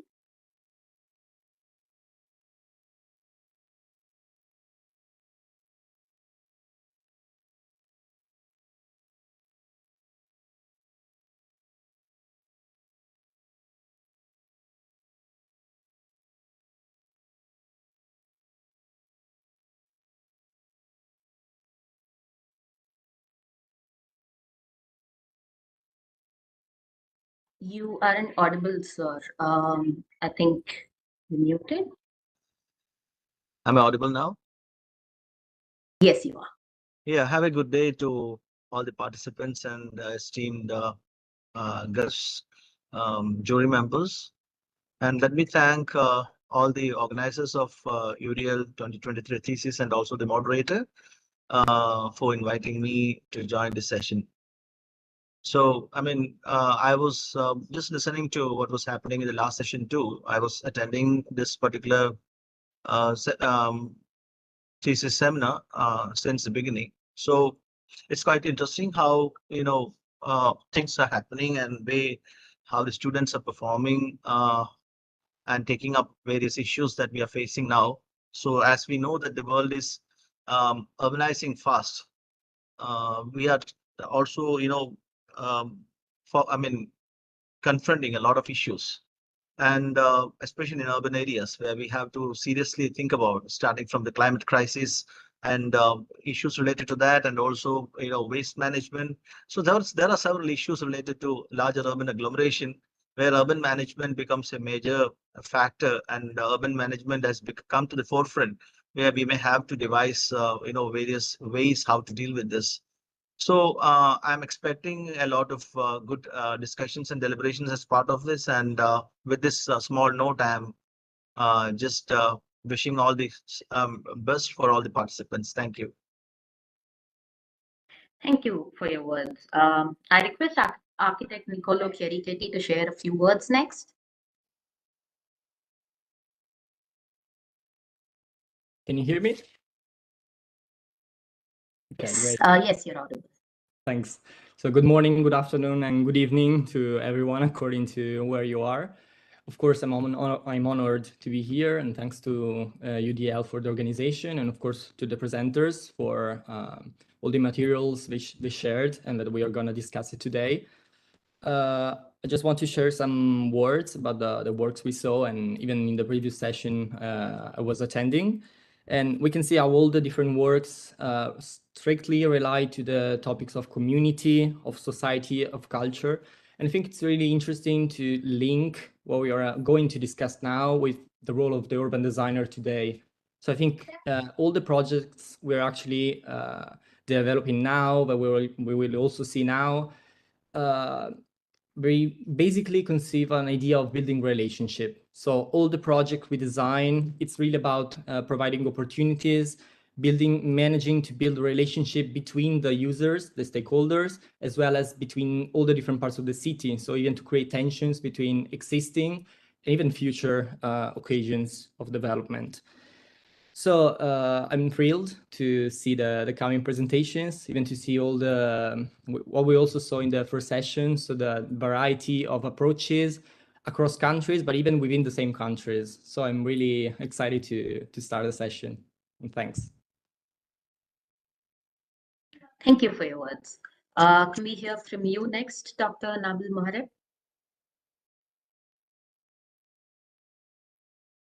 Well, thank you very much, and I would like to thank the panelists and the students through the globe who are sharing the ideas and the thesis. Really, it's really interesting idea. That's why I'd like also to thank the Urban Design Lab for putting all of the effort to put all of these together. It's a great idea not just to see your school or your students only, but see different schools across different countries, different cultures, even different cities. It's really fascinating idea. I'm enjoying the discussion, and I would like the students to feel relief and relax in the presentation. They actually, I mean, we are just enjoying their work. They really have done a very good work. So thank you very much, and I'm eager to start listening to the presentation. Thank you for your words. Without further ado, let's move on to hearing from our participants. Before we start, I would like to emphasize on the fact that each presenter will be given 10 minutes to complete their presentation, and I kindly request all the participants to ensure that you adhere to the time limit. As we embark on this journey of intellectual exploration and discovery, we have our first presenter of the session, Abhishek Sharma, an undergraduate student from the Ayojan School of Architecture located in Jaipur, India. The title of the thesis is Astitwa, Urban Center for Waste Management and Community Development at Jaipur, India, guided by architect Ritu Nathawat under the theme Urban Management. Can we hear from you, Abhishek? Thank you. Yes, ma'am.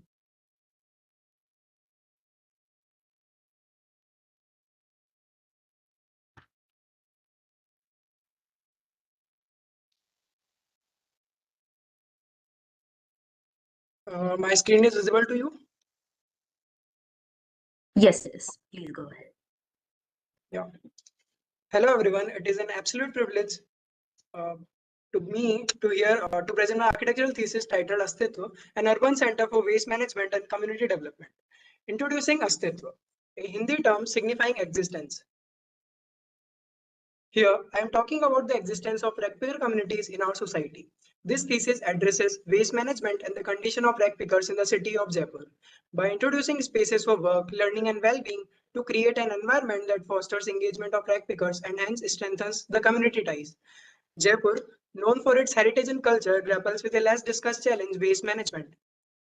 The two main dumping yards, Sevapura and Mathuradaspura, stand out at a major waste hotspots, along with the 9 transfer stations. And amongst these transfer stations, one is selected as a site for the thesis project. This 6.7 hectares of site is located in Sanganer zone of Pratap Nagar Sector 5. This thesis revolves around addressing 3 pivotal challenges, each with its own innovative design solution. First, the city's waste management. So a waste sorting facility and recycling facility is proposed as a pilot model for the city. Second, community involvement in waste management is crucial. Many children in this community lack education, demanding transformative solutions. An upliftment center and a learning center are advocated for them. Third, the site itself has been a concern since 2009, seen as a threat. An urban park is proposed to counter this, offering a breathing space amidst the city and promote waste awareness. This slide addresses the concern of waste management. Analyzing Jaipur city waste generation and management cycle reveals a daily generation of 1,500 tons of unsegregated waste due to lacking separation between dry and wet waste in collection vehicles. Source segregation is lacking in homes, markets, and streets. Consequently, unsegregated waste is taken to nearby transfer stations. Rack pickers, supervised by contractors of Jaipur Municipal Corporation, manually sort this waste under risky conditions, earning daily wages despite hazards and no safety gear. They extract valuable materials from mixed waste. The remaining waste is sent to Sevapura and Mathuradaspura. Sevapura has its compost plant and it manages 300 tons of waste daily, while Mathuradaspura converts waste into fuel. This reveals a gap. Only 50% of waste is managed by municipal corporation through composting and incineration. The rest lands in Sevapura and Mathuradaspura landfills. This disheartening reality is epitomized by ever-expanding skyline in Jaipur outskirts, a testament to the relentless growth over the time. Now let's explore the site present and its fascinating evolution. Positioned next to the Dravyavati River, the site carries unique importance with 3 settlements of rack pickers in nearby vicinity. These unsung heroes come here to manually segregate waste for daily wages. Focusing on settlement 1, the street section provides insight into ongoing activities. The site itself showcases a significant historical change. Once graced by the presence of Bambala Lake, it has tragically transformed. This beautiful water body is now an unfortunate site, a garbage-filled lake. Here's a look at the transformation from 2009 to the present, impacting the landscape and the community. The site plan shows an enduring plinth for waste collection vehicles. The visible difference directs direct attention to the existing lake, now a lake to the garbage. Below, in the site section, showing site activities. From the left side, the vehicles enter into the site and dumps the waste on the plinth's edge. Rack pickers engaging in sorting and segregating waste. The depression within the site is highlighted by the site section, contrasting with the road level on the right side. This slide holds a personal significance as it showcases my profound community interactions. I begin by immersing myself in their settlements and living conditions. During this journey, I met Rahul, a young boy who crafts models from waste, mirroring my architectural origins. His creativity spurred my commitment to positive change for waste pickers. Additionally, my collaboration with Dular Foundation, an NGO, led to another impactful venture. To understand child psychology, I organized a painting competition themed The School of Their Dreams. This social experiment illuminated the factors shaping their memories, observing their behavior and habits providing valuable design insights for me in the for design proposal. Yeah, here comes to the core concept of my thesis proposal. So the proposal is rooted in the 7 stages of life. During my interactions with this community, a striking observation emerged. The majority of its members don't even know their age. This peculiarity led me to structure the learning center in a unique way. Rather than organizing classrooms based on the traditional grade levels, I opted to divide into them 7 stages, distinct life stages. So even if they don't know their age, they are at least aware of their stage of life. These 7 stages align with Shakespeare's concept of life, like 7 stages of life, which are also known as avastha in Hindi terms, from garbhavastha to vruddhavastha, based on their age groups. The project envisions a narrative that starts with a child surrounded by waste before birth, symbolizing the early exposure of their future livelihood. It revolves around the 7 stages of life cycle, highlighting the unique journey of a rag picker and their profound connection with waste. It symbolizes the early exposure of child to waste environment as they are born into a community where waste becomes a part of their upbringing. Their work environment take a toll on their health. This results in premature mortality and incomplete life cycle. This emphasizes work significance as a part of their lives. Astitva aims for a sustainable, inclusive urban center addressing waste management and uplifting the rag pickers community, combining the initial concept of life with the site. The project rests on 3 pillars: work, life, and nature. Under work, a waste sorting facility is proposed that also generates community employment. In the life aspect, a learning center is envisioned, and the nature component includes a public park with a waste museum. A strong line of existence shown in a section acts as a bridge across all the 3 activities. It symbolically links the community and society, seamlessly integrating these pillars. This slide showcases the master plan of the final thesis proposal, highlighting key element arrangements. The sorting facility holds a prominent position at the site's top. Specific entrances are designed for the proposed areas, the waste sorting facility, and the urban market or urban plaza accessible through different entrances. The waste sorting facility is detailed with dual inlets for waste sorting, like for wet waste and dry waste management. A central courtyard and a lengthy corridor promote natural ventilation. Composting pits are strategically placed on the rear side of the building to convert wet waste into compost. The second proposal involves creating a learning center and an upliftment center for the community. This space symbolizes the womb-like connection, like this space. We share with 3 essential elements: our mother, nature, and learning. And this is the first stage of our life. If I talking about a womb is the first stage of our life. The plinth leads to this zone leads to the maternity care center, which is the first path that's signifying the bond with our mother. The second path leads to the learning center, representing human diversity, and the third path lead to the urban park, symbolizing nature connection. Now come to an interesting part.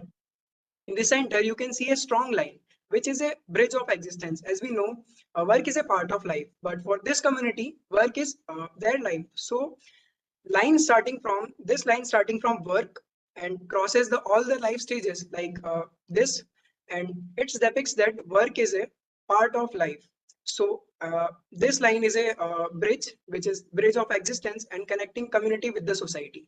A museum in the center is proposed, which is made out of waste to raise the awareness about waste management. For joy, a skating park is proposed on site that bridges a gap between rag pickers community and the society, showcasing project sections and visuals, including a redesigned compost pit for efficient waste processing. Like waste is deposited from one level, and after 7 to 8 weeks, compost is retrieved from another level. Also features market visuals and a strong existence bridge connecting community public spaces. Beyond the site, I must address the broader urban issues. The living condition of rag picker community are far from ideal. By reimagining the street sections, introducing modular shelters, we can foster a humanist coexistence, minimizing encroachment and maximizing utility. Design is just one piece of puzzle. Executive change requires robust policies. My study of Jaipur waste management practices lead to several policy recommendations. These range from strategic placement of dustbins, decentralizing waste management, and formally integrating rag pickers into the waste collection ecosystem. In conclusion, my journey in architecture has led me to profound realization that design can be a beacon of hope and transformation. Astithva is not just a thesis, but a testament to the power of empathy, collaboration, and innovation. I am deeply grateful for the opportunity to share my work with you all. Thank you for your time. Thank you for your presentation. It did direct our grazes to the hidden side of development, waste generation, a byproduct of growing cities that often goes unaddressed. I would now like to invite our panelists to share their thoughts on the presentation.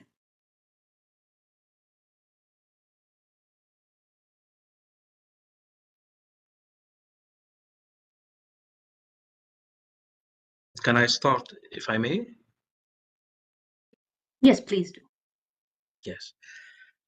First of all, I would like to thank you very much for your projects. It's really interesting, and I would like to commend you on the sketches and the competition that you have done with the students. It's really fascinating. And actually, if you have done this only, I would just give you an A for the project, because you really are engaged with the community, and this is really essential for any student.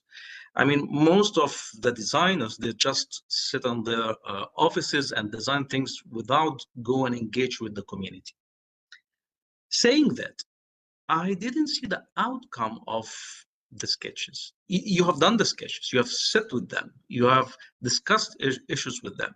I wanted to see a conclusion and parameters extracted from their thoughts, plus whatever you think about the idea of the cycle of living from starting from beginning till the end of death. So it's fine, but you need to combine both issues, what the community needs plus what you think about an idea and how to implement it. Maybe just this point was a little bit missed. Maybe it was in your thesis. I don't know if you have considered it, but it's always good to have a conclusion or an outcome from discussion of the community. This was the first point. I wish to see images for the river, because it's a very defined age of your project, and you're building on a waterfront.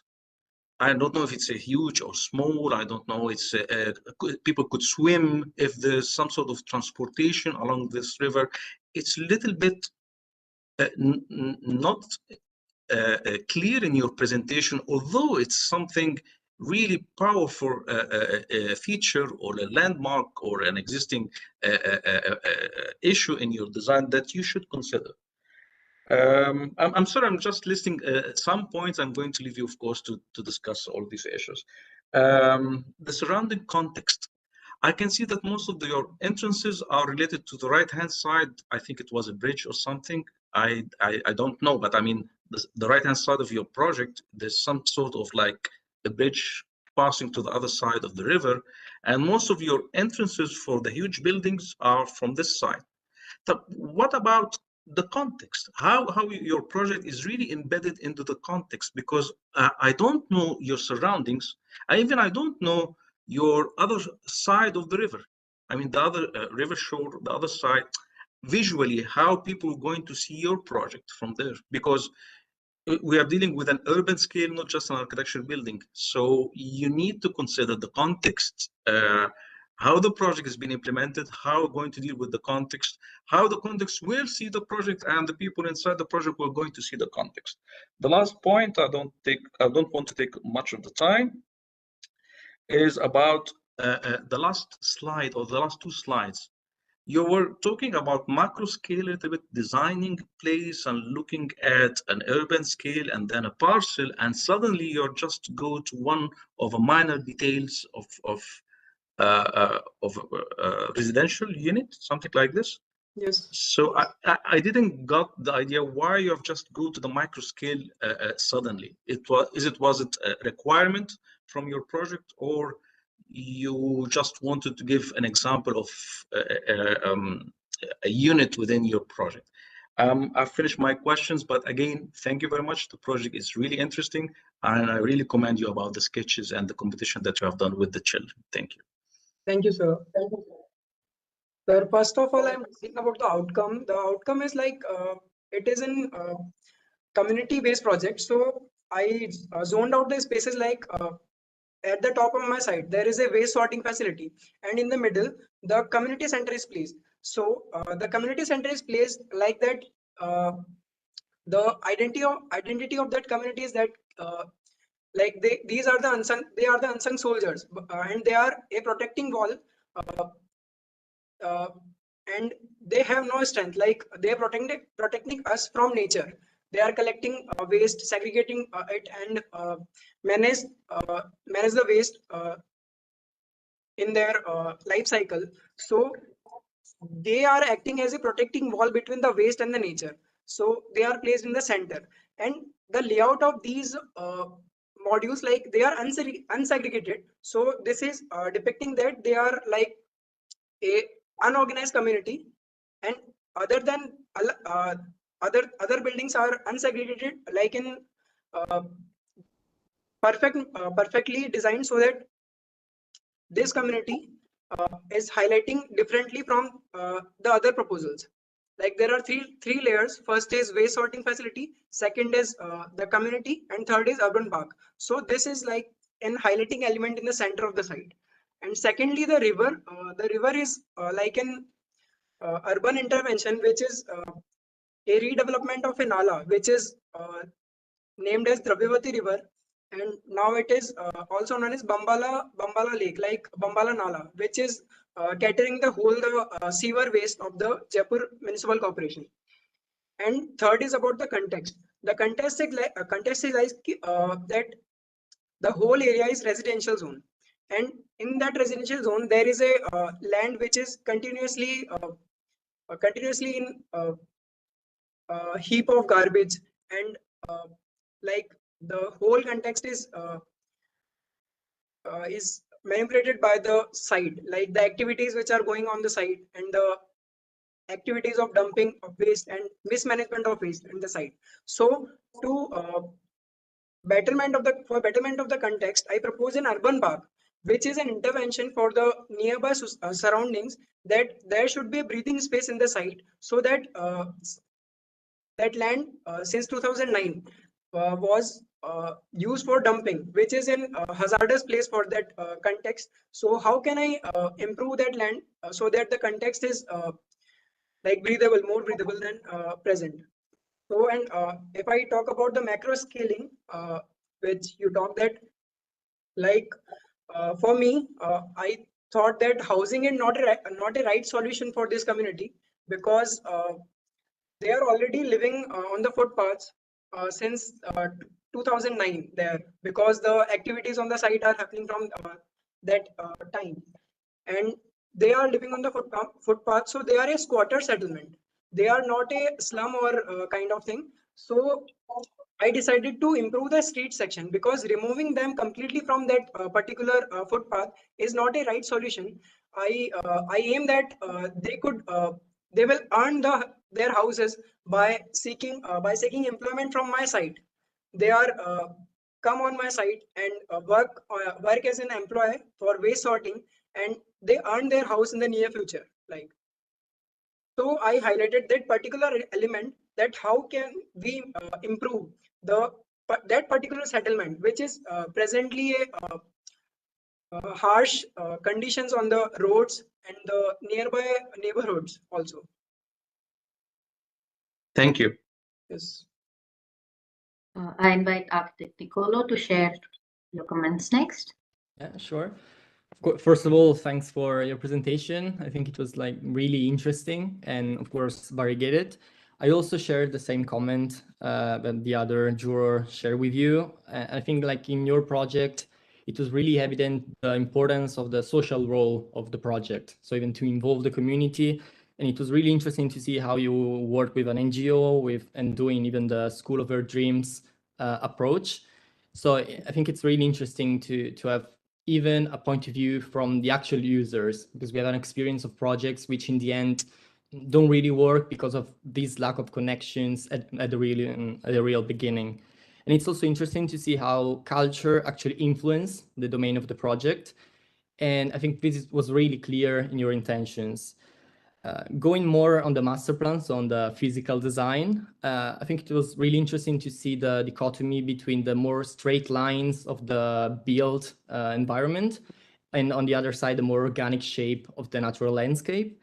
And the first question is if such division, I mean, you have in the upper part, the more straight, artificial, cement-like part, and in the lower part, it's the more organic part, of course, on the side of the river. I mean, if this decision to keep the two sides really divided is given by the topography that we saw at the really beginning, so I think there was maybe a hill or something, or if there is another decision. And I also shared the previous comments about the relationship with the water, because you know, having a river is at the same time an opportunity because it's something you can actually use for a project. It can actually influence your project, but at the same time, it's also, let's say, a weakness. It can be a barrier in dividing two different parts of the city. And also in connection with this, I think maybe the missing point was of course, the wider context. So to understand if the project has an influence on the really close nearby, or maybe has a wider influence toward all the city, or maybe even to attract people from other cities, from other neighborhoods, for example. And at the same time, what is the accessibility? How do I reach this project? But of course, I mean, it was really interesting, and you also produce a lot of materials, and maybe the pity was to have your sketches maybe too little. I mean, it would have been like really great to have them really wide to really get the power of the work you've done. And thanks again. Thank you so much, sir. First of all, I draw your focus to the upper part of my project, which is a waste sorting facility. And it is made out of like material which I use, that recycling plastic bricks. So the whole concept is about to incorporate waste in the building. Like this part is that how the building is made out of waste that is incorporated on that site itself. So if I talk about the river, the strong line which I talking about, that line of existence, which is the focal point of that river only. I created a focal point of that river, that curve, which is lying on the along my side. So I mark a focal point of that curve on my side and created a strong line which is connected directly to the river. So I try to incorporate like that, but in that idea of riverfront, I incorporate that idea in the rejuvenating Bambara Lake. So I incorporate that idea in the opposite side, which is facing inwards to my side. So there is a riverfront that is facing to the community area.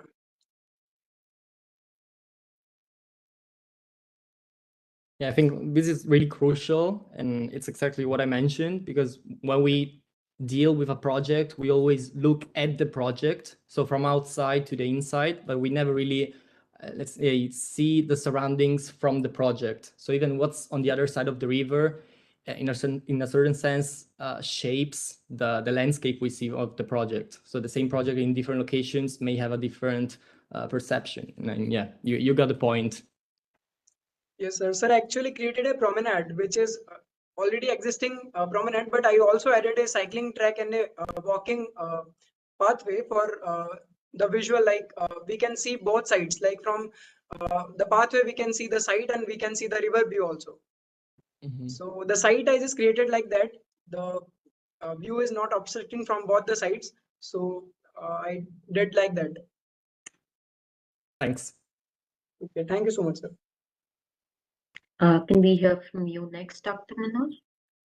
Yeah, I totally support the views that was presented here by Professor Nabil, and my comments are like, Abhishek, it was very interesting narrative the way you presented the whole thing, and I really appreciate the maturity by which you have really developed the concept, depicting the 7 stages of life and how it is connected to the workers. But my problem is, see, the problem of real issues, in fact, which is related to the housing, because these are all organic settlements. They are not planned settlements. It's just happened. In fact, they're spontaneous. So there is always issues related to spontaneity that always comes in and this type of urban agglomerations as part of the need of the particular place. And here you have identified these 3 different locations where you are trying to understand that and try to kind of, manage that situation or solve the situation. So I think that you missed the connect in between. So, I could see a very elaborate design that has happened here as on the physical realm. And also you spoke about the issues of the life there as far as this community is concerned. But I strongly feel that there is something which is of the micro scale where the core issues of the community has to be addressed, which is very, very important for this type of a system. And this system is going to exist. You cannot throw them out just like that, and you cannot convert them also because it's a part of this ecosystem. So those issues in micro scale, those design elements which really, can make a difference in their life, which you can aid as a designer, is something which is, totally missing. So that's the only comment that I do have. Otherwise, it's a wonderful work, a lot of hard work, and a lot of, interesting, fabric that you have generated interwoven with natural and the built elements. Everything I accept. Except for this missing part. Maybe I don't know whether you had it already in your thesis book. It's like you are condensing the whole thing for us within, 4 or 5 slides. So I don't know whether I have missed it or not, but I think that is a great miss here when you are presenting it in front of us. Thank you. Yeah, so we also have Abhishek's guide, architect Ritu Natawat, with us today. I kindly invite you to share a few words before we move on to the next presentation.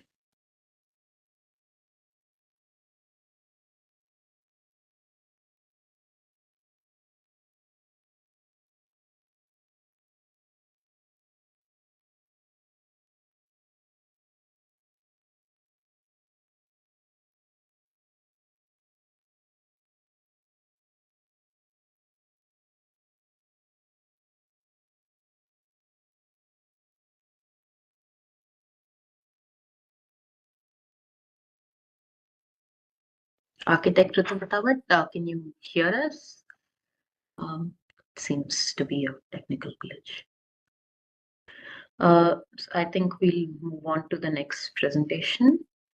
Yes, thank you for your comments, panelists. For our next presentation, we have Mohammad Shamim, an undergraduate student from the Wadiyar Center of Architecture, located in Mysore, India. The title of the thesis is Glocalism, Reinterpretation of Craftsmanship in the Public Realm at Mumbai, India, guided by architect Anjali C. under the theme Urban Management. Can we hear from you, Mohammad? Yes.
I think there is some tech issue from Mohammed Shamim's.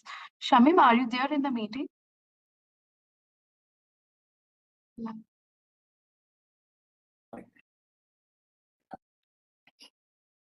We can't hear you clearly, Shamim. You can maybe try to present your presentation.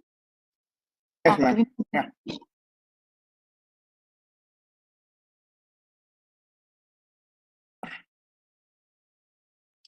Yeah. So can you see my screen? Yeah, it is coming. Yeah. Thank you. So my name is Mohammad Shamim, and so my thesis topic is Glocalism, the reinterpretation of craftsmanship in a public realm. So as an introduction, I started with architecture and fashion, the two different disciplines, and to understand the relationship and interdependency between the two disciplines, and the factors which affect the changes in the both fields, such as religion, region, and economy. So I tried out to do few case studies on the climate as the aspect, and I realized how the changes is almost alike in both the field and in each and every climate in the country. And coming to the fashion in the country, how the global local pursuit of an individual changed the context, which created a context-rooted identity and a context-free identity among the people. So this was the three initial literature case studies which I have done to understand how the culture shift happened and how what is the current scenario happening in the fashion industry in our country. So the first one is the Chanakya School of Art, which is in the city of Mumbai, where they make textile fashion pieces for the Western brands like Christian Dior. So Christian Dior, Hermes, and all. So half of the design which the exhibit is mostly going from the Chanakya School of Art. So their main ideology was to get our country in a global level, to recognize our recognition of Indian craftsmanship in a global level. And the second case study was on a fashion designer, one of the fashion designer in our country. Her name is Anita Dongre. Again, her ideology was to how the Indian craftsmanship can provide a suitable option for the sustainable future of the country and of the environment. And her point was to how the women empowerment from the local rural area of the country can connect the artisan to the global market. And the third case study which I've done is on a Gangamaki studio, which is a Japanese studio organized by two Japanese fashion designers, but it is located in the northern part of the India, in Dehradun, where they make traditional Japanese clothes with the help of traditional Indian craftsmen. So the initial question was: is there any architectural scope, or is there anything architecture can do to the people who follow the ideology of local, which means those who consider both the aspects from the global and local market? And also, is there anything which architecture can do to the fashion industry, which is the second highest income and greatest polluter in the country? So the aim was to demonstrate the idea of local in architecture design by achieving an optimum interface between local and local within these two disciplines. And the main initial objective was to explore the multidisciplinary interface between these two, this fashion architecture, and how to ideate the notion of local in between them, and also to arrive at a conceptual framework which achieves an optimal interface between global and local, which is translated into a design program. So in order to understand, since India is very diverse and rich with traditional methods in textile manufacturing, such as dyeing, embroidery, printing, and weaving. So these are the few methods these are the few sketches and methods which I used to study, which I used to understand the spatial implication and workflow happens in each and every methods. And have so few case studies on the people and the individual people, or the group of people who have achieved the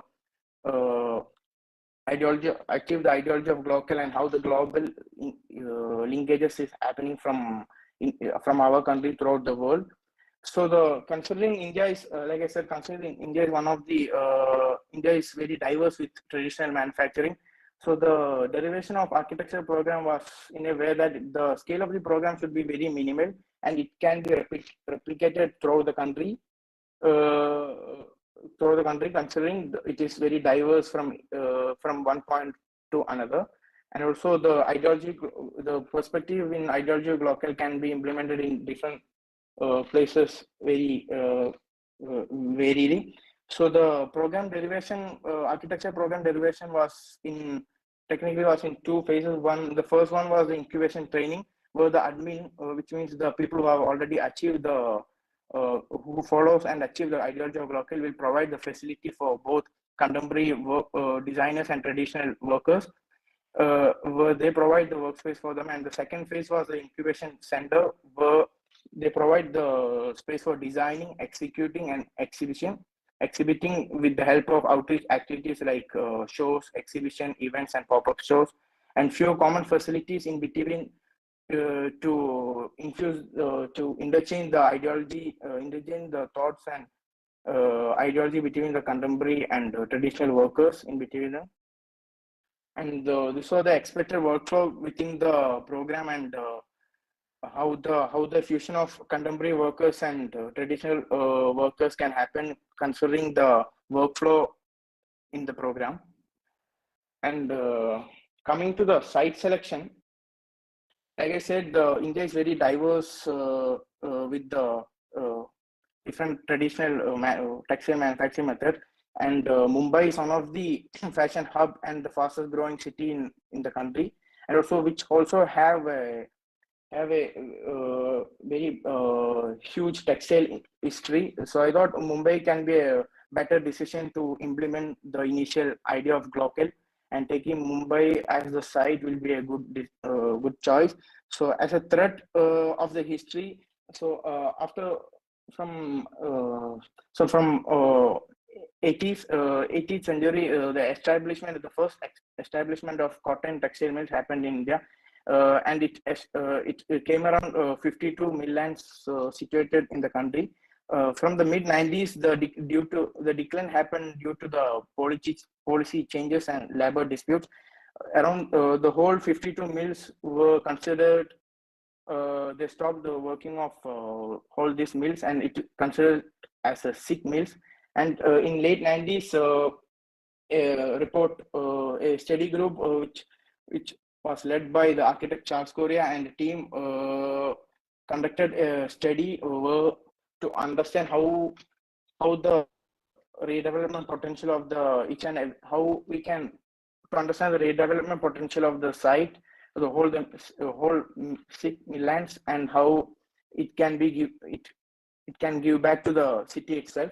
And again, he has from his their study, they have suggested by understanding the structural stability of the building in each and every site, which is supposed to, they have suggested which building can be building is supposed to be retained, and others can be demolished. So from the whole site, which I filtered down to the one precinct in Baikula region, where it is known as Lalbagh precinct, where I have chosen the United Mill number 5, considering the scale of the site, and also which is situated in a very dense residential users, and their requirement for open spaces. So these are the few photographs which I took from the walk proximity of the site. So these are the few initial site study which I've done to understand how the connectivity and how the figure ground and vegetation in the site happens. And taking the suggestion from Korea, and what are the key elements in the site which I'm planning to retain as it is, such as spinning block, like he suggested, and the other two elements were the existing water reservoir in the site and the chimney, as giving importance to the history of the site. You have so this is the to wind up your presentation, and time will be up. You have another minute. The documentation. Yes, ma'am. So this is a documentation of the existing spinning mill, which I have done to understand the structural stability and the method which they have used in the building. So coming to the design, from the initial studies, I have derived to focus on the main four strategies, such as the approach of Glocal, the publicness in the site, and how I can give back to the community, and how I can give the importance to the site, and also to consider the economical value of the cities, economical value of the site. So initial step was to how I can improve connectivity to the site where I have tried to join connect few roads from the north-south highway of the Mumbai to the site throughout the from to the west throughout the backside of the site where it won't be affect the whole design proposal and the pedestrian part of the site. And the second one was the extension of the existing water body, which helped to create a public edge and also which helped to define the approach to the site to the central open plaza. And I'll also you to wind up now because the time is up. So I'll let you do your conclusion right now. Yes, ma'am. So giving back to the public, I have tried to the local program to the upper level and the whole ground to the whole ground for the public for multi-purpose functions and activities and outreach like cafe, pop-up stores and all. And on the first floor, it's just a public corridor which I created by pulling down a staircase to the first floor, which takes the public through the co-design space, incubation training, where the workspace itself acts as a exhibit and few exhibition sports or zones for the incubation center. And so coming to how I retain the existing building and how the building should talk about the history and how where the building also should act as a exhibit where there should be a movement throughout the building which leads from the ground level to the roof line where it will at last it will give a visual perspective of the new intervention and the historical part in the building such as chimney. The landing of each part can be utilized as a multi-level floor plate. Since it's a jackass floor slab, it was very easy to, it was feasible for me to articulate in between them. And taking the roof lines and keeping few vegetation inside for the public to feel like it's a place for them. So, for the conclusion, the insight from the overall thesis was to understand how the urban revitalization can happen, how I can inspire the future through my intervention, how the cultural identity, awareness and responsibility, how the community engagement and empower the community through sustainable and heritage, and also a holistic approach considering the historic history of the site. So through the thesis, I try to showcase as a conclusion through the thesis, I try to showcase the transformative potential of united local heritage, innovative design and community engagement, which to create a sustainable, inclusive urban spaces which addresses and enrich both cultural and social dimension. Thank you. Yeah. The heart of any urban center lies in the local context and the people who breathe life into it. Community involvement is important in the realization of sustainable and inclusive neighborhoods. I invite the panelists to share their thoughts regarding the presentation. Can we start with Architect Nikulo? Sure. Thanks for your presentation. I think you highlighted a really important point.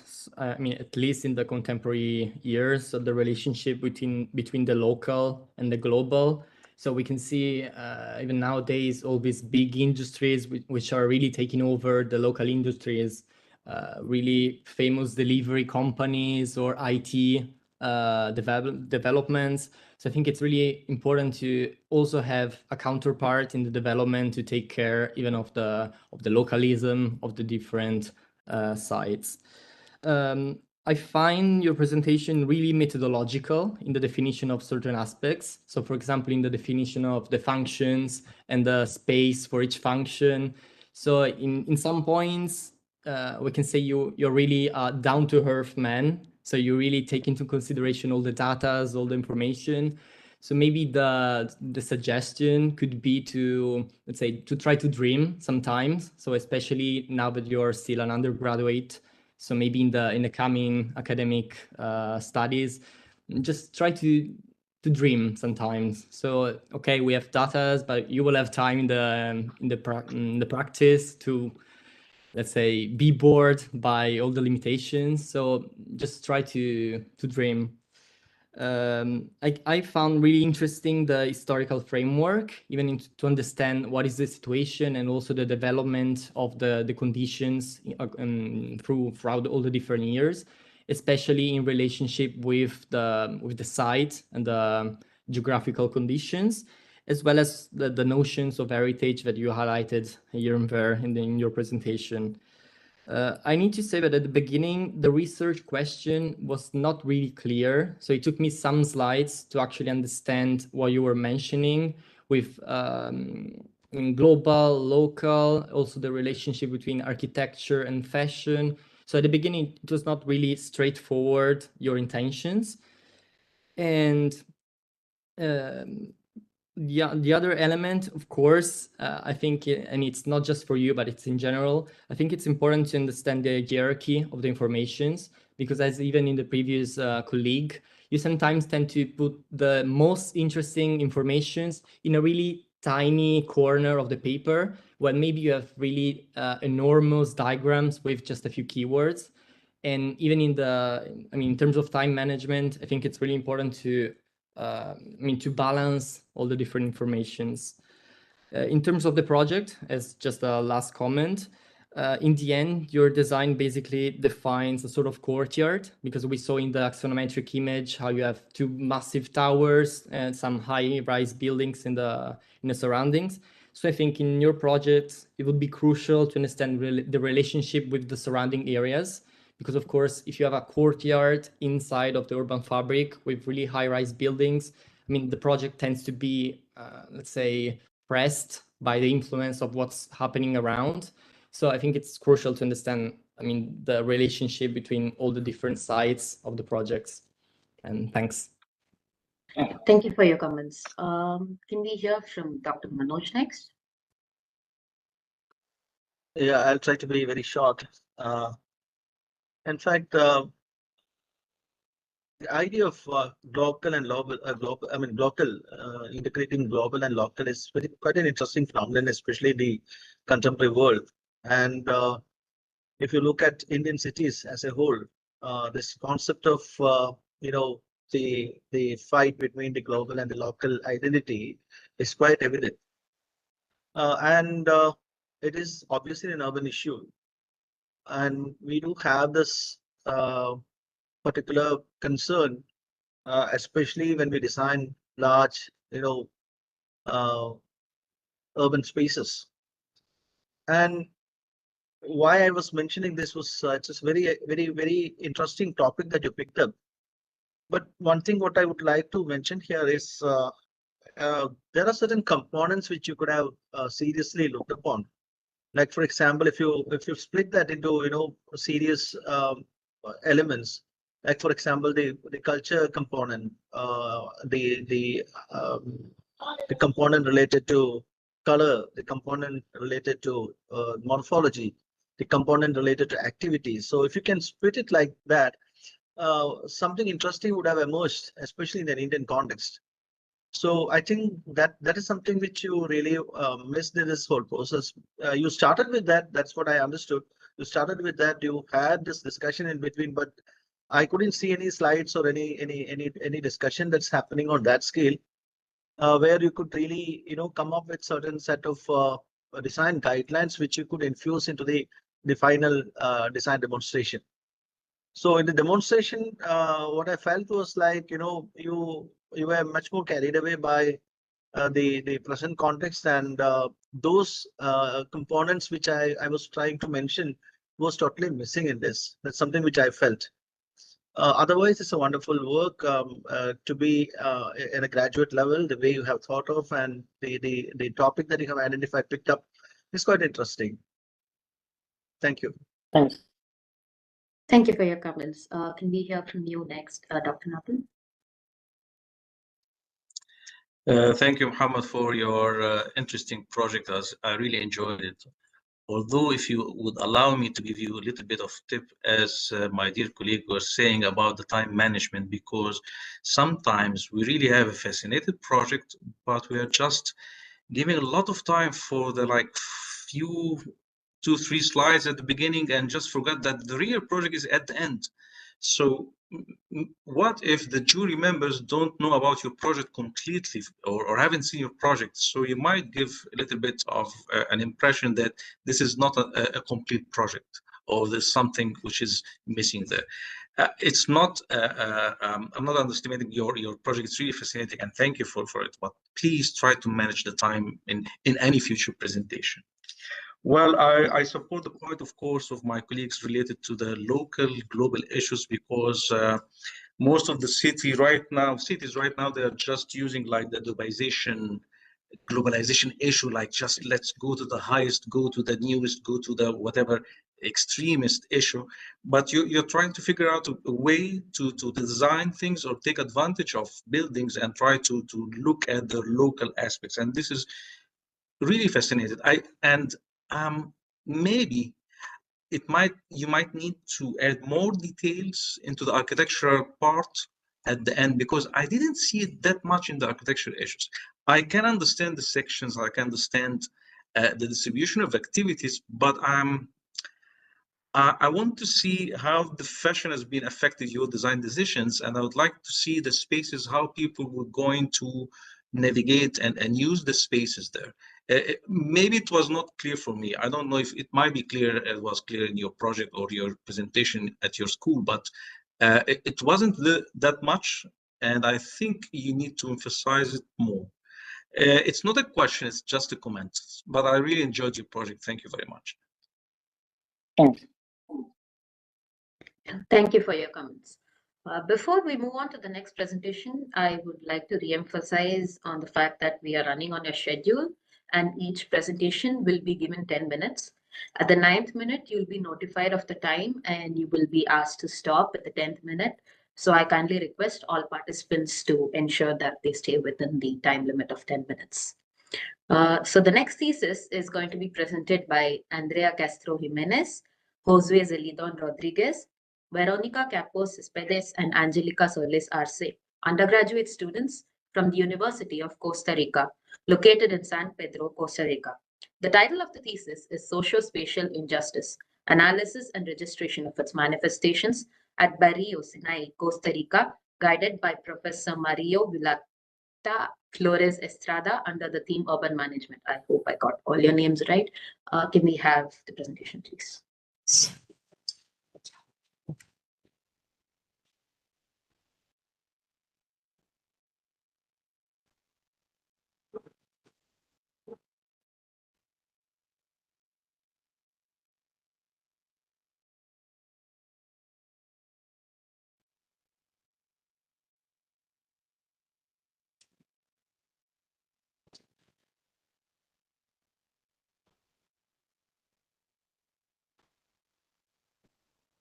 Can you hear us? Yeah, you are on. Please go ahead. Thank you for the opportunity to present our project. So we will begin right now. Hello, everyone. I'm Angelica, and they are Veronica, Andrea, and Josue. We are from Costa Rica, and we are really excited to present our thesis named Social Spatial Injustice, Analysis and Registry of its Manifestations in Barrio Sinai. Throughout the investigations in our academic formation, we've always had a social purpose for our project. This led us to choose a social approach to address some of the spatial dilemmas that people face every day when living in urban spaces. While working with informal settlements, we found an opportunity to dedicate our last project to focus on the many challenges these people face due to their spatial condition and social inequalities. These communities work together to access opportunities in the city. So the main objective of our thesis was to analyze social spatial injustice in terms of its material and symbolic manifestations in Barrio Sinai. To achieve this, we have to develop an analytical framework that articulates social, economic, environmental, and political dimensions. Through the definition of variables of analysis, we aim to create a registry of Barrio Sinai with different inputs that will allow decision-making in terms of territorial management. So there's a permanence over time of multiple structural, economic, social, environmental, and political problems that widen the social economic gap between populations. Because of these situations, one of the greatest challenges is the high level of informality in which settlements emerge and grow. These inequalities become injustices when they exceed certain perceived thresholds of social acceptability. Addressing this problem provides an opportunity to record and expose the spatial and symbolic implications of normalizing injustice for the population and the institutions responsible for the main care of these communities. So this led us to the question, how are social spatial injustices materially and symbolically manifested in informal settlements, considering social, economic, environmental, and political dimensions. In methodological terms, we divide our study into 3 phases. The first involved a lot of research to determine the scope of the analysis. The second one consists of the application of that research to an analytical framework to the neighborhood. And finally, we built a graphic and narrative registry with these findings. Based on the theoretical framework and contributions, we managed to build this framework that links and articulates the structural and systemic approaches that determines social and spatial relations. And this was achieved through concepts and ideas of approaching inequalities. This allows understanding and analyzing the complex processes and dynamics underlying socio-spatial injustice in an integral dimensional manner. We managed to build a number of interrelated concepts, starting with the notion of injustice in the city, passing through different forms of injustice, the trialectic of space, and the notion of habitat.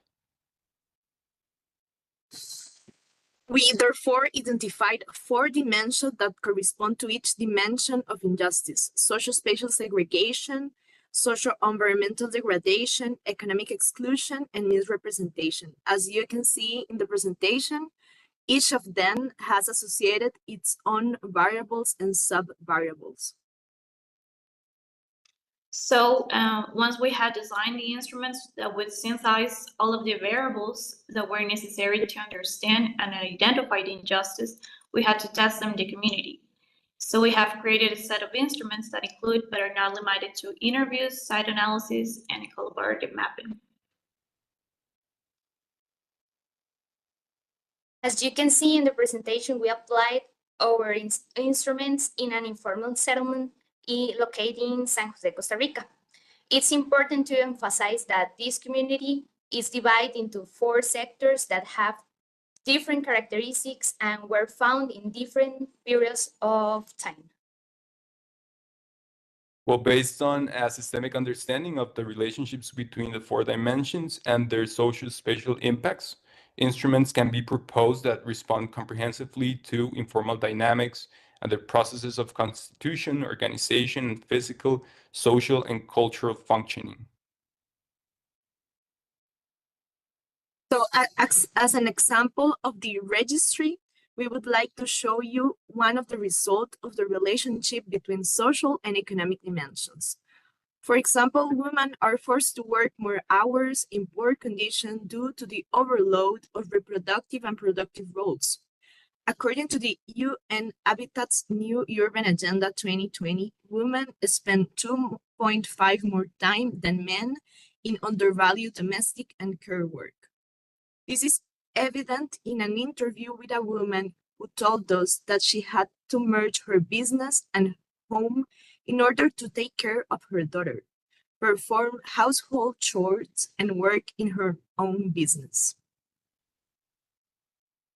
As we can see, each form of injustice has been categorized according to the way it's manifested in the community, materially or symbolically. For example, we can see how a community leader has arranged her home so that she can take care of her family and work at the same time, or how community advocacy activities are dominated by women.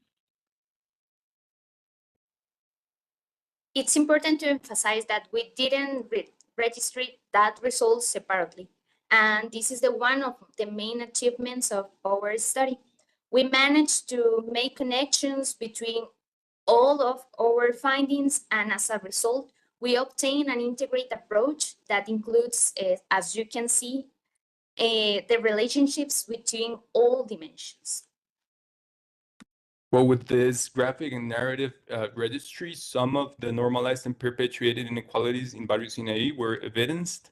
We registered injustices according to the assignment of reproductive and productive roles to women, as well as forms of segregation and exclusion caused by fear and imaginaries about the community, among others.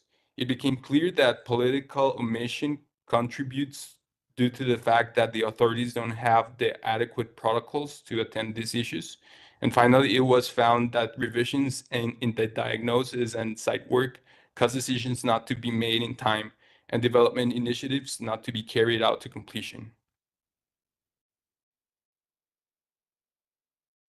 Well, thank you for listening. If anyone has any comments or questions, we are at your disposal. Thank you for that presentation. The urban space is definitely a collaborative product of social and economic, environmental and political parameters. Let's hear from our panelists on the same. Would you like to go first, Dr. Manoj? No, I'll take it last. So then can we hear from you, Dr. Napel? Well, thank you very much. Thank you very much for your project, and really it's fascinating to see a group work in a graduation project. Really, it's always a challenge, and even it's really hard to work with a group of 2. So I can see group of 4. It's really good.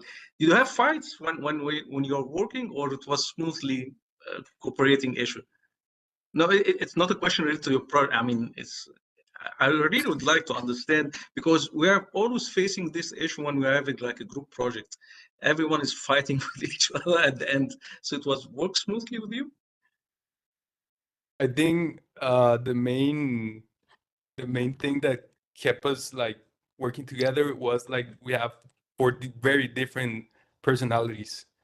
So so everything was new to some of us. So we had to work that out to dig in the problem and having different perspectives. Well, thank you very much. I really would like to commend you on your graphical levels. I really enjoyed your presentation. It's really nice. Although I wish that to see more of your work. Maybe this is like the final result. I know that it might be something in the behind that you didn't present, because like, how did you extract the parameters that you have measured or came to the conclusion with? I mean, you have certain parameters extracting from the 4 aspects, which is the social, economic, environment, and political. So I think that you have extracted some parameters in order to measure whether they exist or not in your case studies, right? So I didn't see how did you extract the parameters. The next point, which is you're focused only on one category of the community, which is the women. I do understand that they are half of the society and we need to focus on them. But what about other categories? Did you consider them, like the elderly, like children, the right of using the space for other minorities or whatever? Because I didn't catch your project title. If it's just focusing on the women, that's fine. But if it's not focusing on the women, so this raises the question why you didn't mention the other categories from the society. I don't want to take much of the time, but really thank you. It's a really interesting project. Thank you so much for the comments. Can we hear from architect Nicolo next? Yeah. Thanks again for your presentation from my side as well. And I mean, it's great to see that you're still together after discussing the thesis. So it means that the group work was great. I think your presentation was really clear and organized and really systematic. So all the informations and the workflow was clear and effective. And I think the most interesting part is what even my colleague Nabil was talking about, so the parameters and the variables. So I think it would be interesting to spend more time on them. And at the same time, and I'm going to link to this comment after, I really appreciate the storytelling. So it was also interesting to see 4 different voices in the discussion. And I think like what you presented today could be, let's say, maybe published as an article, because I think it's really clear. We have all the information, all the data. So I think I encourage you maybe to try to publish it, because it's in the end a review on an actual condition.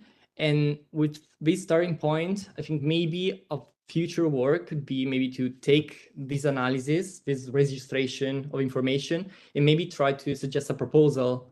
And going back to the parameters, maybe after your proposal, you could reuse the same variables to understand if your problem, if your project solution managed to solve the problem. So I think like the super interesting point is the parameters. And I think it could be really something to work on. And I mean, you're still together, so maybe it could be.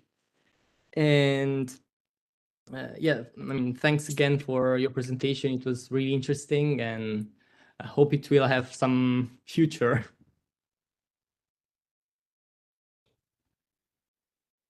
Thank Yeah, you. shall I?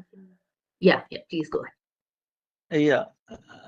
Yeah. In fact, I mean, I too enjoyed the wonderful presentation that you had given. I do have a few questions before I comment. First question is, what was the motivation to take up this project? Well, actually, we started working on a COVID plan protocol that was issued by one institute of Costa Rica. And we started working in this community, and we started to find many opportunities to like investigate and to develop the project once the community was already like part of the study that we've made with the protocol. So we talked to our teacher, and he was okay about it, and we managed to pull the whole idea into, with a very long process of putting the idea into this complex view of systematic relationships of injustice to this informal settlement that we worked with during the pandemic protocol thing. Okay, is it the same program that you are all doing? All 4 of you are doing the same program? Yes. Same branch? I mean, yes? Okay, so I how mean, much time did you... Yeah. Sorry, we made those 2 different protocols, but the communities were actually informal settlements, so we had that background in common. You know, the same occupation for informal settlements in Costa Rica. Okay, and what's the time frame that you got to do this project? How much time did you get? How much time did you get to do this project? Yeah, we like 2 years, 2 years and a half. Yeah. Okay, it's 2.5 years of work. Yes. Yes. Okay, so is there a second part to this? Are you trying to transfer the findings to the design process? No. No. It will remain as a report or so something. Yeah, it will remain as a registry because it's a tool to help the community develop ideas and develop other forms of management in order to access some of the opportunities. So it is a very complex context, and actually it was kind of hard to put it into 15 slides, because I mean, we only presented the women part addressing the last question because it was one of the most outstanding findings of the community, the women approach to managing and developing ideas and pulling the community through this kind of inequalities that keep going on. Yeah, but we also work with some other populations, some other. Of course. Yeah, that was just an example. I really enjoyed the process and the way you could come up with this, identify these issues, and the way you presented it in a very structured manner.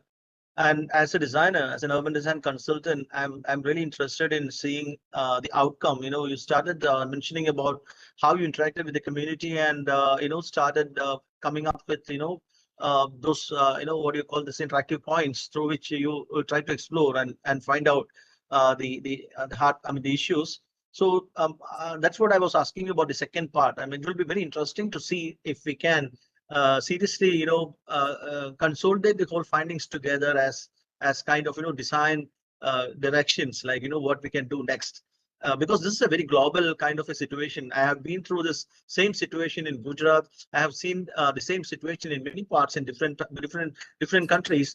And in fact, it reminded me of my thesis where I was also trying to kind of do something as part of my PhD work, and I expected that that part will be there as the second, or maybe as a conclusion. That's all. I mean, I'm just expecting that. I mean, it's a kind of interesting work which we can really take it up in the future. I would like to seriously go through your work. Thank you so much. Thank you so for much. your comments. Yeah. Thank you for your comments. We have our next presenter, Hafsa Rafi, an undergraduate student from Aligarh Muslim University, located in Aligarh, India, sharing with us her thesis titled Skill Development Center in Urban Villages at location Shabiri, Ghaziabad, India, guided by architect T.R. Varsi under the theme Urban Management. Can we hear from you, Hafsa? Yeah, thank you.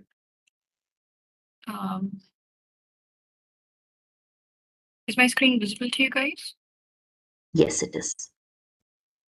Okay, just give me a moment. I don't know what's something's wrong with this.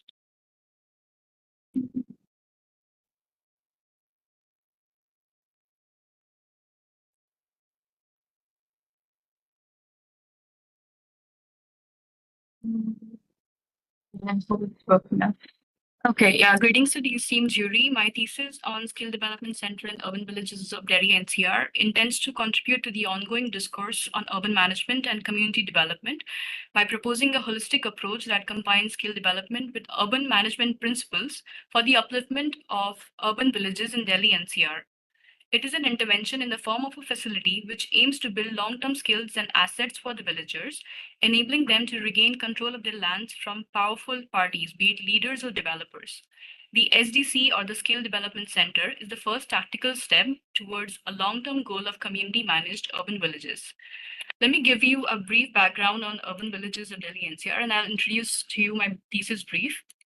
As the NCR boundary expanded to support the necessary infrastructure it required, it engulfed villages on its periphery. Due to the urban influence, the villages which were still exhibiting rural characteristics developed swiftly and rather chaotically to accommodate the growing needs of the metropolitan. As a result of which, these areas have a higher density than the city, they are overburdened, and they lack any civic infrastructure of any sort. Now, why do we want to improve these villages is because it constitutes about 38.3% of the land area of the city, but it has about 60% of its population. Unruly expansion of Delhi has made the redevelopment of urban villages very difficult due to the jurisdiction ambiguance that we have. The areas don't constitute the village areas, these areas don't come into the urban areas as well as of now. Now, the PSU banks do not provide any kind of credit facilities, and the complications are maximum in Delhi because these little pockets of land have been unnoticed by government for so long that the situation has deteriorated over time, especially in terms of public infrastructure. Now, these are since they went a drastic transformation, there are physical, socio-economic, economic, and political transformation that happened over a period of, let's say, 2 years or something, which is very short. So the houses which used to be courtyard houses, they were divided and they were made into smaller rooms so that they could be rented and people could actually extract their livelihood. What happened was that during 1910s or something, there was a land acquisition act which was performed to acquire agrarian lands in and around these areas. And as a result of which the small farmers lost their livelihood. With the government compensation, they either decided to settle somewhere else or develop these small properties to get rent as their basic livelihood.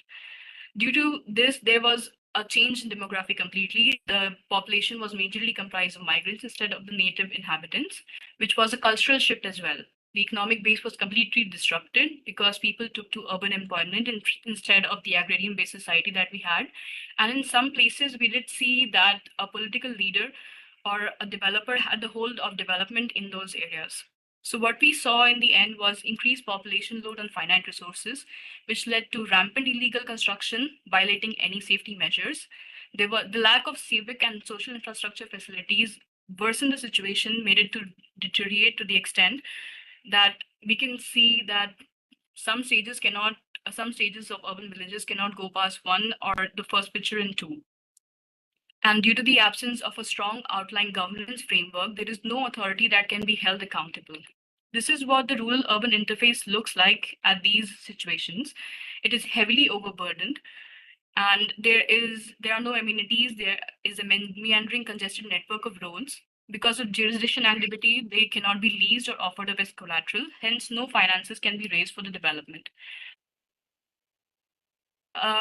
Inclusive development for the territorial integration, because these urban villages provide economic advantages such as cheap land prices, inexpensive housing alternatives to the service classes. They have become a hub of small businesses, and these neighborhoods, they are coming up as diverse but social. They have a strong social cohesive fabric. And yes, their social and physical environment needs constant upkeep. But with proper infrastructure and subsequent integration, they can prove to be an asset of great importance, like it happened with Shenzhen and its urban villages. So these, as I see, and this is what we have right now, the situation, opportunity, and a path. And now we're exploring urban management principles within a skill development framework to empower the local community for holistic development. And this became the basis for my thesis objectives for this thesis. And yes, we explored certain case studies because this proposal was relatively new when I was researching it. I started working around it on 2019, presented in 21. So it was a long time back. And we studied Shenzhen because it had similar implications than the urbanization trends that we have in Delhi NCR. There was a migration shift here. 90% of the population was migrant population. It came up to be a vibrant type neighborhood. Baishizo became a subsidiary of economic development for Shenzhen because of its connectivity. It provided cheap economic accommodation to its population.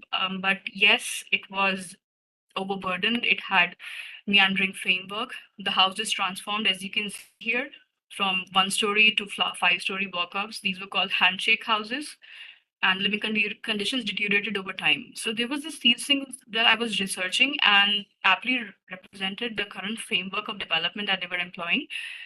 As I said earlier, the population was 90% migrants, which were the inhabitants, and 10% of the villages might be inhabitants, the rest were the owners. The current framework of development, government consented the villagers and leased the land to developers for any development. This wasn't working at that time, so the government proposed to relocate the migrants to another position and convert the whole neighborhood into a modern neighborhood by the consent of the villagers. But this is something, they studied the demographic and they came up with proposals for each and every division of the society. They said that they will consult both the migrants and the villagers, and the government will lease the land to developers and ask them to invest in training programs for the overall economic development. And ultimately, the World Bank did initiate this, and they developed a skill development program for this. Another case study we did was Ayanagar. We are doing these case studies to study the successful paradigms that have been happening here and there. We need to see if something like Bashizo was actually possible in an Indian context. And yes, Ayanagar, as it turned out, is a story of spontaneous settlement that emerged to fulfill the housing needs of growing migrant population on the edge of Faridabad. It's a town here in the NCR region. The settlement exhibited great autonomy in building and maintenance, enhanced survivability, and improved social and individual security. It reduced the dominance of vehicular transport and Therefore, it was deemed important to be developed. It was studied for its framework of urban development, and it gave us unique insights into community mobilization, habitat design, which prioritized public spaces, and the importance of raising human and financial resources and document learning, basically. What it did was they proposed an empowered people's parliament in which they consulted the interest groups and the community for defined demands and formed a people's parliament called the Ayanagar Vikas Samiti. Then they referred these demands to local boards and autonomous body for a comprehensive habitat development plan for the area. Another case studies we did was Sharanam. This is amidst a dressing backdrop. Sharanam Center for Rural Development became a center which aimed to counter illicit land appropriation, environmental devastation, and poverty by utilizing the workers on the site. Between 2007 to 2014, it engaged over 300 laborers, channeling half the construction expenses into the community via wages. This initiated elevated skill set, and empowered the unskilled individuals to become independent contractors. This is something that resonates with my thesis ideology, and it not only had a sustainable impact on the environment, but also uplifted the degenerated community. Other two case studies were Manav Sadhana and Community Canvas School, which had the same implications as Sharanam, and they were explored for the multifunctional use of spaces, which is actually the meaning of management in urban terms, basically. So we did pick one town to consolidate our studies and actually see if one model, a paradigm can be developed, and the studies can be replicated or can be scalable in some sense. So because urban villages are a microcosm of urbanizing India, they are happening everywhere in Delhi, in and around Bangalore, in and around Mumbai, actually everywhere. So we picked Shaberi because I'd request you to wind up. okay, yeah, Shaberi because the land here and there were affected by its development, and it showed extreme potential in terms of public participation, and it had a lot of area for development. Same issues. It was primarily an agricultural village, which saw a lot of which saw a lot of construction activities. The land which was intended for industrial development was actually turned into real estate development, which led to a loss of opportunities for them. And eventually they saw rising urban land vulnerability due to the encroachment of, as you can see, these real estate developments, big townships, and these are the Abadi areas that we can see. So the purpose was to, when we identified the demographic there was an opportunity for demographic dividend because the women, which were about 45% of the population, weren't working, and the men had actually migrated out to NCR areas for better job opportunities. The proposal we came up for was this. We wanted to establish a urban governance framework, but we required development of human resource before, so that it can be made into informed public decisions. The skill development center would consist of. Up. Okay, yeah, conclude now? sorry. Yeah, Okay, yeah, just give me like another 30 seconds and I'll be done. I'm sorry. The skill development center would act as an economic facilitator, community upliftment, and cultural integration. There was a comprehensive site study done regarding the chosen site, and why was it chosen. It was 15 acres in area, and it was nearest to the Abadi areas. There, the major two entrances are these and these. One, this is was the service entrance, the main entrance, and there are pedestrian pathways here. We did a comprehensive study for studying the commercial potential of this area and the upcoming things. This is what we came up with, the domains that we have. Villages, the visitors domain, the villages and visitors domain, and the villages domain, which will be control integration mostly. And this is a design that we came up with through the findings and through the informal conducted interviews that we did. We found out that they needed a flexible space which could tailor to their demands, and they didn't know what they want, but yes, they wanted the space to acquaint them to mold themselves according to their needs. So we came up with about 20% of built structure, and the rest of it was open land. and most of it had flexible layouts. We gave opportunities for urban horticulture and an exhibition center for displaying their crafts and everything, for conducting exhibitions, etc. And this was how the spaces were supposed to look like.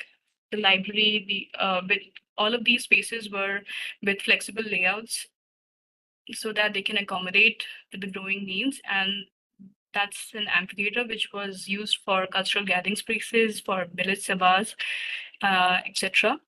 After these, we developed a nuanced understanding of the management challenges that Shaveri had, and we identified key factors that can enhance the effectiveness of SDCs in Shaveri and the other similar implications, other similar areas.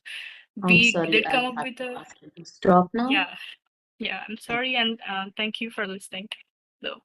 I invite the panelists to share their comments on the presentation. Can we start with Architect Nicola? Sure. Thanks again for the presentation. Of course, as we said to the other colleague, be really, try to select and manage work better with time management. And I think in your proposal, one of the main comments I also had while looking at your material was to try to be more selective about the materials you show. Because even in the materials you delivered, you had so many images, so many materials. So for sure, you worked a lot. So I don't know how many time you spent on your project, but I'm sure you worked really, really a lot. But I think you need to, be more selective in what you convey, especially in like one-shot presentations like this one. Especially because if you present something to someone who doesn't have any idea about your project, if you put too many informations, you risk to have the opposite reaction. So instead of making him understand everything, maybe it's quite the opposite. But I think in your presentation, you raised another really important topic. So the role of migrants and villagers as city users. So as an active part of the city as well as the relationship between villages and the city, and also the productive and cultural landscape. I found really useful and interesting some words and tools you used in this presentation, as well as in the materials we saw. For example, you mentioned a scalable approach in design, which is extremely important and useful in the design. And as well as the phasing approach you had in the materials you delivered. So in an urban design project, the phasing approach is crucial because you never know what can actually happen in the development. So if, I don't know, you have less fundings, if something happens, you always need to be ready to, let's say, redirect the project. And another really important aspect, which is, of course, for you, but even for the other presenters, is the importance of the context we also mentioned. Because in some images, you always, let's say, treat the project as a floating island, while on the other hand, you actually have something at the edges. The city, the project doesn't stop where the actual site is. So always what happens in 1 meter, 10 meter, 100 meter is always have an impact on the project. But I think in general, your project was really interesting. You really managed all the inner spaces of the project. It was well stratified. You have all the different functions, but not really zoned. So it was really, all the functions were really mixed. So it was, even all the renders you provided, they really conveyed the idea of the space you wanted to design. But yeah, the main comment is try in the future to be really selective. So really show the most important and crucial aspects. And yeah, I think that is the most important thing that you can take. Thanks. Yeah, thank you. Keep that in mind. Thanks. We hear from you, Dr. Manoj, next. Yeah, in fact, let me be a bit critical here. In fact, this was mentioned earlier too, and I'm also trying to make you understand that, an opportunity that is given to you should be well utilized. So what happened here is like two things. One is you spoke about skill development and how skill development can be used as in advantage to the spatial development of a particular area. So I had a lot of hopes when you started with the topic, because I always believed that the strength of people and the community, and the skill is something which we always negate in the process of planning. And I always believe that this particular area is really important, because I think the development of skill and conversion of that into the spatial dimension brings in a lot of change and energy and what do you call this um, various components, parameters of development into the process. I was expecting that from you when you started this, and I don't know, somewhere you have missed it out. That's what I have to say, because in this process, when you started with skill development and you diverted into your case studies, and I found a total disjunct between those case studies and the initial components that you spoke. That is where it went wrong. And later, what happened was you suddenly lost. You were not able to really come up with your solutions, or maybe you were not able to come up with the last part where you lost your time. So, frankly speaking, what happened was these three components. The first part is the theoretical construct of the skill development and the components of skill development. Then second part is what you understood from the case study and relating the case study to the real theoretical construct. And the last part is how you demonstrate that, how you convert them into kind of the spatial dimensions. And frankly speaking, I was not able to understand. I'm so sorry to say that, but that's what happened, in fact. No, sir, I understand. Proof of that. Thanks for your comments. Yeah. Can we hear from you, Dr. Nabil, next? Yes, thank you very much. I in support with what my colleagues have said. And hi, Hassan. It's really an interesting project. Thank you very much. I enjoyed your presentation, although you didn't take that much time to present the most important part.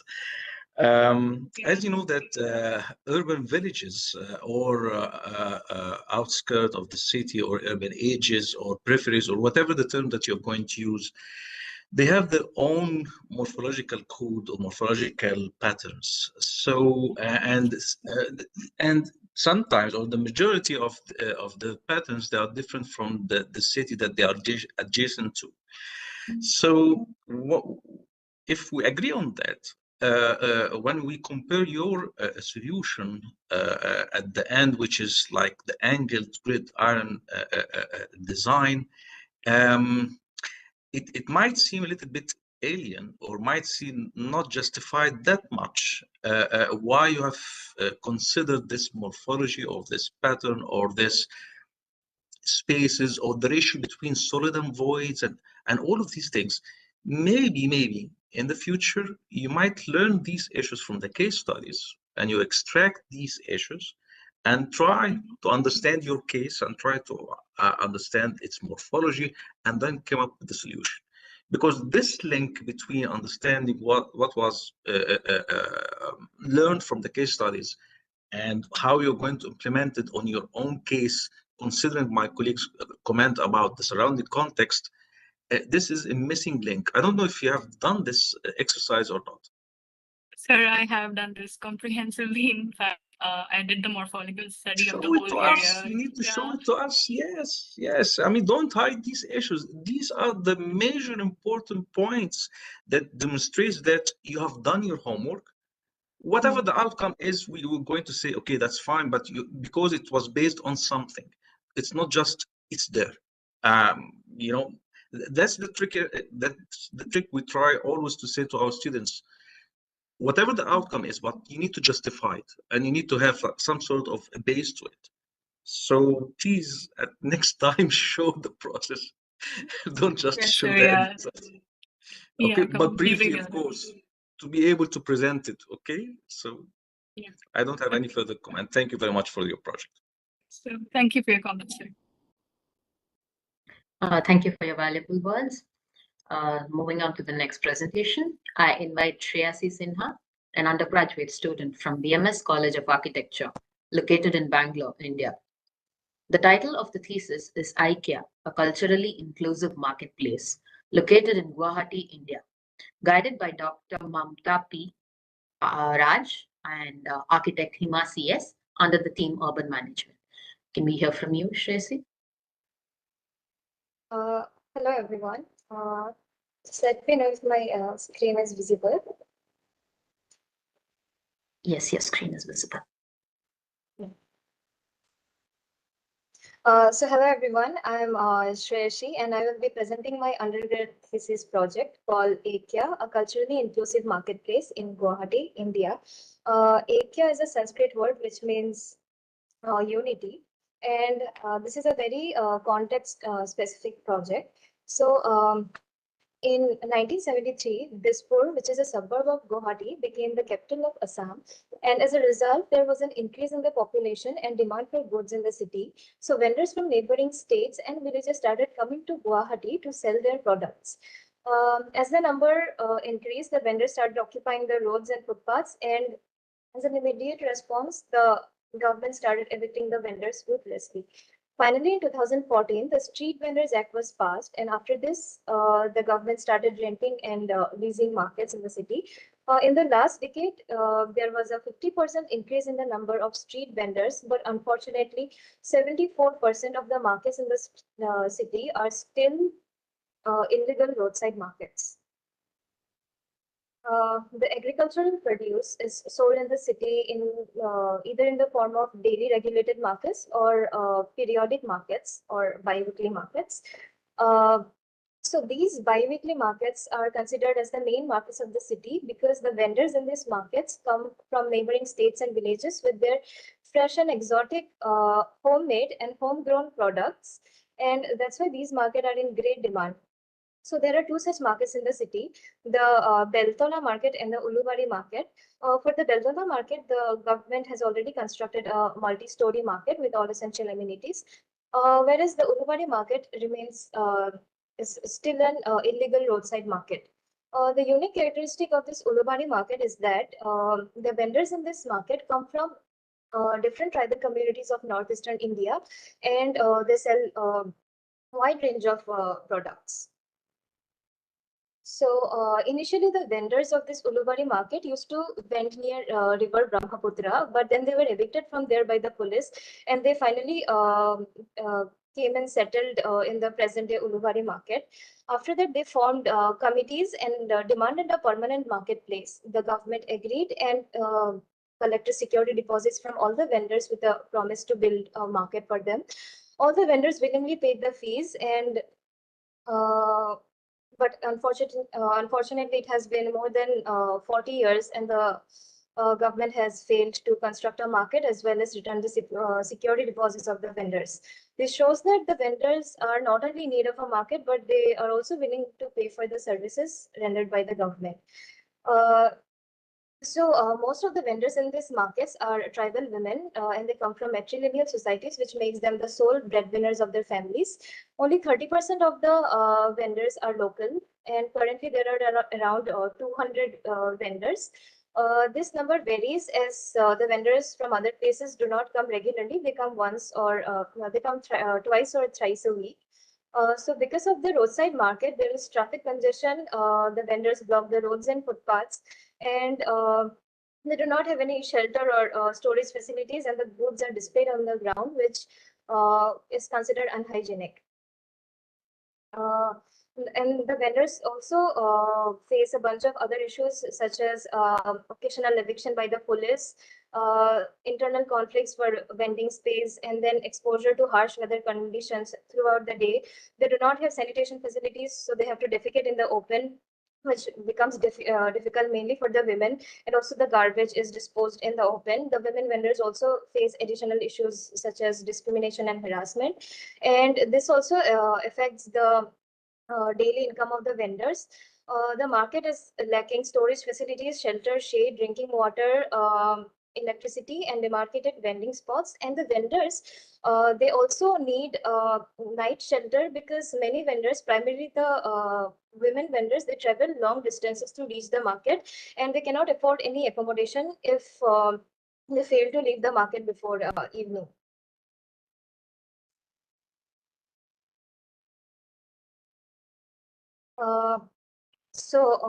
This is the current market stretch, and the site chosen is adjacent to the present market. It has 3 access roads and is surrounded by mainly schools, government buildings, and residences. Over the last 30 years, the region has not seen significant development and features mostly low-rise buildings, and the climate of the city is warm and humid. So my design concept is called cultural fusion. The idea or the goal was to revitalize the marketplace as well as foster a strong sense of community among the tribal vendors and the consumers, using the market not only for commerce but also as a social hub by incorporating green spaces, efficiently connecting spaces. And the main goal was to create spaces that spread awareness about the culture and create a tribal village experience. Also, I derived the material palette after studying the tribal building typologies and the heritage buildings of Assam. So the site development involved creating 2 central axes connecting the 3 access roads, and then the site was divided into 3 zones: the market zone, transition zone, and public zone. And then the access points were decided based on the current user movement patterns and the garbage truck movement. And then the buildings were placed depending on the site analysis and the context analysis.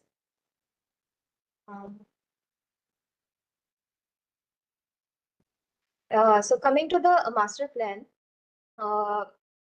the market is divided into 3 zones: the market zone, the public zone, and the pedestrian spine, which acts as the transition zone. There are total 3 pedestrian entries. So one for the direct access to the market, one for direct access to the public place, and another secondary entry for direct access to the meat market. So this is the vehicular entry, and there is surface parking as well as basement parking options available. So upon entering the site, the visitor arrives at the entrance plaza, and the vegetable and the fruit market has multiple entrances, so that every vendor has the opportunity to make sales. And the private and the service areas, including the loading, unloading area, and the storage areas and the sorting area, is mainly situated at the rear side of the market, so that it does not clash with the visitors movement. And then there's a outdoor market which can act like a spill out of the market, and there's a canteen for the vendors and the workers, and admin and workshop block. And finally, the meat and the fish market is segregated from the site with a green buffer, so that any unpleasant smell from the fish and meat market can be mitigated. And then coming to the transition zone, it can also act like a spillover of the market during any festival or any mela or fair. And there is a children's play area at the center, so that the parents can shop freely without worrying about their kids. And coming to the public zone, there is a food street which consists of 8 stalls, each representing one of the 8 states of northeastern India. And beside that is there is a outdoor heritage installation display area which has been placed near the road and between both the entries to maximize its visibility and accessibility to the visitors, so that the visitors can also learn about the culture and heritage of Assam. The market also features a restaurant which is overlooking the OAT.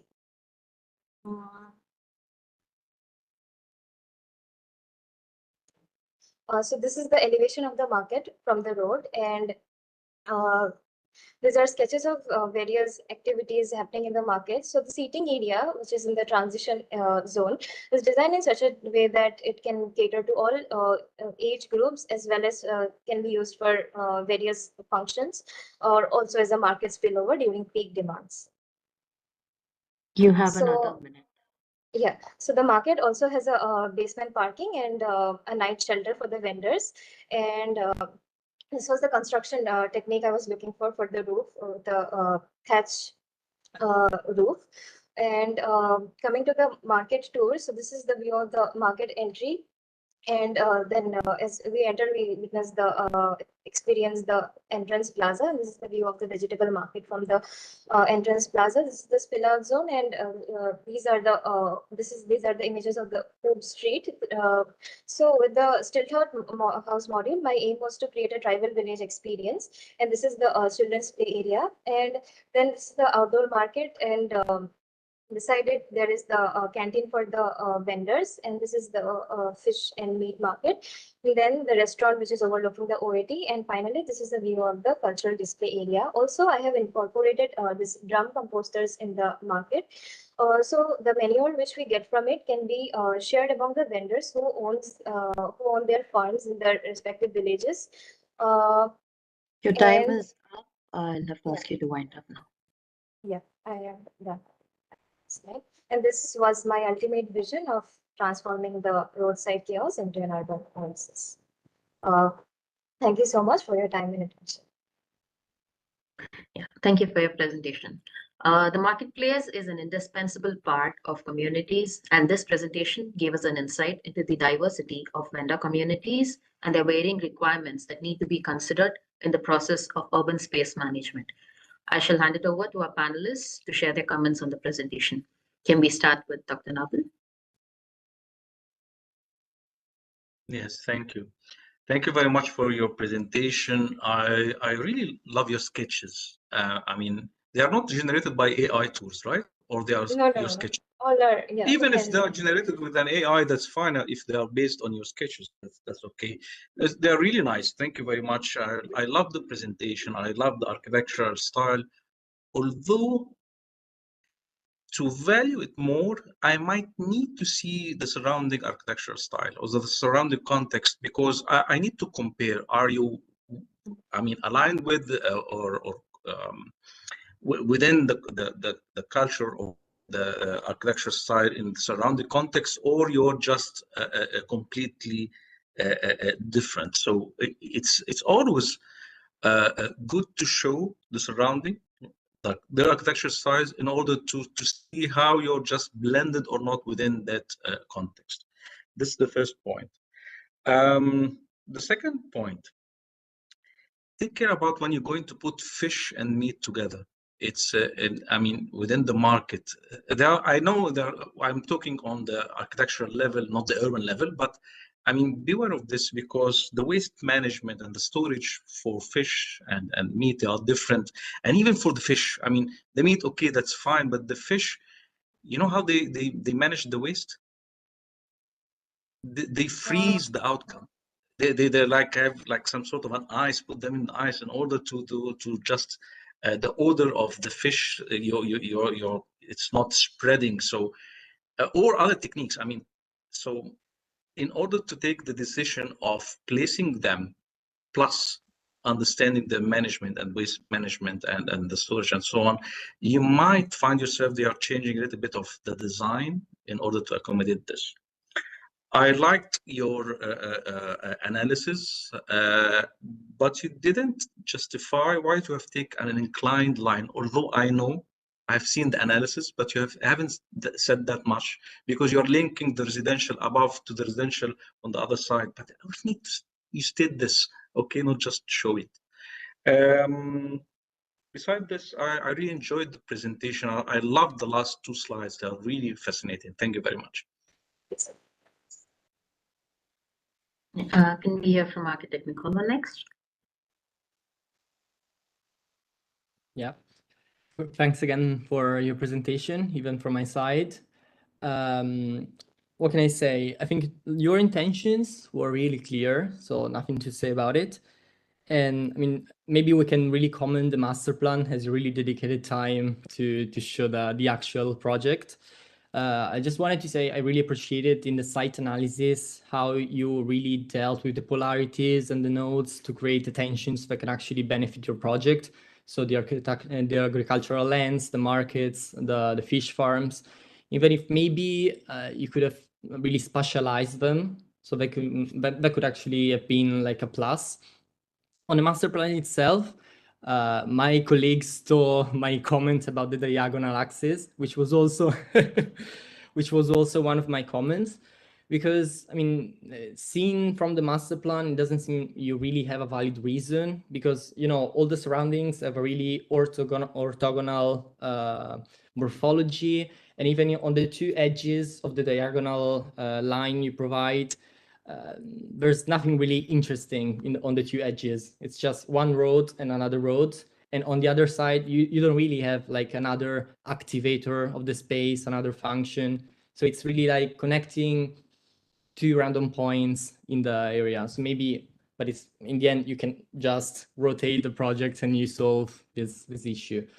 I think like in your project, all the open spaces were really well designed. You managed to create different public solutions with different activities, even in relationship with the stakeholders and the actors that you presented in the materials you shared. I really appreciated the attention to the local techniques, or even the typology study you made on the vendor stall. So even the definition of even the minor materials, which can actually contribute to design and to give a sense of the place. And this is was also visible from the renders you provided. So the life of what is going on in the site. The only second comment is maybe even a question, is why do you why you had the need to define 3 different zones? So like the market, the public space, and the pedestrian area. Why not maybe having them like linked? Maybe the market is the connecting activity, so you just do the pedestrian area, then you have the market on the side, some spots with the public areas, so everything, let's say, works together. Even because if you think about the, let's say, the day-night period of the project, when the market is off, basically half of the site is dead. So nothing really happens. It's completely, let's say, useless for that time frame. Well, maybe if everything is linked, more hybrid, you can have like different activities throughout all the site, and not only in some parts, in some time frames.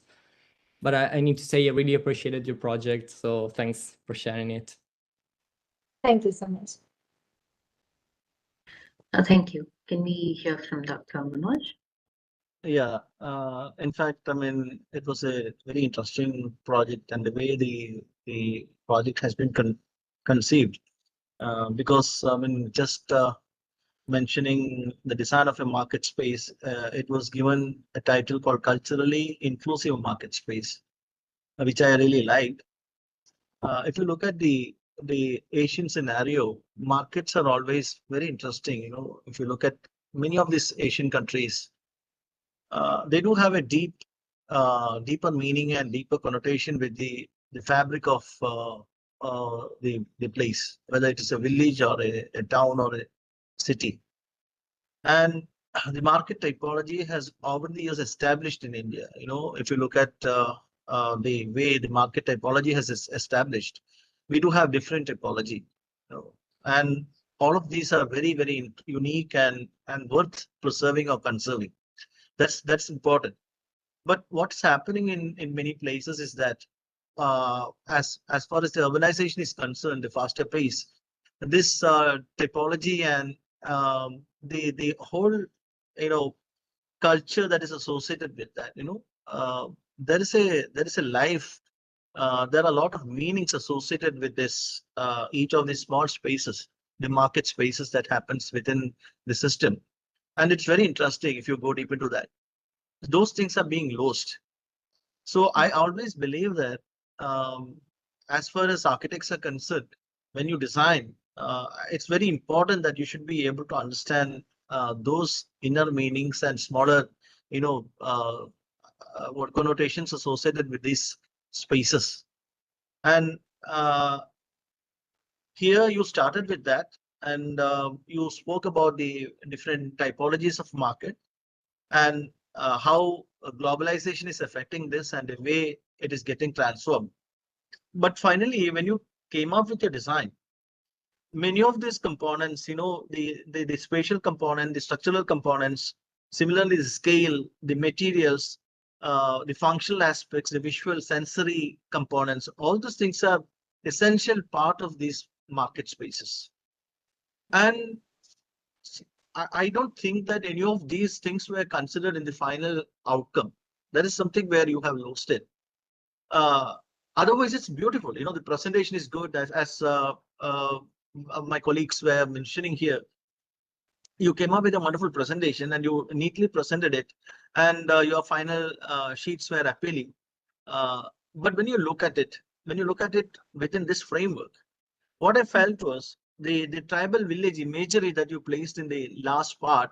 It was a superimposition where, I mean, it didn't have anything to really do with the fundamentals that you were speaking about.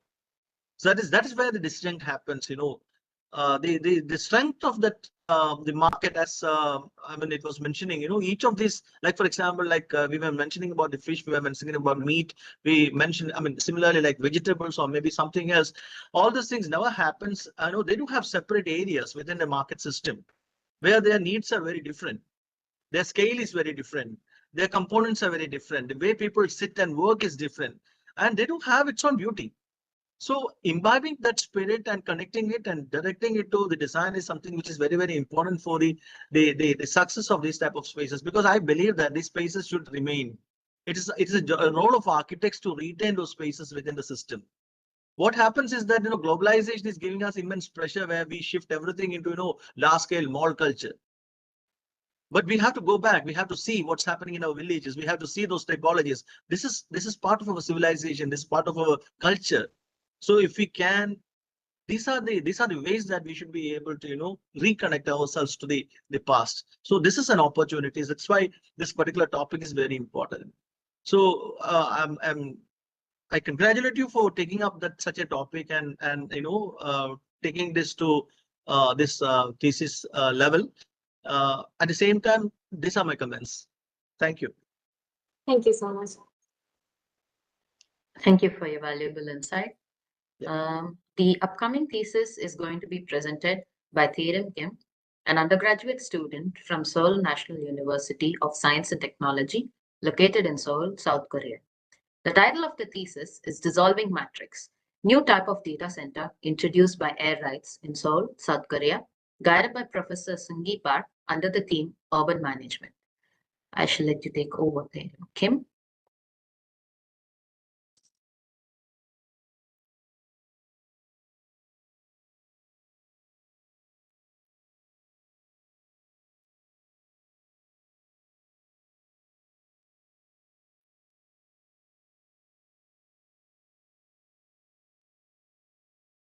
Can you hear me?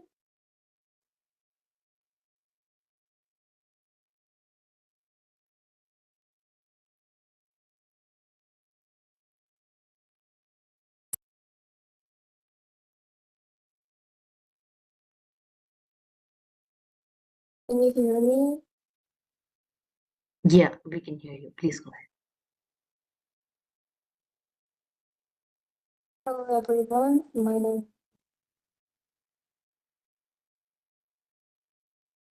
There seems to be an issue with your audio. I think your voice is breaking. Maybe you can check your signal.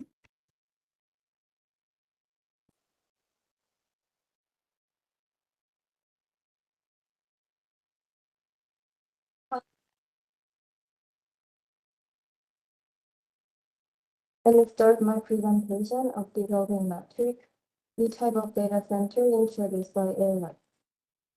Is this the content? In Seoul, the center of Korea, more than half of the population are living in this city very densely.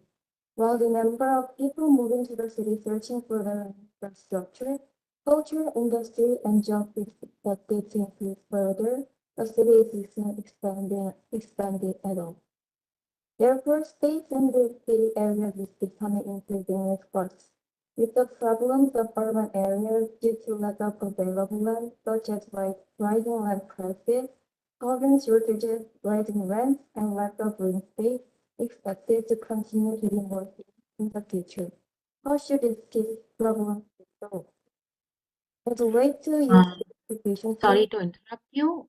There seems to be an issue with your audio. Can you please try to reconnect to fix the issue? Because there's a lot of disturbance. Okay.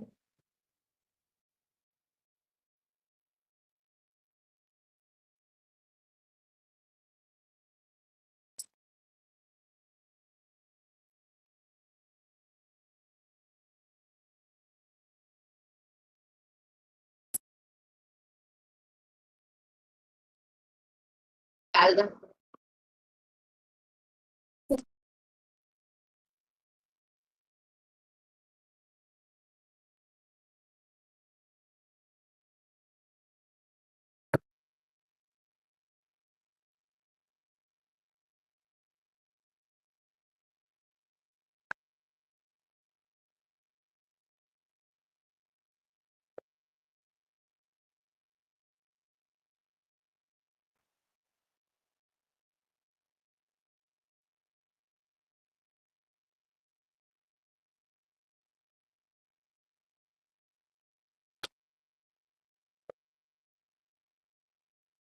Can you hear me?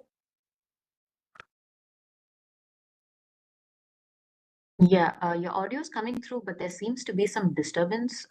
You can maybe try a different pair of earphones or earplugs.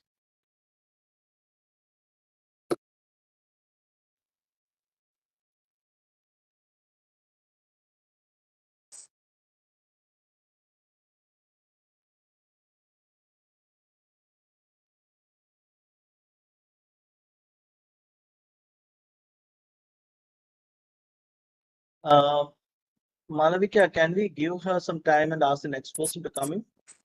Yeah, I'll do that. So we'll go with your presentation next. I'll invite the next person to start. That will be better. So we have a presentation by Sabri Kulkarni, an undergraduate student from Sanagat College of Architecture located in Pune, India. The title of the thesis is Center for Rehabilitation of the People Diagnosed with Psychiatric Illness located in Pune, India, guided by architect Anuja Inamdar under the theme Urban Management. You can take over, Sabri Kulkarni.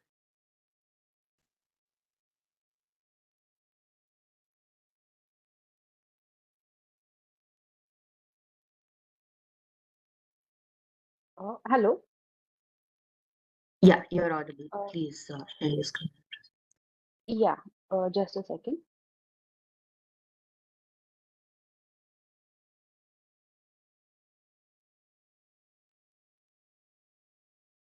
Is my screen visible?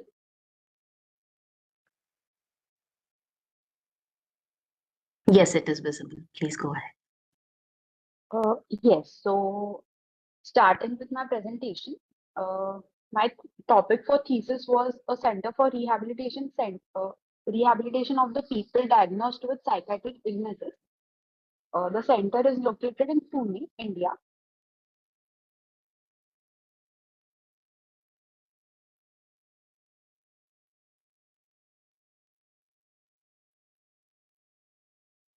Yes.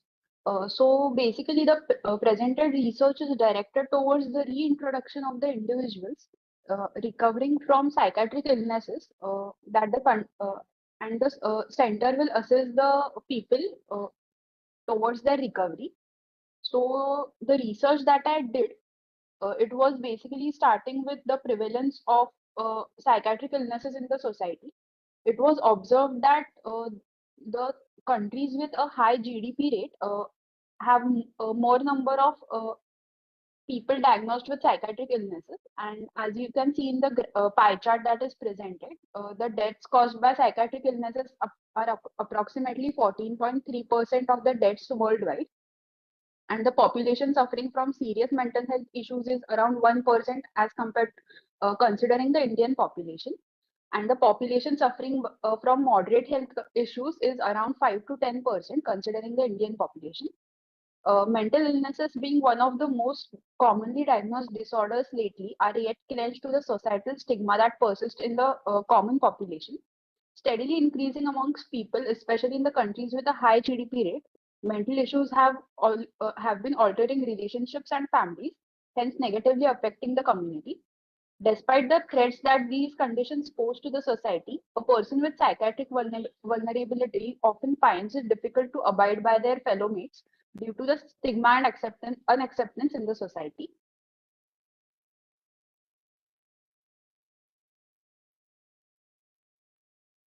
So basically, the purpose of this research was to emphasize the need for the provision of psychiatric rehabilitation centers and hence define the role of architecture and landscape in this process of recovery. Rehabilitation is basically a comprehensive approach towards the mental health, and therefore this thesis makes an effort to bridge the gap between the patients in recovery and the community. Psychiatric rehabilitation is basically emphasizing on the independent lifestyle of the people dealing with mental health issues. Rehabilitation encourages them to actively participate in several aspects of life, such as education, employment, social interaction, and more. Psychiatric rehabilitation can be defined as a process that inspires the personal as well as social development of an individual by guiding them through numerous psychological, behavioral, educational, and management skills that facilitate the self-reliant lifestyle. The key focuses that have been taken into consideration while the design and planning of the psychiatric rehabilitation center are communal spaces. Salutogenic approach has been considered. Physical movement of the patients. Workshop areas have been designed to promote the occupational or the vocational interest of the patient. A gymnasium area has been provided.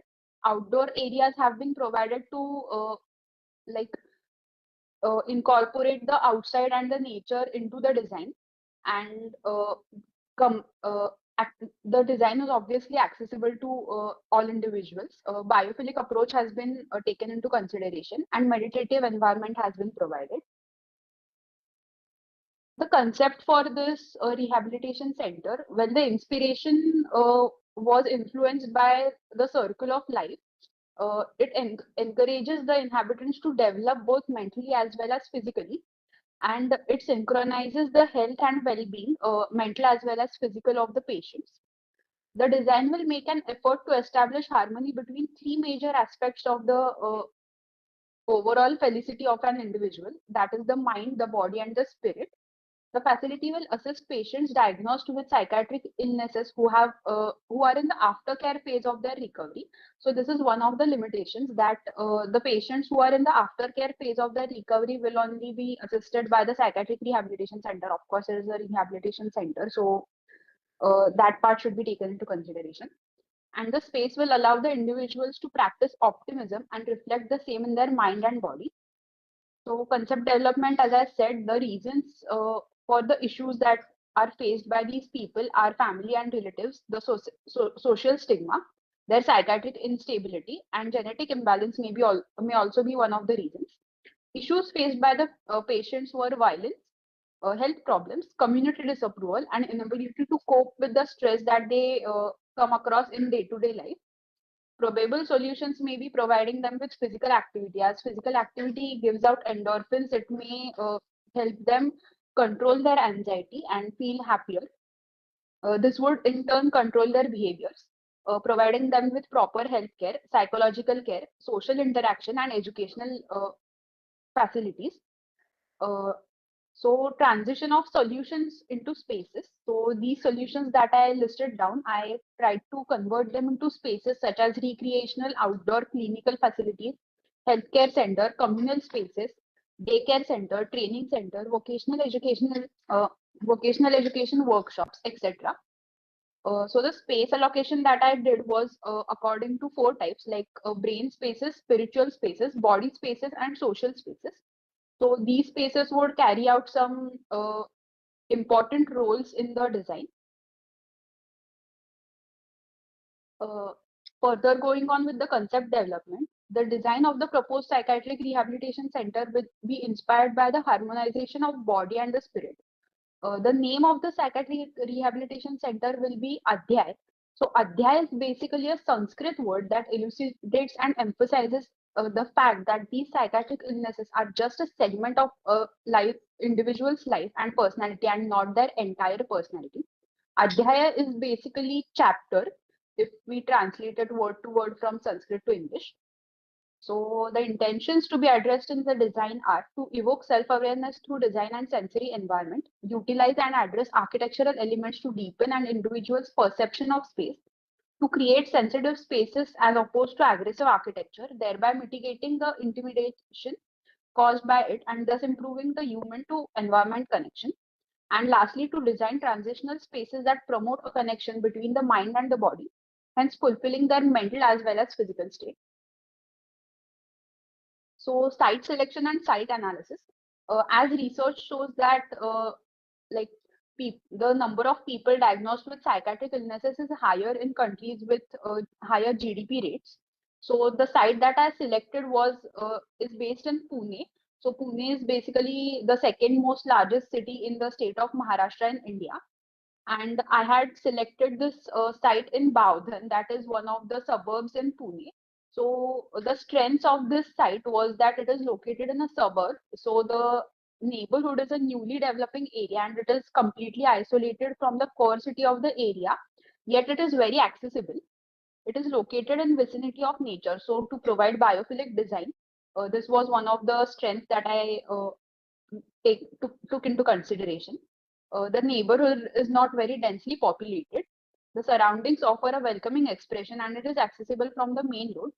And it has an access to various other facilities like hospitals or other healthcare centers. The weaknesses of this site were that there is a highway that runs nearby and there is like high traffic in the nearby area. The circulation in the area may cause chaos and it may cause disturbance to the rehabilitation center, but that has been taken care of in the design. Poor pedestrian walkways, lack of shaded sidewalks, absence of green spaces and communal areas like developed ones, and high noise levels in the surroundings. The opportunities were designing green spaces and contextual response, providing aspects to fulfill user needs, designing buffer zones, and designing activity nodes. Further moving on with the design approach and development. So I have given here the site connection, the design approach that I have provided. So it basically involves psychological approach, comprehensive approach, social approach, and the stages of design evolution. So in stage one, we can see that I have considered a build form, a basic build form was evolved. The setting and the volume needed for the building was divided the volume according to the main functions of the psychiatric rehabilitation center. In stage two, I started pushing these spaces alternatively to invite in nature and to create some inner spaces and some interesting spaces.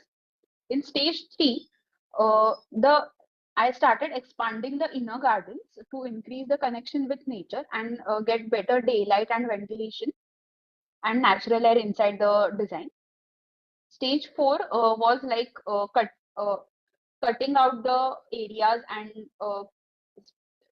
trying to develop interesting parts and establishing a basic relation between the various areas that I had segregated. And the final design was in stage 5. So here is the ground floor plan. I'll have to ask you to wind up soon. Okay. Yeah. So this was the ground floor plan. So I've basically divided the whole plan into IPD and OPD. So inpatient department and outpatient department. This is basically a G+1 structure that houses the whole rehabilitation center. Here you can see the built and unbuilt massing. The area legend is given below. A helpful neighborhood that establishes and maintains appropriate balance between human existence was basically the idea for designing. This was the first floor plan and west side elevation that I have given here and some of the views. So one of the major focuses were the integration of positive indoor spaces and open spaces, as biophilic design was one of the approaches taken into consideration. These positive spaces would promote the incorporation of biophilic approach in the design. The south side elevation, and I have given some technical details. Like I had designed a built waffle unit for the design. I'll have to ask you to stop now. Yeah. Thank you. So urban spaces are a home to diverse group of people with diverse expectations. I think the presentation definitely emphasized the ever-present need to address universal design in such spaces. Over to our panelists for their comments. Can we start with Dr. Nabil? Okay, thank you. Thank you very much for the presentation. It's really challenging to design for people who as a psychiatric illness or syndrome because we need to understand how they think, how they move, how they navigate, and how their feelings at certain point, the depression, the needs to have open spaces or closed spaces, colors, different levels or just horizontal issues. I needed to see this part in your literature because when we design for people who have special needs, we need to consider these points in our design. So the end of the design is not just a regular building. It's really devoted for these people. It's really helping them in the architectural elements, in the architectural design, the composition, in the morphology, and even using specific landscape, specific tree height, with even colors, where they're going to be located, where the seating area is going to be located, if they're going to be water feature or not, because it might be something cause harm for them or not. So all of these points and tricks I needed to see in your literature rather than just you have done a good work. I'm not saying you're not doing a good work, but I'm just wanted in the future, if you're going to continue being specialist at this point, you need to consider how they think. Because I think your building or your parcel is too huge to navigate. Maybe you might find, or they might find a problem in their wayfinding. So all of these issues you need to master in order to get the right parameters for design. So when I'm going to question you about the architecture style that you have used, you say, yes, I've used this material because of 1, 2, 3. Why you have given this open spaces or closed spaces or even 1 floor or 2 floors because of these parameters that affects this type of illness. I didn't feel that it was there, or maybe it was there. I don't know. You might tell us if you have studied these things. Yes, sir. I have actually studied them. That's great, but we need to see them because Yes, of course. these are the merit or the sense that you're going to build or your design should be based on. I don't want to take much time, but thank you. It was really interesting and it's really challenging to design this type of building. Thank you very much. Thank you, sir. Yeah, thank you. Can we hear from architect Nicola next? Yeah, thanks for your presentation. It was really interesting. I completely agree with Nabil about, the approach of a design for all. So there are a lot of protocols with all the informations and the details you need to consider. So the lightings, the distance between different elements, the hierarchy of certain spaces. So it's really a sensitive type of design, which I think in this type of projects is what actually gives strength. So it's a really sensitive design that works if you work on the details. So it's not really the global perception of the complex, but it's really about like the leaving the spaces in section. So every section has a different approach, has a different type of leaving the space. I think that is really, really crucial. Going back in the order of the presentation, the site analysis, I think, was really crucial. And maybe the scale on Bafdan should have had more attention, because maybe it was really the scale of intervention in terms of urban management. But I think there was maybe a jump between the previous scale of the city and the really detailed one the really local one. So that I think is something you should work more on, as well as maybe the SWOT analysis you did. Maybe it should have been more specialized. So instead of having a bullet list of just elements, to maybe, understand where are them on the city, on the surroundings, and on the different spaces. You also mentioned transition, so transition in terms of the mental and physical development of the patients. But I think it's crucial in this type of project to understand, of course, what is the inside, what is the outside, what are the boundaries of the project. In this sense, I think the real approach should be the one of not having like a gated community. So like an island, like it's closed, like they are inside and the city is outside.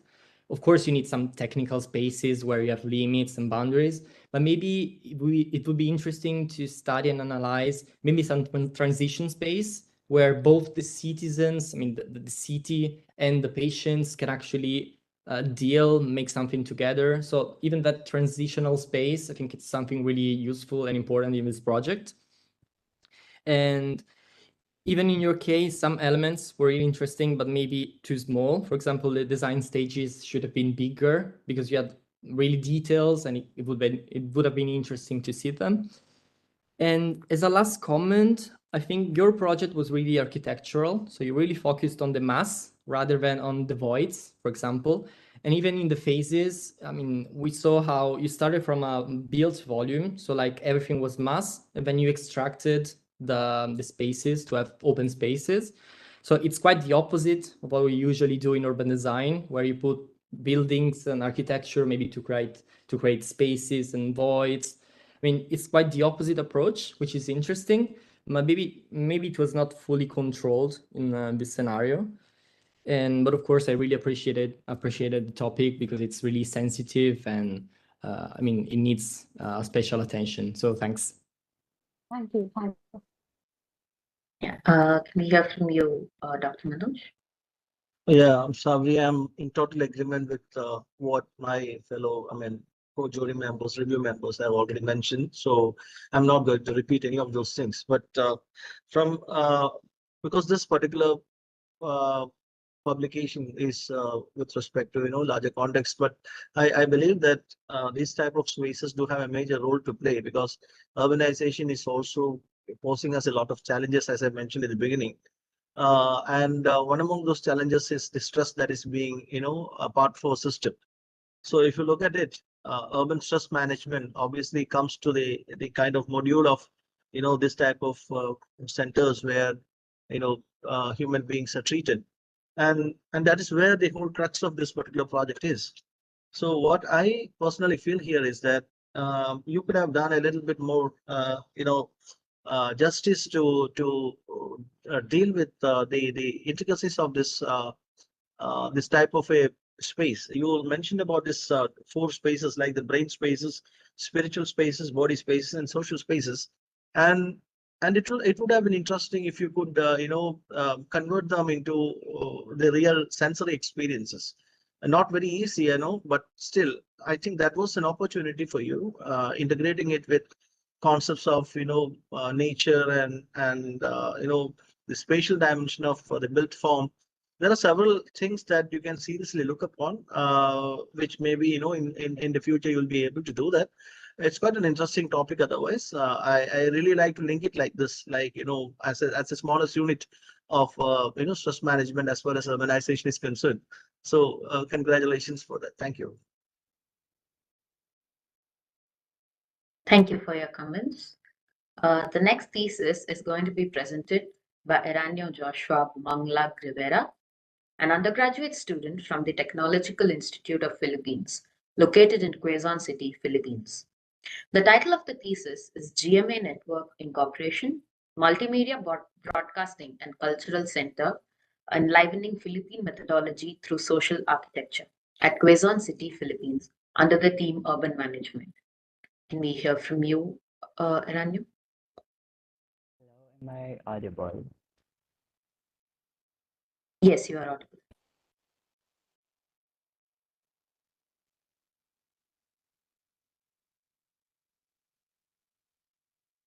Can you see my screen already? Yeah, we can see your screen. Okay, good day everyone. I hope everyone is having a great day today. So this is actually my project. So first, the proliferation of fake news has evolved into a full-fledged crisis with alarming consequences, spanning social, political, and economic spheres worldwide.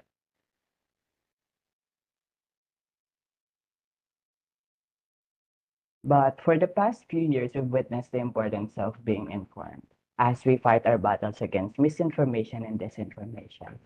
And we must not forget that it is a basic human right to have access in right information. So the goals and objectives for this project is to create is basically to create a space that is inclusive and accessible to the public, that serves as the center of right information dissemination while instilling our culture. And the other will be discussed later. So the question right now is, how did misinformation keeps winning nowadays? It is because everyone today has their own social media. And this became the platform to easily spread misinformation and disinformation to the public. And what is the relationship between the social media and the urban? So basically, social media can have both direct and indirect effects on our urbanization. While it might not be a primary driver of urbanization itself, social media can influence various aspects of urbanization and urban life. So these are the studies that came from the United States, from Pew Research Center. Survey found that 64% of Americans said that fake news had caused a great deal of confusion. So let us not forget that USA is in a first world country. How about those people who came from a third world country like the Philippines? So similar studies conducted in the Philippines that says 86% of the Filipinos saw this as a major problem that harms unity and trust in media, while 70% of Filipinos has a social media and we uses it as a daily source of information. So a study also says that 90% of Filipinos are considered class CDE, or these are the middle to low income families. So in line with this, 90.6% of Filipino children aged 10 appear to be in a situation of learning poverty. So why do these numbers hold significance in dealing urban management? Because poor people are the most vulnerable in believing the fake news. And that is the first problem that we are trying to solve. The second problem is we faced a biggest crisis in 2020 in the middle of pandemic. There is a broadcasting network in the country lost its franchise.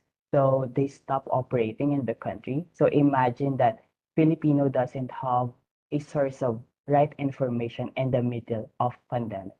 And it resulted to around 11,000 employees were affected by this, and most of them lost their jobs. So one network, which is the GMA, saw this opportunity to expand their network. And it leads to GMA Network, a commercial broadcasting center, to invest in new state-of-the-art studios. And it includes a new building for its broadcasting center. So the approach is through social architecture. So as you can see in my presentation, these are the existing broadcasting centers in the Philippines. So we consider this as an exclusive one, a walled architecture. So basically, it's not an inclusive space for the public, and it does not promote an inclusive environment. It's not inviting at all. So this project aims to solve the problem of GMA network by accommodating those people who lost their jobs by designing a new context that is more inclusive and culturally inclined. And also, this will boost their confidence to have the best service in Filipino people to disseminating right information. So the idea is to merge the elements consisting broadcasting center, cultural center, and Philippine mythology as point of interest. And later I will discuss why we are going to merge these three elements. So first, for its macro analysis, we have to identify where the fake news came from and which cities or region in the Philippines are the most affected of it.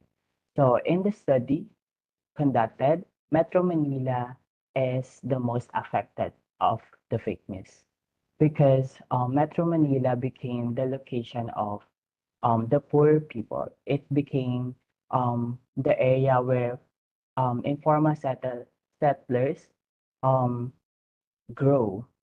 So these are the maps where informal settlements are keep growing now as of today, and only 4 broadcasting centers were located in the area. So for its microanalysis, the Quezon City is the chosen city for this project since it's going to be the heart of Metro Manila.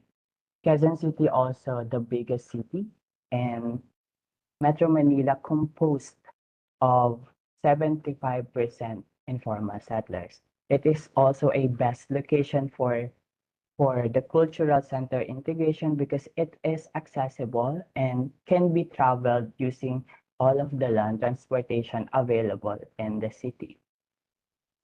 So for the design process of our structure and the development of the site, first we have to identify the roads around the site and dividing this into 3 parts. So it comes with the private, public, and semi-private. The private one will be for the broadcasting center. So it is intended for studios and research, while the semi-private is for spaces that requires public connection. And the public spaces are those open spaces where people can take a rest, can hang out while having the opportunity to get informed since it's going to be a broadcasting complex. So next is maintaining existing connections, identifying green spaces for the public, massing of the site, and the application of the building laws. So aside from that, we also considered the surroundings of the site where residential, commercial, and institutional are present. So also we considered the site analysis, wind path, and the road network. So here, as you can see, the circulation for cars, so it is accessible, the whole site, and the buses for those people who doesn't have cars, who wanted to go to the complex, and for emergency and pedestrian.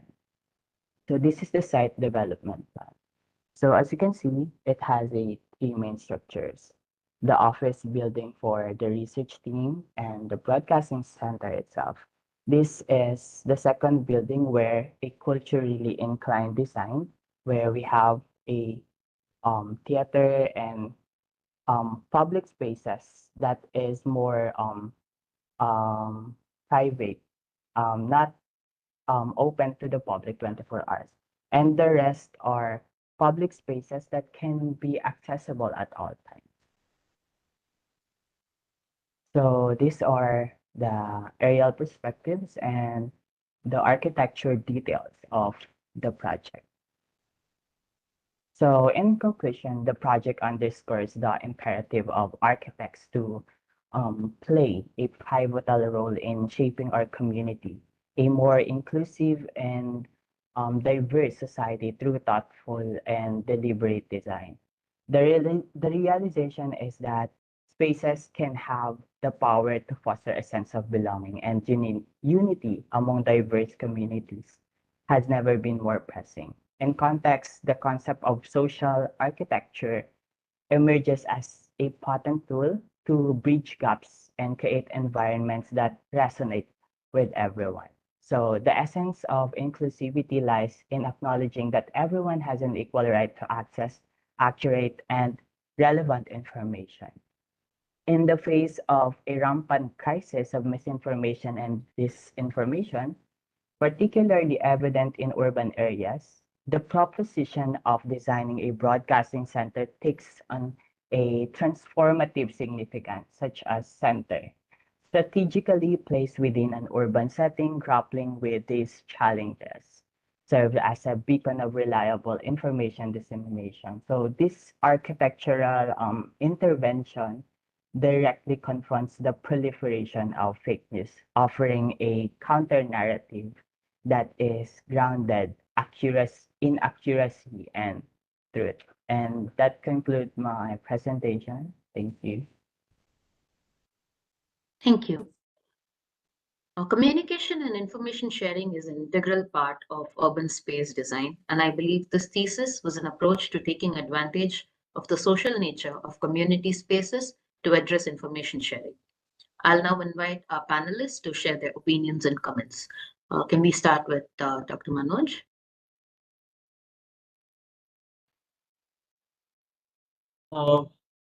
In fact, it was very interesting the way the whole thesis was structured and the way you have built up your theory and converted them into the design principles and the way you have demonstrated it.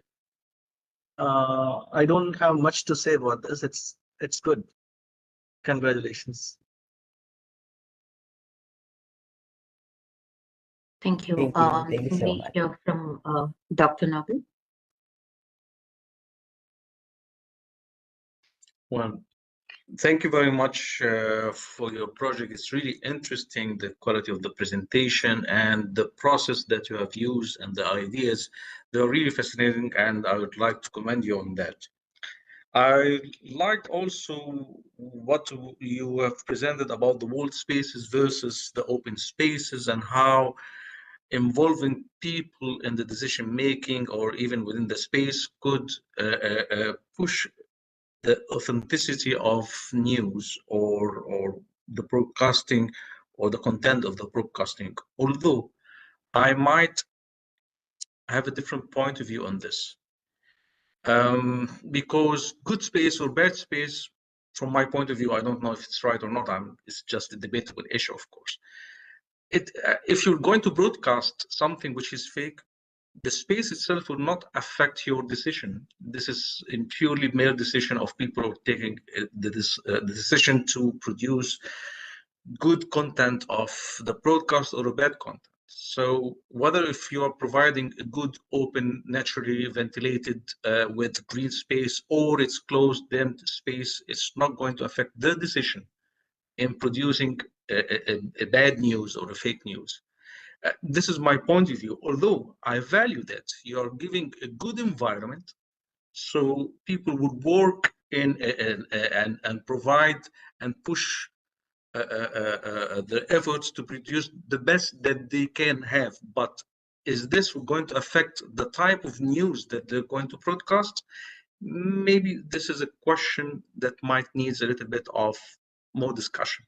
But again, this does not affect your good quality of design. The end result is very good. Thank you very much for it. And maybe if we have more time, we might discuss or debate about this point, but I know that we have limited time for this. So thank you very much. Thank you. Can we hear from architect Nicola? Yeah, so thanks for your presentation, even from my side. I also shared the previous comments. So I think like the design is really interesting. I think like the main issue I got during your presentation is that I don't see a clear connection between the premises and the design. Let's say, I mean, your premises were extremely interesting and relevant.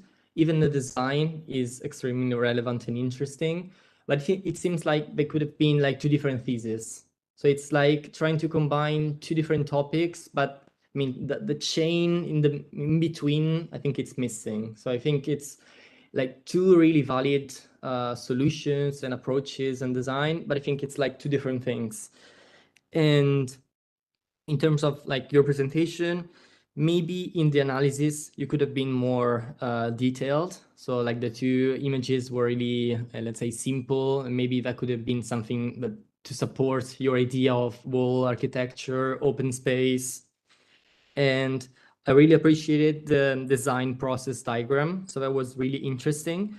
But I share with you the same doubt we also had with another presentation. So why the decision to divide private, semi, and public in that way? So like that rigid division, and also like why private on the right and public on the left? I mean, what's happening on the two edges? So if you say maybe from the analysis that on one side you have another park, you have public facilities, then I understand the reasoning of maybe having continuity and a permeable pathway, but otherwise it's like really rigid and imposed from above. But I mean, it could have been mirrored, and it works in any way.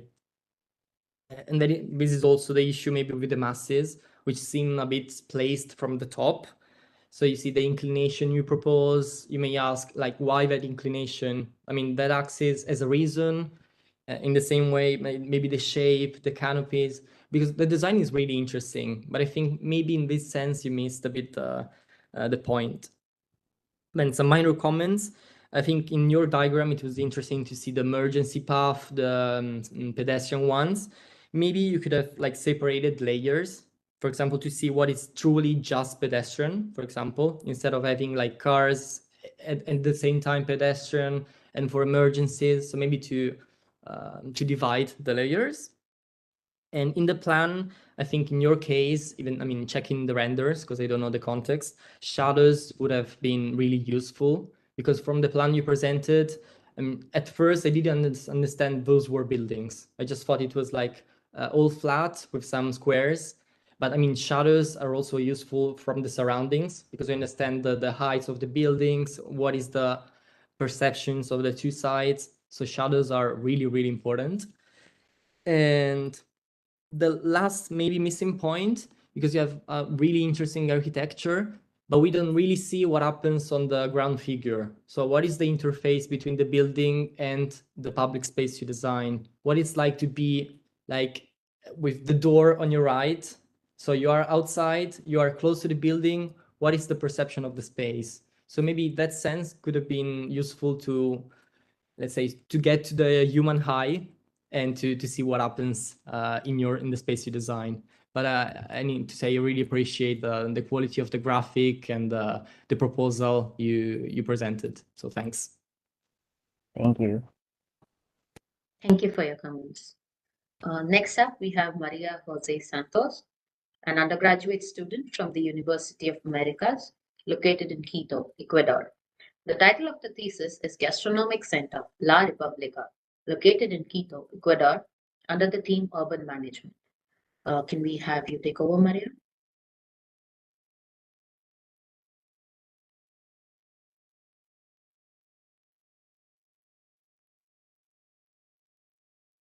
The sound, cannot hear you. Yeah, you're not audible.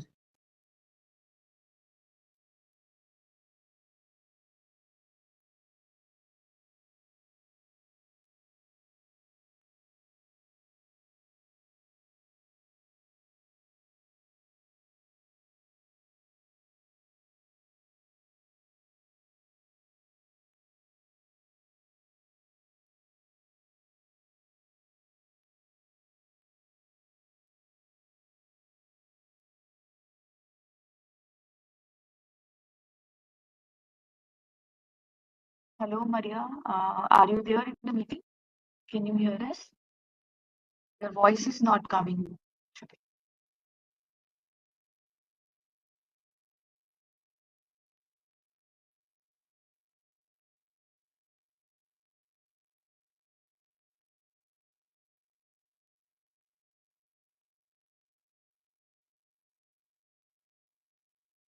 Hello, can you hear me right now?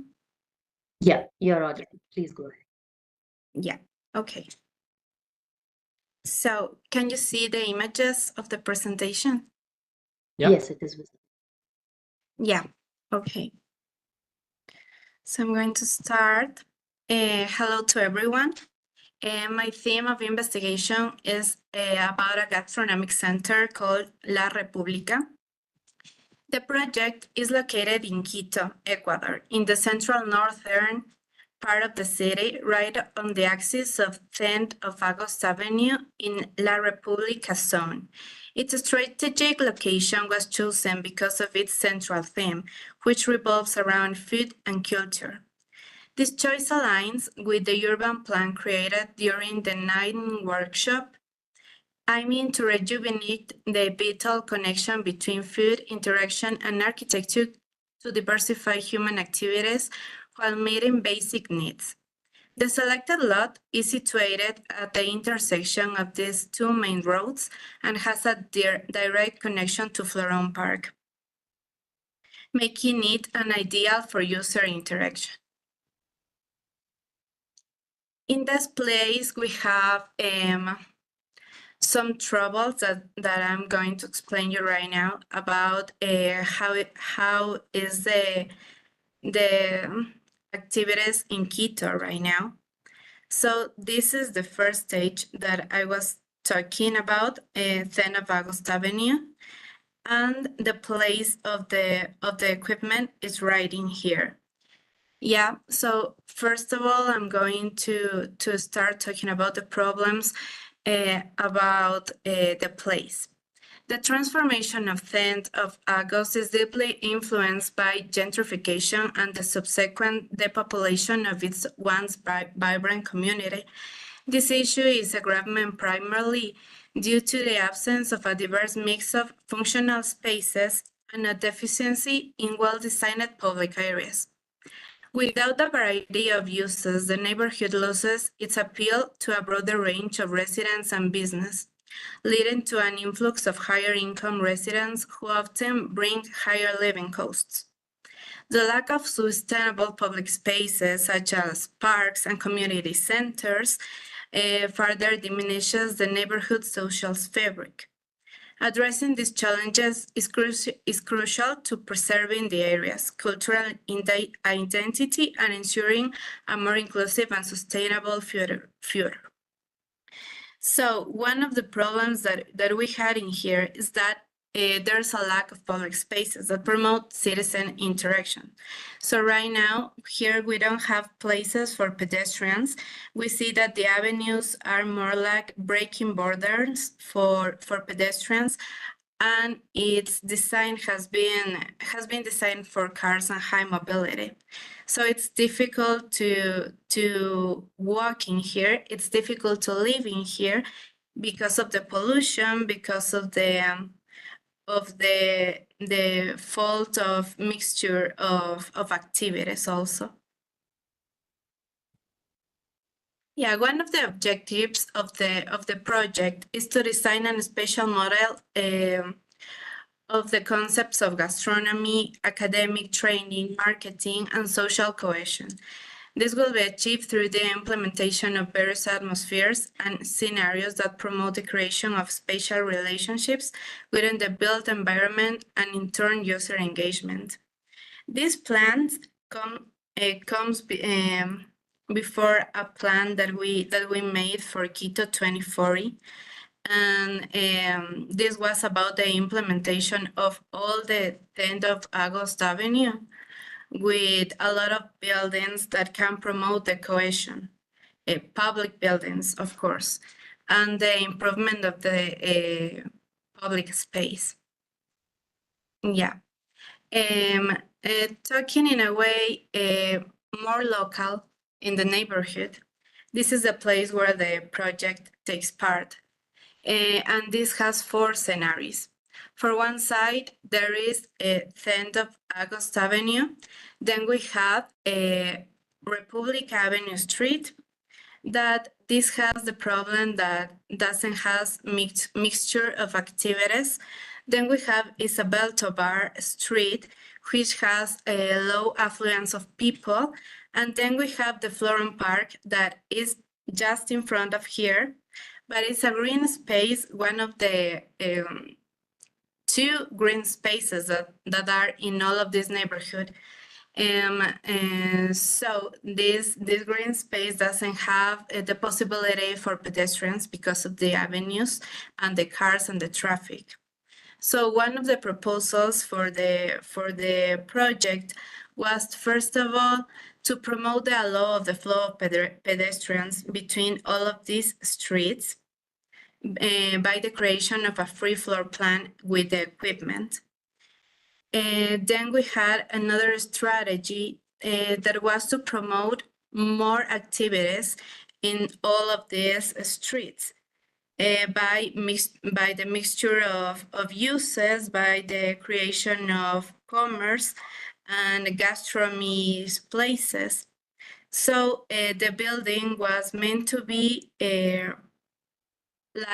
with a free transition of the users from the public space through the building. And then the gastronomic center, the private places, were meant to be in the vertical space. Yeah. Between the problems that I told to you, these are the strategies. So I planned to reconnect those avenues by promoting the wooden roads, promoting pedestrian flow between the loads, generating a connection between the park and the First Avenue with the project. The access of the project is generated by the nodes that we had in the different avenues. We have a free open floor, so if you come like a user or a citizen walking in 10th Avenue, you can get into the building and you can cross to the other place with all of the commerce place that is in the floor plan, and with a garden that is structured in the inside of the building. Another strategy was to improve the public space for pedestrians and to generate a better mobility between all the zones. Yeah. By the architecture solutions that I planned, it was the use of tectonic. The tectonic and exposed modular structure. So it can promote the permeability for the users that are in the public space to the private space that it's semi-public in the floor plan. And then the other idea is based in the living square that is contained. There is a contained yard for a perimetral edification that has the permeability with all the public space in all the views, and the visual connection with the Florin Park. And then I have this other idea about the vegetation in harmony with the architecture, the development of gardens with organic products for the gastronomic activities of the building. So they were meant to be in all of the roofs of the building. I have in the building like 3 big roofs that are going to promote the organic gardens, and so as the contained yard also. Then another strategy was the sensory tours with the users recognizes the space that contains different activities that could enhance people's senses. You have another minute. Okay, the creation of different atmospheres in the gastronomic center is practically some primary needs. So I can have these relations in the different spaces and with different senses because of the flavors, because of how it smells, and the connection of visuals with the container square. And I have this closed loop metabolism when we make this activity of sowing, harvesting, production, and consumption, and recycling because of the gardens in the roof, as I told you. This is the program of the project. So we have a really open floor plan that promotes the flow of people. Then they have the activities that are semi-public also. People can go and have part of those activities by the translation in the ramp all around the building. And then they have like the activities of the center gastronomic in the vertical place, that is this. So this is one view of the. I'll have to ask you to wind up. Okay.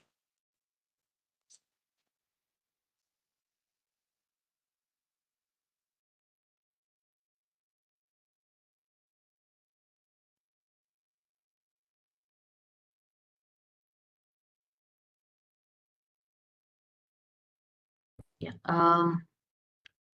So can we hear from the panelists on the presentation? Can we start with Dr. Nabil? Yeah, thank you very much. And thank you very much for the project. It's really, this type of project which is simple but elegant. I like the project. I like the form. I like that you have provided spaces at the ground floor for people to flow and see to the other side. So that when we build on an empty land, by the way, is it an empty land and that you are just building on it, or it was being occupied by another function? Can I show you the photos? Well, Yes. this is the place. This is the place right now. It's Also, empty.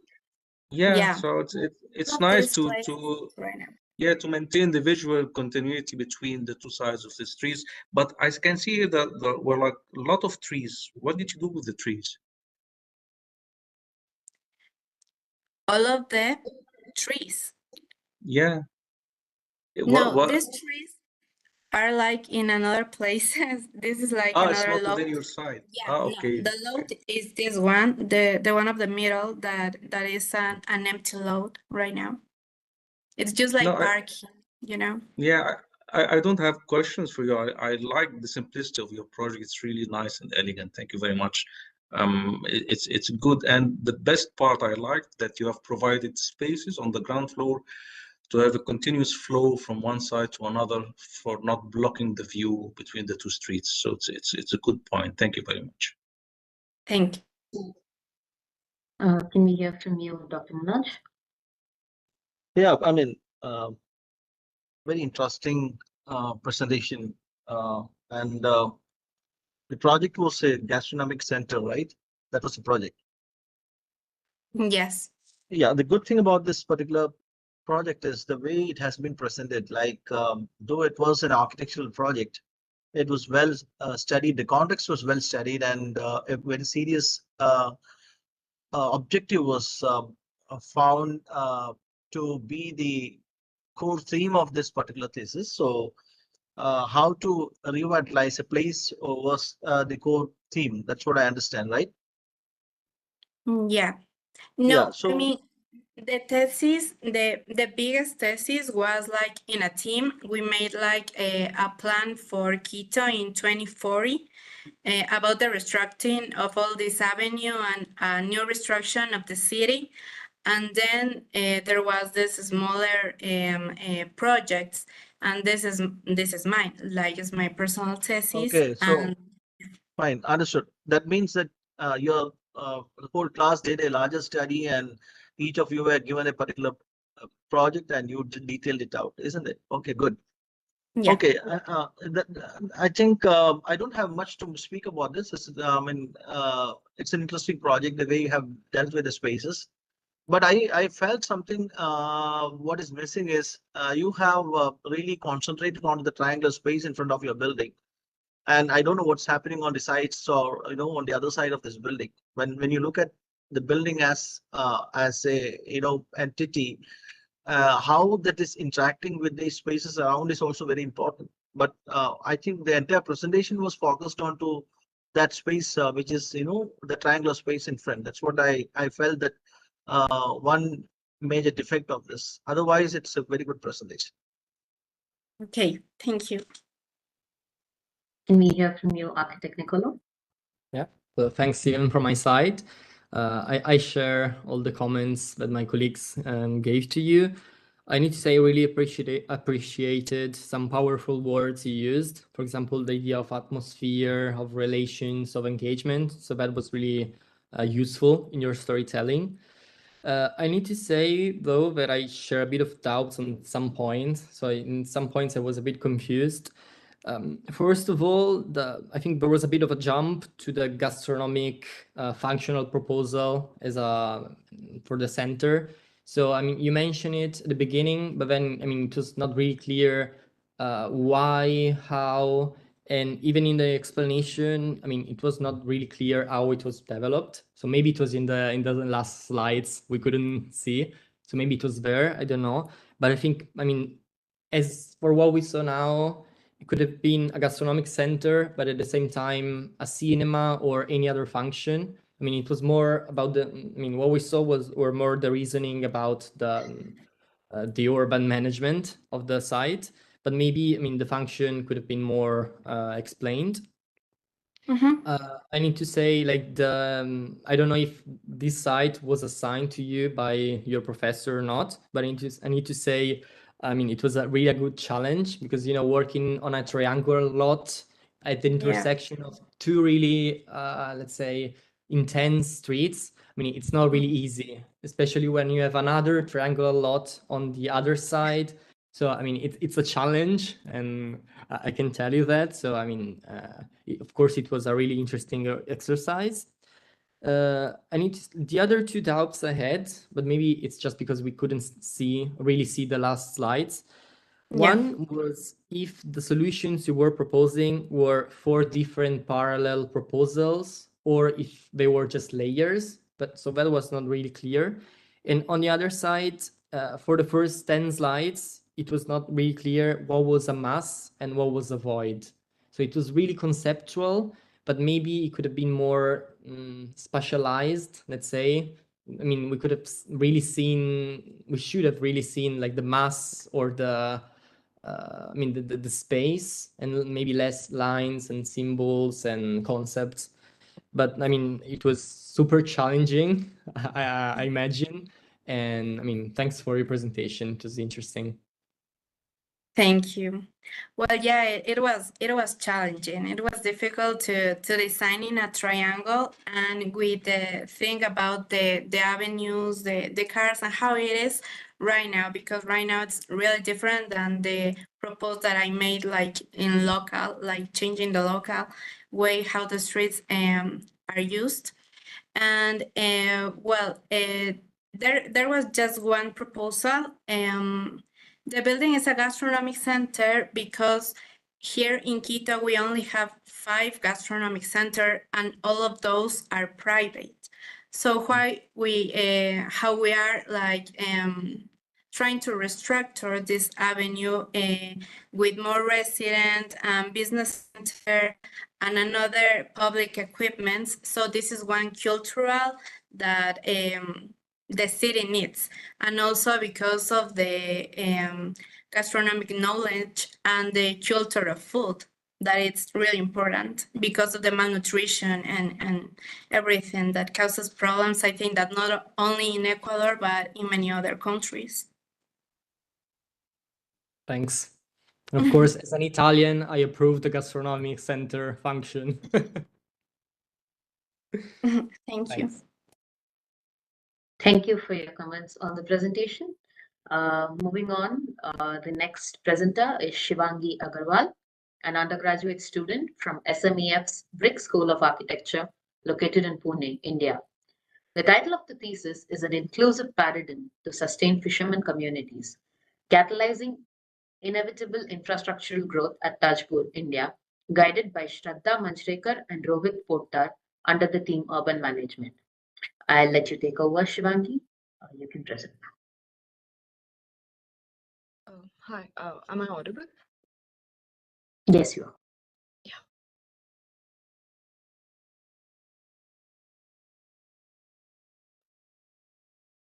Yeah, is my screen visible? Yes. Yeah. As the topic stated, the 2 most important terminology in my topics reads is inclusivity, which will be described in terms of sociology and economics and somewhat culturally. And the second is inevitable infrastructural growth. So I'm not questioning, and I'm saying that growth is given. It's just that it shouldn't be done as a fact of overall development, but the context and neighborhood should also be given an opportunity to thrive equally. Going further, so the major question which comes to mind is, can growth and inclusivity reinforce each other? So be it developed or developing country, throughout the world we see urbanization happening, but we only see growth being done physically and inclusivity being preached. So the major question which arises is this. So one of the major projects which connects the entire world and which contributes to the economy of a nation majorly are port developments. So further in this thesis, I'll be talking about port development. So I've taken a comparison of India and China, and I've questioned, is port development or water development being done the correct way? Why these two countries? Because the major reason is because of the population similarities and also the contextual proximity. So the major problems which I've noticed is that coastal erosion, high carbon emission, pollution, ecology loss, community displacement, and decreasing economy. Even though China is a developed country and India is still a developing country, these cases are still being seen in the port development projects which are being done. And even in India, it has the coastal regulation started in the early 1950, and till today, the coastal regulations are being revised only for the infrastructural development, and the community benefits are being termed as the next phase. So the next phase which has never come till now. But one thing which also comes to mind is something must have been done around the world. And what are those small steps? So I've taken 8 case studies from around the world and pointed out that how mitigation can be done, coastal protection can be done, community can be engaged. There can be public amenities to save the ecology, conscious construction, keeping the ecology, coast, and the required infrastructure in mind, cultural identity. Yeah. So moving on. Yeah. Coming to Tajpur, one of the coastal towns in West Bengal, a new port is being proposed over here, and the community still doesn't have any idea of where the port is coming and what compensation they are going to get. The only occupation which is known to them is fishing, but their land is under threat due to the port coming up. Tajpur is surrounded by 2 metropolitans, which is Kolkata and Bhubaneswar. So it makes it an urban pressure point, which also can be an opportunity, but it can also susceptible to exploitation. Right now, there is unplanned urbanization happening at Tajpur. That is due to economic reasons, hotels coming up, markets being set up in an unplanned manner. I did an analysis of a 25-kilometer stretch to understand how urbanization is getting approached towards Tajpur, and I surely see that there are hotels and unplanned infrastructure built up happening, and the port coming, and the community size is decreasing day by day. Further analyzing the site, the topography, how the community resides, the primary, connectivity through it, the built-unbuilt ratio, and also the vegetation which exists on the site which needs to be conserved. So to achieve inclusivity, there are certain layers in which I explored further. First layer being the ecology layer, and how we can include certain things which will be catering to the ecology is providing aquaponics or bog gardens to the existing marshes, agriculture, bioswale, pavements, rain gardens and picnic spots, jog tracks and footbridges. So these are all measures which can be taken for mitigation and also conserving the existing ecology, rainwater, stormwater runways, and also coral reef regrowth and filtration module. The second layer, which I feel was necessary, was how the port can have a positive influence on its immediate context. And these are some of the things which is a recreational space, like with the ecological trees which are over there. We can have cafes and small boutiques over there, and then a vocational institute to actually educate the communities over there of how the change is happening and how they can also be a part of it. Fish facility and waste management, teaching how their primary occupation can be a business, and they do not have to be dependent on the port for jobs in the future, but they can make a livelihood of their own occupation.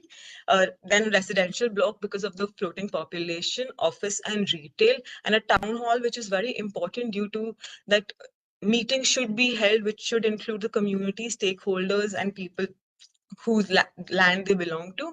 Then social urban infrastructure, hotel and leisure activities, bank, health, education, marketplace, and watchtowers. So summarizing all, how ecology can, how inclusivity can be achieved is giving the nature back to the coast, then having hotels and leisure activities, giving one part of the coast back to the community, because this is where the land belonged to first, then the healthcare, education, and banks and everything which is required to make up a town, then office, retails, market spaces which will build the economy, the housing facilities, which is absolutely a must, then business opportunities, which should be thrived by the community, vocational institute for educating the community, and agriculture and pisciculture, which will be a requirement for self-sustenance. So through this model of inclusivity, the fishermen community benefits, the stakeholders and investors benefit, and even the floating population has something to look forward to. Coming to the architecture interventions, the first which I explored was an inclusive hub. So, yeah, sorry. Yeah. So this is an inclusive hub. This is a museum, a beachfront with activities, a deck for the fishermen community to interact, and a deck for the public to interact. So keeping the trees of the context as it is and opening up the structure as much as I can and putting on my function. This is this structure look like, and so building the spaces of how I've given community plus recreational spaces, spa plus indoor badminton courts, fish auction houses, library and play area, cafe pods, community kitchen dining, movie hall, restaurant pods, farmers market plus farming, festival plus artist corner, cold storage, and job tracks. So basically an inclusive hub which has something to do with everybody, women of the fisherman family, the kids of the fisherman family, the fishermen apart from fishing, they can come here and participate in the auction and have an additional occupation. Then the people coming in from outside and the stakeholders, and then even around the year, India being such a diverse culture, we have so many festivals and artists around for them to have a, a respite space. Then the museum, I feel building a museum was so important to mark the permanence of the community here, to show what their actual history looks like. So aquarium pathway, which splits into old vessel museums and displays of what the history actually looks like, and a spillover with the tensile squares for just spillover of interaction with the public and the fishermen communities over here, and this spillovers to the beach right here. The second important intervention I felt was a boat workshop, because when the fishermen goes fishing in the morning, they come back and they have to repair their boats and their nets, but there is no actual shaded space for them to be. So a boat workshop was very much necessary, but how to make it economic was I introduced a miniature boat workshop for actual public to also participate and experience how the fishermen community live and how their occupation works. So the economy is also getting generated and their livelihood also getting, the quality is getting better. So the materials used for these structures are all something which is familiar to the community. And so tensile is one thing which comes under question of how will they know, but tarpaulin is something which they use in their boats, and it's a similar texture and is a similar properties like a tensile roof. So they are familiar with how the fabric works. And the third most important, I feel, is housing is so important in our country right now for every community to have. So I've given incremental housing, which is a 1 BHK module, 2 BHK module, a 3 BHK module, a commercial module, which is basically a 1.5 BHK plus a shop in the ground floor, and a homestay module for public to actually experience the proper Indian intimacy colonies, which we have for a community. So the 1 BHK basically increments to the 2 BHK and 2 BHK to the 3 BHK, which will happen with time and with the economic status increasing. This is a typical section which I've drawn of how the commercial module, the housing module, and the homestays are going to look like. Over here, the development shows how I've made the Your clusters. time is up. I'll have to ask you to wind up now. Yes, I'm just in the second last slide. Yeah. So, and this is how the cluster looks like. So yeah, so maintaining how the colonies of India works and giving them a permanent space to the community. This is how the housing looks like. So at the end, I just want to say that infrastructure growth should happen, but it should keep in mind the context and the neighborhood communities. Thank you. Thank you for that presentation. Infrastructural growth is an indispensable part of urban development, and achieving the intended output of this process involves all key stakeholders. I believe that the presentation did draw our attention to the fact that inclusive growth is an indispensable part of urban management. On to our panelists for their comments on the presentation. Can we start with Dr. Manoj? Yeah, my first question is whether is it an architectural thesis or a planning thesis? It's an architectural thesis. Yeah, so I do have one concern here. In fact, it's a very extensive kind of a project that you have done. I don't know how much as a graduate student, be a graduate student, you can, understand this complexity of this particular site, which is quite evident in the presentation. I really commend the kind of hard work that you have done, and the type of documentation that you have done, and the kind of drawings that you have produced. It's quite extensive.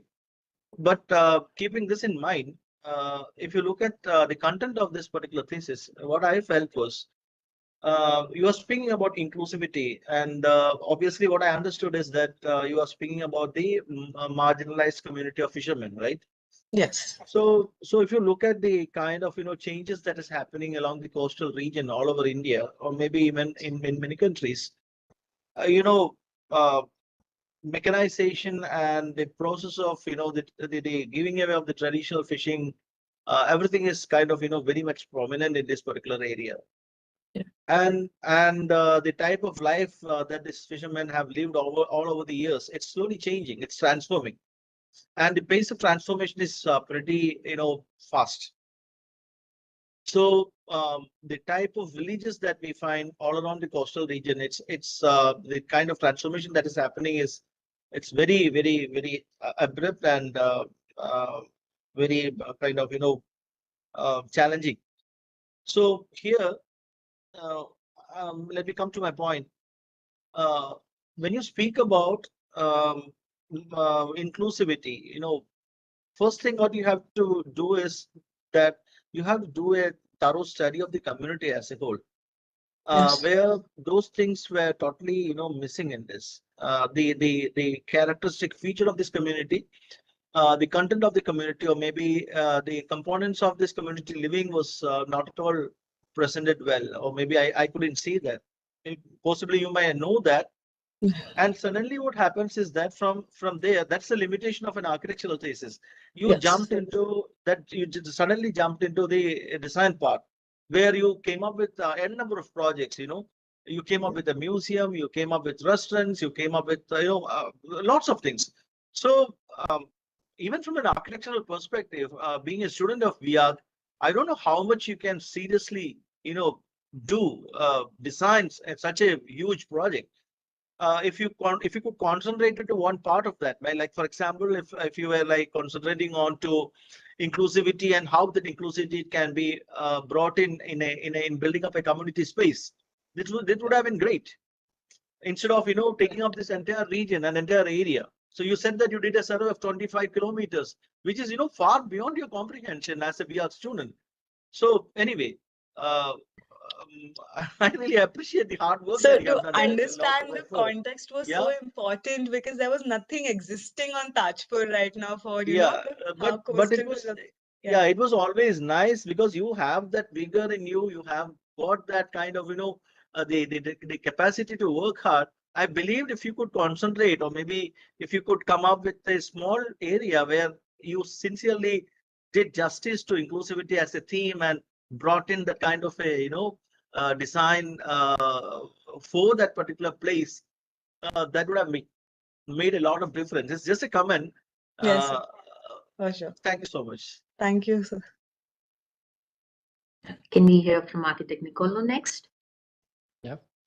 So thanks for the presentation. I think it was like super interesting and relevant. Maybe the only problem was that, I mean, due to the perks and to the problems of the device we have in the front, some parts were really too small and we couldn't really appreciate them. So that maybe is a gap. But overall, I need to say it was really a lot of work. So it was maybe even too much. You did really a lot of work. And I also really appreciated the graphics, all the diagrams. They were really cared and super interesting. The first part you presented was super relevant and interesting, I think, because in a certain sense, you propose a sort of toolkit. So according to the different parts of the city, the different atmospheres and sections of what happens, you have different solutions.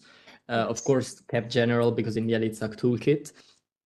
And I completely share the previous comment that maybe in some parts, you have too much and you have the approach of an architect.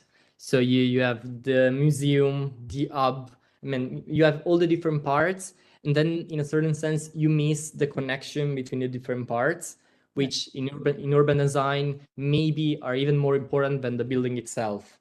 So the interface between what we design as architects and what we design as a space, as open space. And so, yeah, one of the main questions was, is if you reflected on how the hub and the museum speak of what happens in the in-between, the tension that is created between these two different masses. And yeah, because I think like these type of relationships are crucial. And I mean, in all the work you presented, there were so many interesting parts, so I cannot really give compliments for everything. But I think like the incremental housing was super interesting. Maybe a possible going forward could be to better study the typologies in assembling the different parts. So not to have like just serial elements, so like punctual, your punctual catalog, which is put on the plot, but maybe you can aggregate 2 of them and you get a line. Maybe you have 4 of them and you get a spot. Maybe you create some courtyards. I mean, to use these incremental housing to also design the space. So not just to use them as like elements to feel, but also to create something. And yeah, thanks. That is all. Thank you. Thank you. Can we hear from Dr. Nabil? Yes, thank you very much. Thank you very much for the presentation, and the project is really interesting. And by the way, it's timely because I don't know if you were aware of the event of the UIA Congress. It was in July, just 1 month before. UIA, which is the International Union of Architects, and their motto or their slogan was called future sustainability and leave no one behind. And the main focus was how to achieve inclusivity. And it was really debatable. Please look at the publication issues and even the online YouTube issues, because it seems that inclusive design is just focusing more on social. And in your approach, you're focusing more on ecological.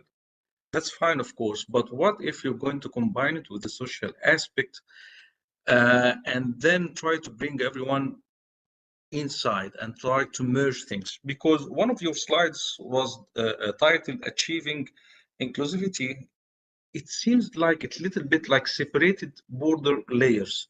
At this sector, I'm going to provide this. At this sector, I'm going to provide that. So if you're talking about inclusivity, it means that you need to merge or remove the layers between issues, not that rigid line. I know that you're not going to do a rigid line, but I mean, presenting that in this way, it might just give the sense that they are just like the old 60s zoning, that this part I'm going to do this part I'm going to do that. So try to avoid this way of showing your idea, because it might hurt the idea, not supporting it that much. And please look at the outcome of this Congress. Really going to help you if you're going to develop the idea of inclusivity. Okay, thank you very much. Thank you so much. Thank you for your comments on the presentation. Next up, we have Rasha Mahmood Kaper, a doctoral research candidate from the Faculty of Engineering, Cairo University, located in Giza, Egypt. The title of the thesis is Assessment of Urban Resilience and Disaster Risk Reduction at Egypt, guided by Professor Mohammed Hussein Abdel Khader and Professor Ihab Mahmoud Okba under the theme Urban Management. I request you to take over and start the presentation, Rasha. Okay, good afternoon. Am I audible? Yes. Okay, I will share my screen now.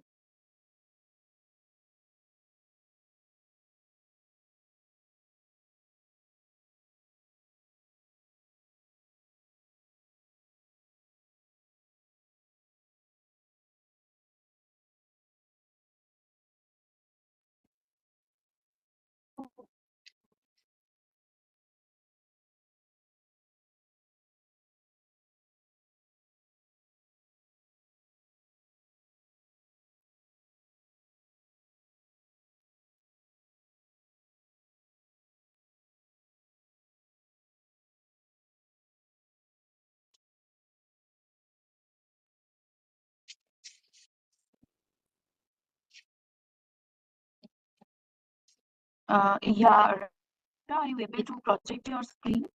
Yes, it's just being prepared for loading. Just okay. A few seconds.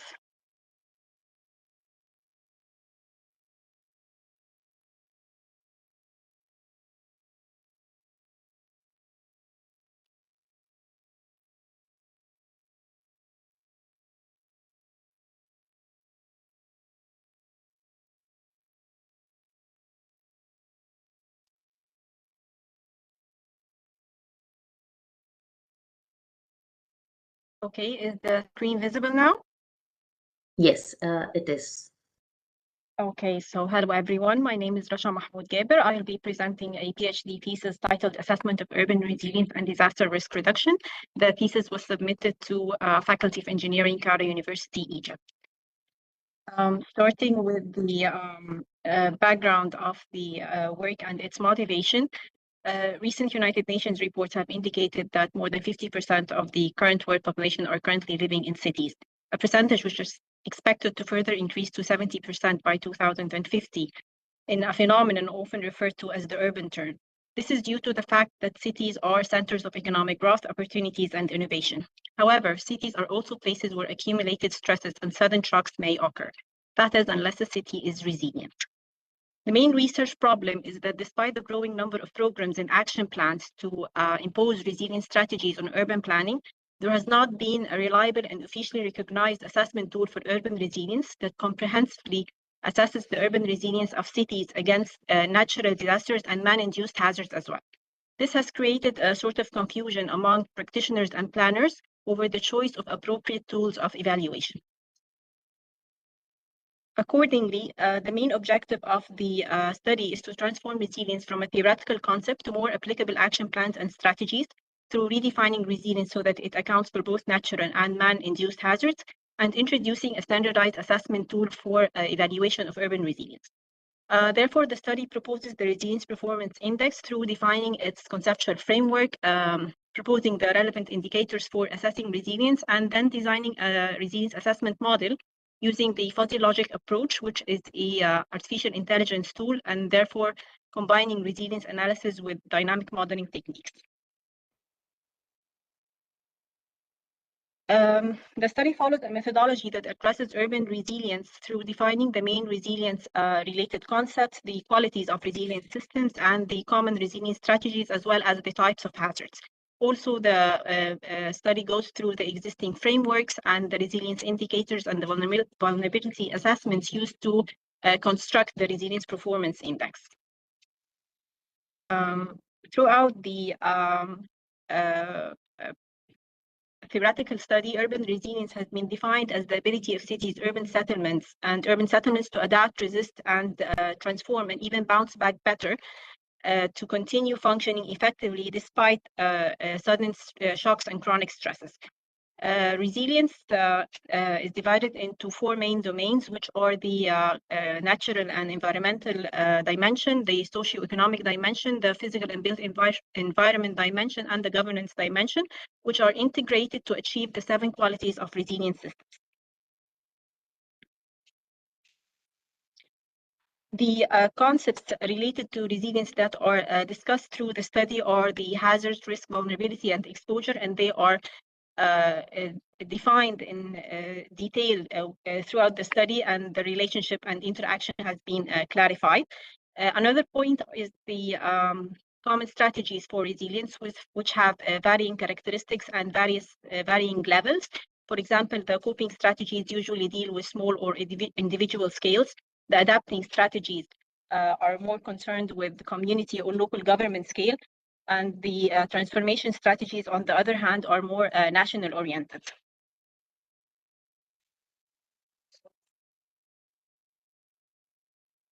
To demonstrate the evaluation process of urban resilience, a number of existing assessment frameworks have been analyzed to determine their main themes, indicators, and assessment formats and data types. Among the analyzed assessment frameworks are the City Resilience Framework, the City Disaster Resilience Scorecard, the Resilience Capacity Index, the Community Advancing Resilience Toolkit, and the Climate Disaster Resilience Index. As a result of this analysis, it has been concluded that all the assessment frameworks follow one of the 2 types of approaches, or sometimes a combination of both. Formative assessment, which involves the early stages of planning, and summative assessment, which is more result-oriented. And that assessment is being done through one of the formats, either scorecards, models, indices, and toolkits. And of course, the data types are either primary data through surveys and field interviews, or secondary data provided by statistical reports, historical records, or research-based data.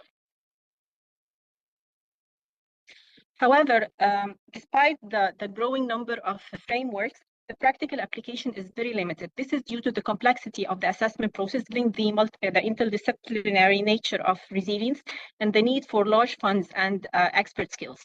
So to further examine the process of resilience assessment, a number of adapted applications of the previous frameworks have been analyzed, and some case studies have been chosen. The selection criteria for this case studies is that the spatial scale of the assessment is national or city scale, and that they cover the 4 basic dimensions of resilience and address multiple hazards.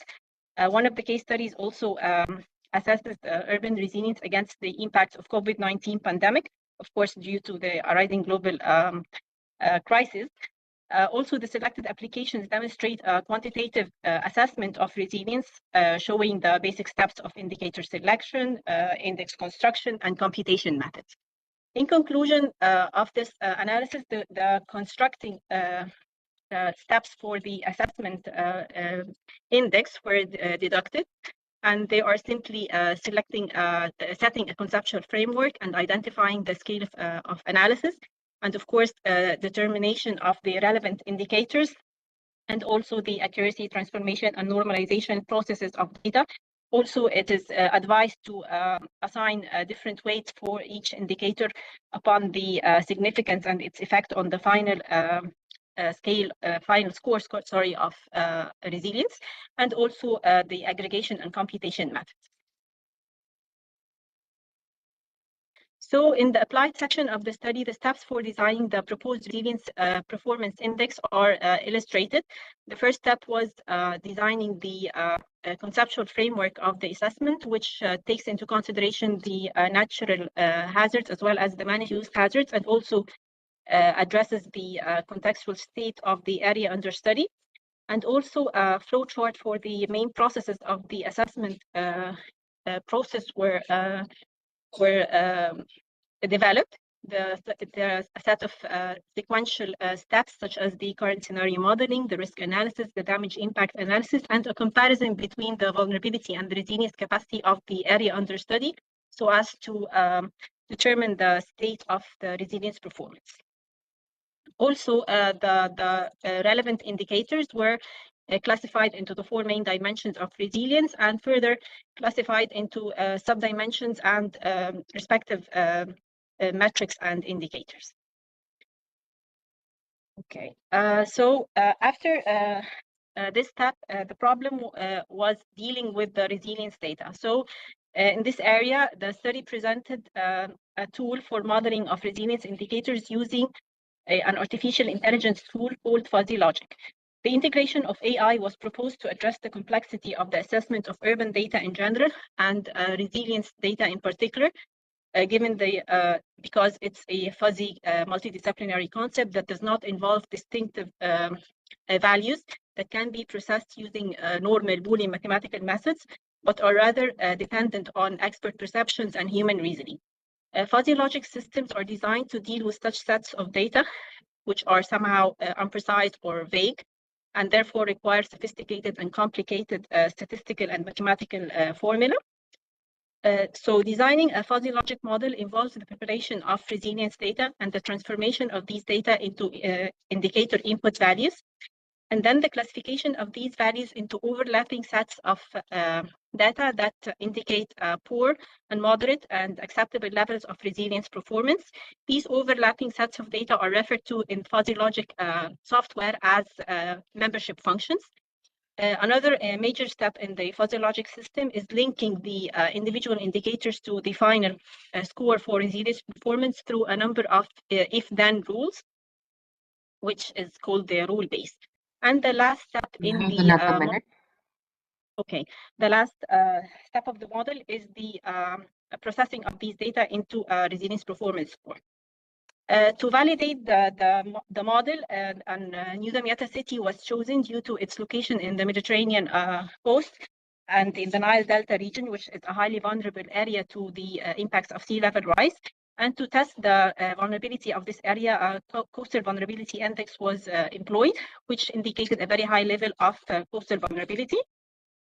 And also the damage impact assessment of the city was undergone using GIS maps and digital elevation model. And finally, the input values for the city indicators were collected and introduced into the model and processed so that to determine the final score of resilience performance for the city, which indicated a moderate level of resilience.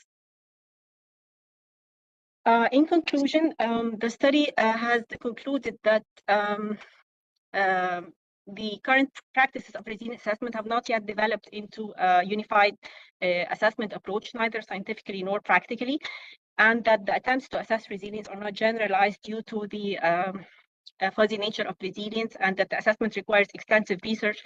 And this is where the fuzzy logic tool comes in, since it is a flexible, user-friendly, easily applicable tool that can be employed across different contexts, allowing for regular periodic resilience assessment and comparative spatial or temporal analysis.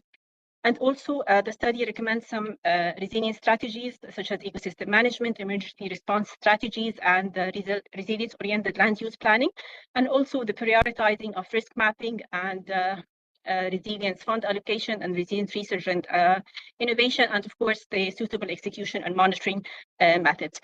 For future research, the study proposes the in-depth addressing of resilience throughout the multiple levels of urban resilience, and also the incorporation of city information modeling in developing simulation methods for the impacts of potential hazards on urban settlements, and also examining the potential role of the emerging smart technologies such as artificial intelligence, big data tools, and the trending interneting of things in enhancing resilience performance through facilitating the accessibility and archiving of data, conveying emergency plans, and raising the resiliency awareness of the community.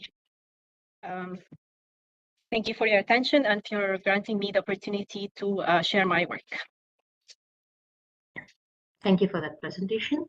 I believe that the concept of resilience in an urban setting has become a crucial parameter, more so after the global pandemic. I'll hand it over to panelists for their comments without further ado. Can we hear from Architect Nicolo? Yeah. So thanks for the presentation.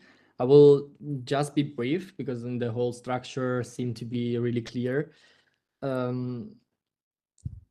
mean, I only share a doubt on the parameter. I mean, it's more a suggestion maybe on the parameters you actually want to include in this type of assessment. Because I think like when dealing with urban resilience and sustainability, maybe relying on a quantitative and prescriptive approach, maybe it's not really the solution. So maybe the approach would be better to be on a qualitative approach. I mean, you can see all the SDGs, which are more targeted on goals rather than, I mean, a prescriptive approach like do this, stay in these parameters. So maybe the qualitative perspective should be really relevant in this type of work.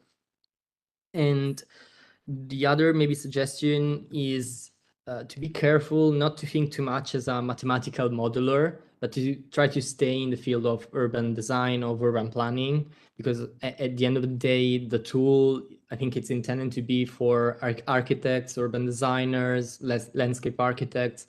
So even the people that are going to read it should actually be on the same track. And of course, to try to model this approach on assessing urban resilience and sustainability to be site sensitive. So not to be too much general, but to be, I mean, you need to put some boundaries. And the only question I have is in what phase of a possible project you actually think someone could use this tool? So at the beginning, at the end, throughout all the process. So just to understand how we can actually use it in the end. And thanks again for the presentation. Okay, regarding the parameters for the urban resilience, I have elaborated on them and the rationale upon which each indicator was selected or parameter was selected and their links with the improving the performance of resilience in cities. So maybe in the presentation, due to the short time, I had no opportunity to showcase this part, but in the thesis, elaborately illustrated. As for the mathematical part of the project, well, it's actually the point that I was trying to avoid, because that's what I faced when I studied most case studies, is that we are now shifting after you've set the indicators and you already stated what do you want to measure, and then it's suddenly transformed into a statistical analysis. So what I was trying to present was a user-friendly tool that can be used by governments and local governments to assess the resilience of the city on a periodic basis on any scale of on any phase of the process. It can improve the periodic assessment, which which is the main notion of resilience. It's also we're living in a fast-changing world, so we need periodic assessment. The previous assessment tools required too much research and too much intensive calculation, statistical records, and so on. So I believe this tool is much user-friendly for planners and for even governments to use. I think that it's really relevant just to be sure like that both sides speaks the same language, because otherwise you cannot really use a tool which is in another, I mean, language, not in terms of English, Spanish, but like the language of the work. And yes. Thanks again. Yes, I understand. Thank you. Thank you. Can we hear from Dr. Manoj?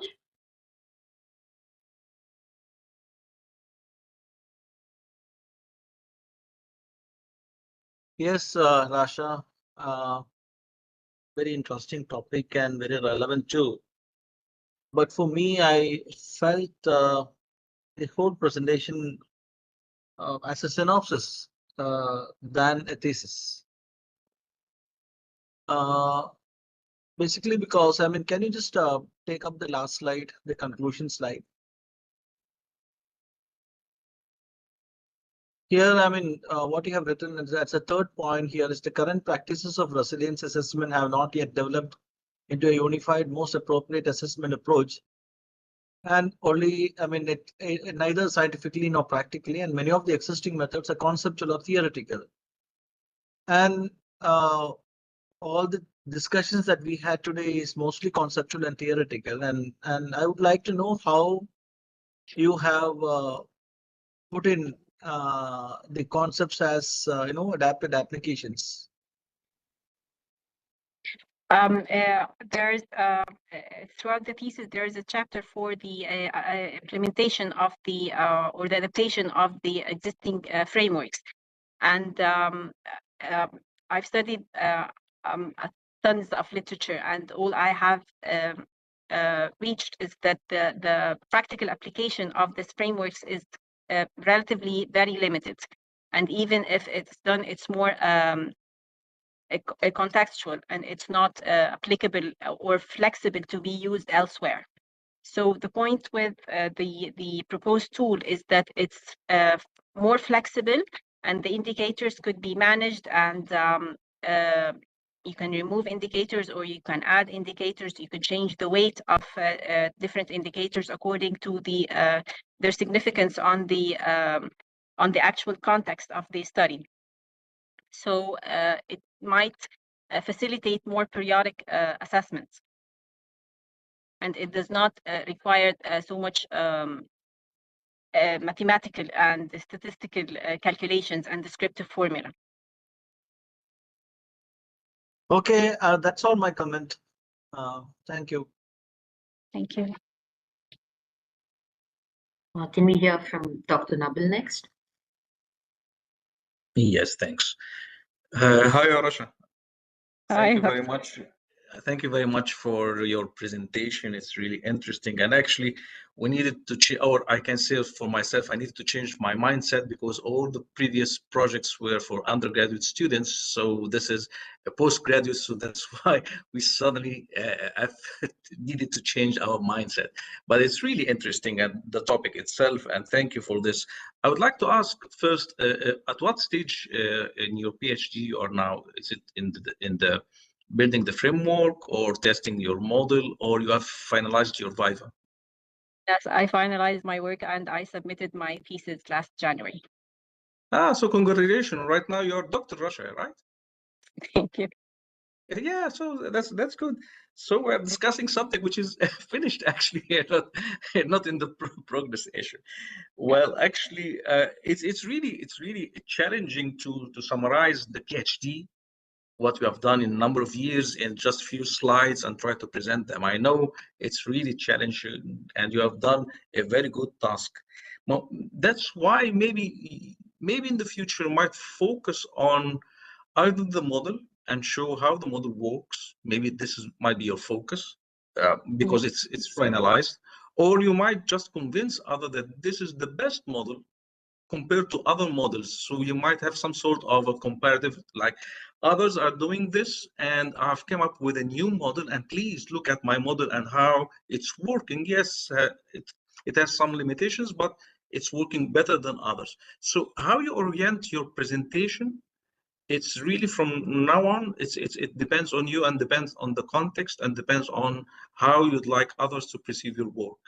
Because I believe that you have done a lot of work, a lot of investigation, a lot of literature review, a lot of comparative analysis, but you need to decide which angle you're going to present your work. Just the findings, just the case studies, the model, only the literature review, or what? Because if you're going to try to summarize everything, it might not be clear to the your audience. But I'm not saying anything that might disappoint you. Know you have done a very good work, and congratulations being doctor. Join the club. Yeah. Thank you for your comments. So next we have Terim Kim with her presentation. The last one? Yes. Yes. Yeah, this is the last one. So to reintroduce her topic, the thesis title is Dissolving Matrix, New Type of Data Center Introduced by Air Rights in Seoul, South Korea, guided by Professor Seung-gi Park under the theme Urban Management. Can we have the presentation, Terim?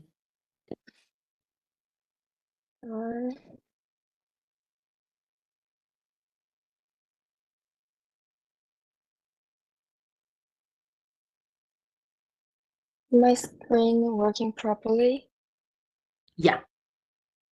Hello. Sorry for the technical issue. My name is Taerin Kim.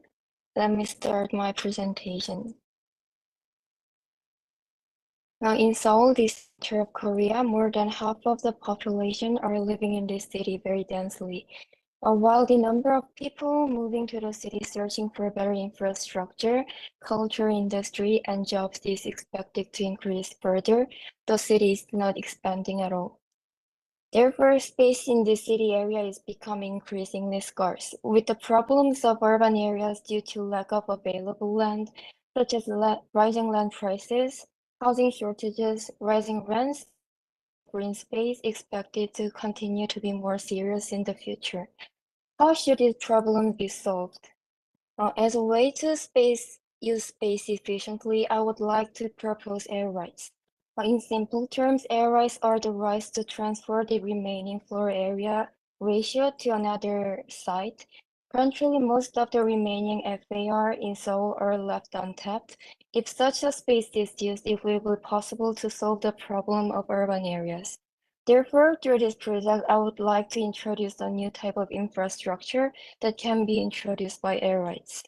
Programs are data centers. Demand for data center is soaring as most of our daily lives are driven by data. However, data centers take up more space than expected, and it is very difficult to bring data centers to city due to various environmental problems. There is a great need for a new type of data center suitable for urban areas. Data centers emit a lot of waste heat. This waste heat can be used as heatings. This is a diagram illustrating the airflow of a common data center. Two masses are in which waste heat dissipates or circulates on its own. My newly designed data center is redesigned in a way that collected waste heat and delivered to be used as heating for surrounding programs. As a design concept, I would like to propose a way to collect and use waste heat more efficiently.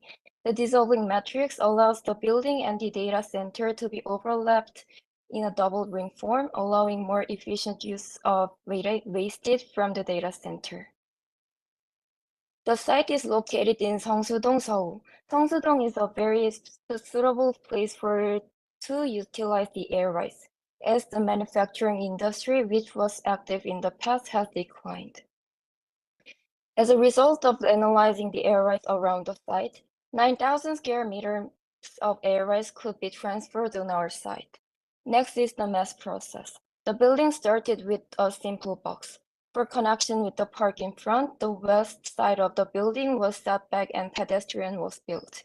After that, the building was largely divided into two blocks by characteristics of the programs. The sharing office, which has a more public purpose, is public. In the case of housing, in charge of private space, it was classified as privacy. Next, the more public space was expanded toward the park, and the space with strong privacy was expanded to the place where the air rights was sold on the opposite side, leaving the two boxes crossed. The lower part of the building was cut by applying zoning envelope to secure sky exposure and road exposure.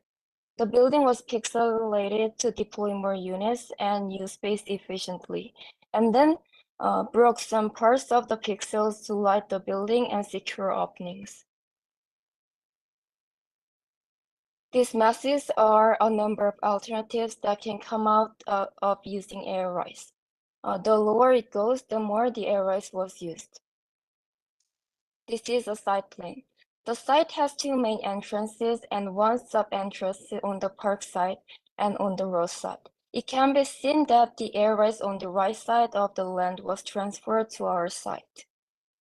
This is the view of the building from the park on the left. You can see the pixelated cubes. Offices and data centers are mainly located on the lower floor. This is the top floor plan of the building. There are floating gardens and shared housing. This is a floor plan with a data center and housing. A core and a data center were placed in the center, and a housing was placed around it so that waste from the data center could be efficiently supplied to the housing. This is a view of the floating garden at night. In the city, insufficient green space was introduced into the new infrastructure to supply it more efficiently. This is a floor plan with offices and data center. These offices can also receive waste delivered from the data center. This is the view of the data center from the office. Racks are arranged in the center of the hall. This is the view of the data center and offices from the hall. This is the ground floor plan. The lobby on the first floor was expanded toward the park to consider more accessibility. This is the view of the lobby on the floor. The media wall shown at the top of the lobby is used as a media wall using the lower part of the data center. This is a section. You can see a data center in the center of the building and a housing park, office, and amenities around it. I will finish my presentation with the rendering of the building from the south. Thank you for listening. Thank you for that presentation. The ever-growing urban population has put a strain on urban resource availability, and I think this presentation definitely gave us an opportunity to look at urban infrastructure through a new lens. Let's hear from our panelists on the same. We'll start with Dr. Manoj. Yeah, I would like to appreciate Kim for very precise and very, pointed very crisp presentation. And I think that this is something which it's for the first time in the entire set of today's presentation. I found something which is very different in the way it has been approached and also the way it has been addressed a particular issue. So my question is like the example that you have shown. There is nothing much to ask because it was very clear. The whole presentation was very clear. What you intended was very clear, and also the concept and the modeling part was also very clear for me. But my question is it a site-specific design that you have shown, or is it a generic design that you have shown? Sorry, can you say it again? Can you hear me? Yes. Was it a site-specific design that you have shown, or is it a generic thing that you have? I mean, it's yeah. It's not specified. It can be everywhere. It can be everywhere. But then my question is, since I think you have already mentioned that how this composition of typology and its impact on the climatological aspects about the wind direction, the solar angle, and all those things do have an effect on the built environment within the system. So I don't think that we can have a kind of a common prototype that can come up, isn't it? Except for the principle, right? Okay, fine. I think I don't have anything else to ask. I think it's a very good project. Thank you. Can we hear from Dr. Nabil next? Yes, what I share my colleagues' point of view. And by the way, thank you for your presentation. It was really interesting, and I like your sections. Are actually they look complicated, but they are nice, and they are really interesting project and point of view. And I share the same feeling that prototyping buildings, especially if they are residential part or even any other functions, might cause a little bit of problem, because you're going to try to overcome the problems of the orientation or overcome problems of other sites, or maybe the context itself might force you to not get that much high. And I have a problem with high buildings, because how much height we can achieve, because at certain point there's a limit basically based on our structure system currently. And I think in the future we might need to find something else to get overcome of the densities rather than just go high. So this is a comment. This is not a question. But I really thank you very much for your presentation, your project. Thank you. Thank you. Thank you. Can we hear from Architect Nicolo? So even from my side, thanks for the presentation and congrats for the drawings and the renders. They were really, I mean, amazing, especially the sections and the perspectives. I mean, well done. Even in the organization and the selection of information, I think it was really clear. Maybe considering even the other material you submitted, the instructive part, so the analysis and the strategy were the more fragile part. So maybe some gaps still had to be filled, but in general, the overall narrative is clear. I also find the concept interesting and, let's say, original as a problem-solving solution, but I share the same doubt about the high-rise building. I mean, this high, especially because if we need to consider the context, and we have to, I mean, such high-rise building has a shadow, which has an impact on the surroundings, and even in the type of spaces which are generated in the surroundings, I mean, has to be considered.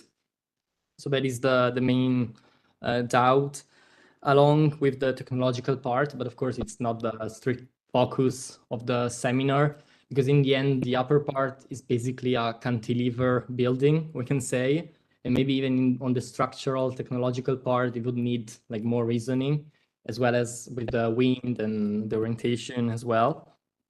I think maybe you could have dedicated more time and more maybe slides on the generated open spaces in the surroundings, because we see something from the renders, but it's not really clear if the space is permeable, what is the impact of the ground figure of the building on what happens in the surroundings. So maybe the interface with the public could have been I mean, something to reason about, especially because if we go high, okay, the ground floor is limited, but I mean, something needs to happen even on the horizontal plane. It's not just a vertical development. But I think it's super interesting. It's original, and the drawing are really self-explanatory. I just think maybe some details should have been more reasoned. But congrats. Thank you. Thank you. With that, we come to the end of our presentations for the second session. I would like to thank everyone for being a part of the same. We got to look at different sides of urban management as a multifaceted concept with multiple layers to its framework. At this juncture, I would like to welcome our esteemed panelists, Dr. Manoj Kinney, Architect Nicolo Chiarichetti, and Nabil Morab, to give your comments on academic projects that we got to look at today. Can we start with Dr. Manoj Kinney? Thank you so much, Malavika, for this entire moderation and the way you have, put your efforts in managing the time. I'm thankful to you. In fact, I mean, it was great to have a very good, discussion that happened, and my thanks to my panelists here. So happy to be with you today. In fact, I mean, I do have certain suggestions. So all the projects were interesting as far as the topics were concerned. But one thing what I felt was, since it's having an urban design perspective, and we are looking at it from that angle, some of the projects didn't reach that level. It would have been nice if you could have a little bit more stringent way to select or maybe to structure this presentation as far as the presentation was concerned, because you do have already structured it in a way. You have given restriction of the number of slides, you have given restriction of how to present it, etc., etc. That's what I understand. But some of the projects were so abrupt that it didn't reach to the next level.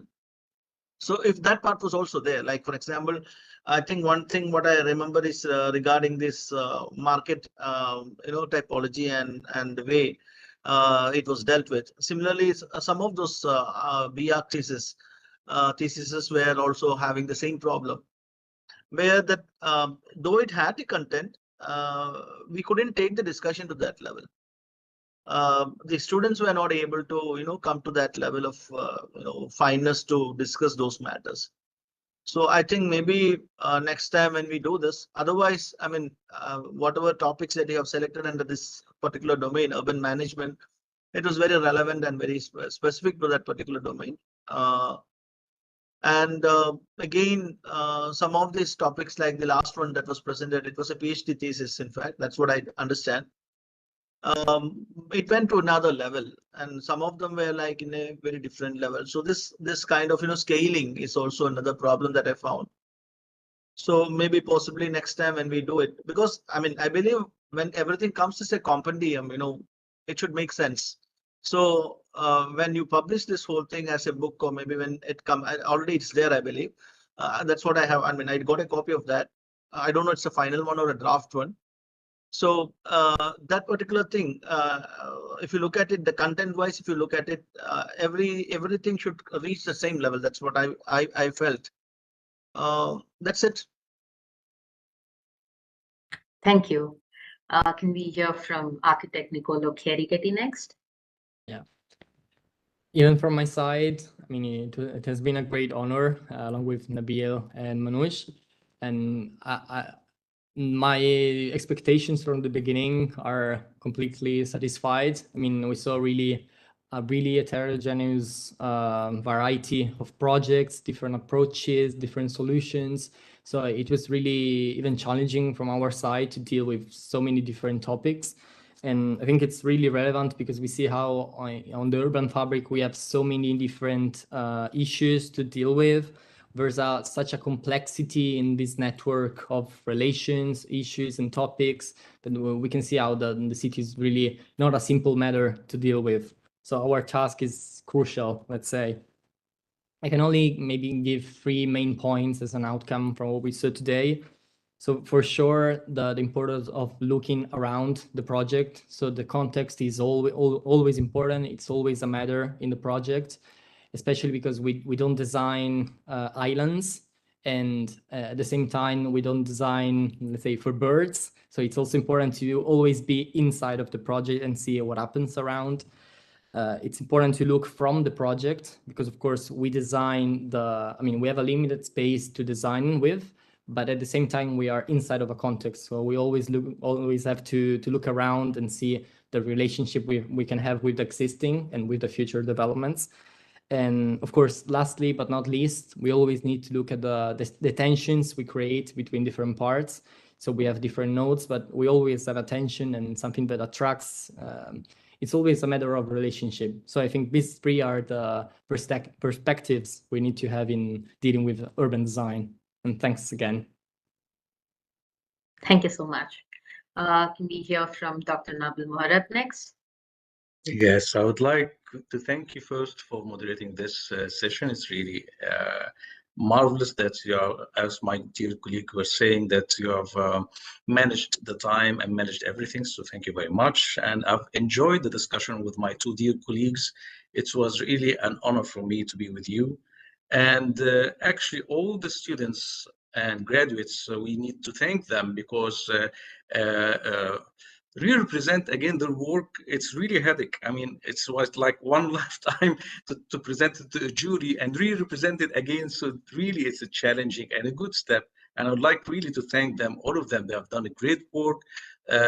Seeing a diverse ways of thinking and the presentation and even showing the projects, it's really, for me, I've learned from it. So it's always a learning process that we all learn from each other, from different countries, different cultures, different approaches. So it's really interesting.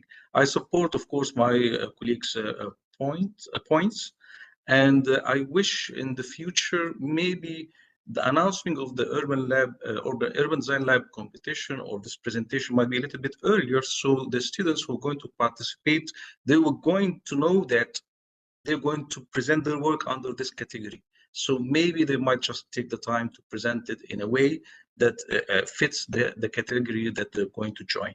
And I would like, of course, to thank the Urban Design Lab for their initiative to take this really interesting idea of bringing everyone together. And there's no global north, global south issue here. We are all architects and urban designers. So it's really fascinating. And thank you very much. Thank you all panelists for your valuable comments. As we come to the end of our sessions for day one, I would like to extend my gratitude to all the panelists and participants for your valuable time and inputs on the topic of urban landscape and management. Both these sessions brought together the varied thought processes and outlooks in academia with a large scope for research, coverage, engagement, allowing us to explore these themes through multiple viewpoints. I would once again like to thank everyone who came together to make this possible.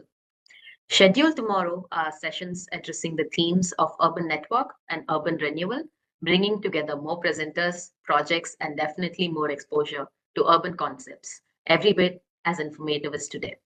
With this, we come to an end of the session, and I hope to see you all tomorrow. Thank you. Yeah, thank you everyone for being here. And again, we'll be meeting here tomorrow on the same platform, the same time. So yeah, good day everyone. Thank you all.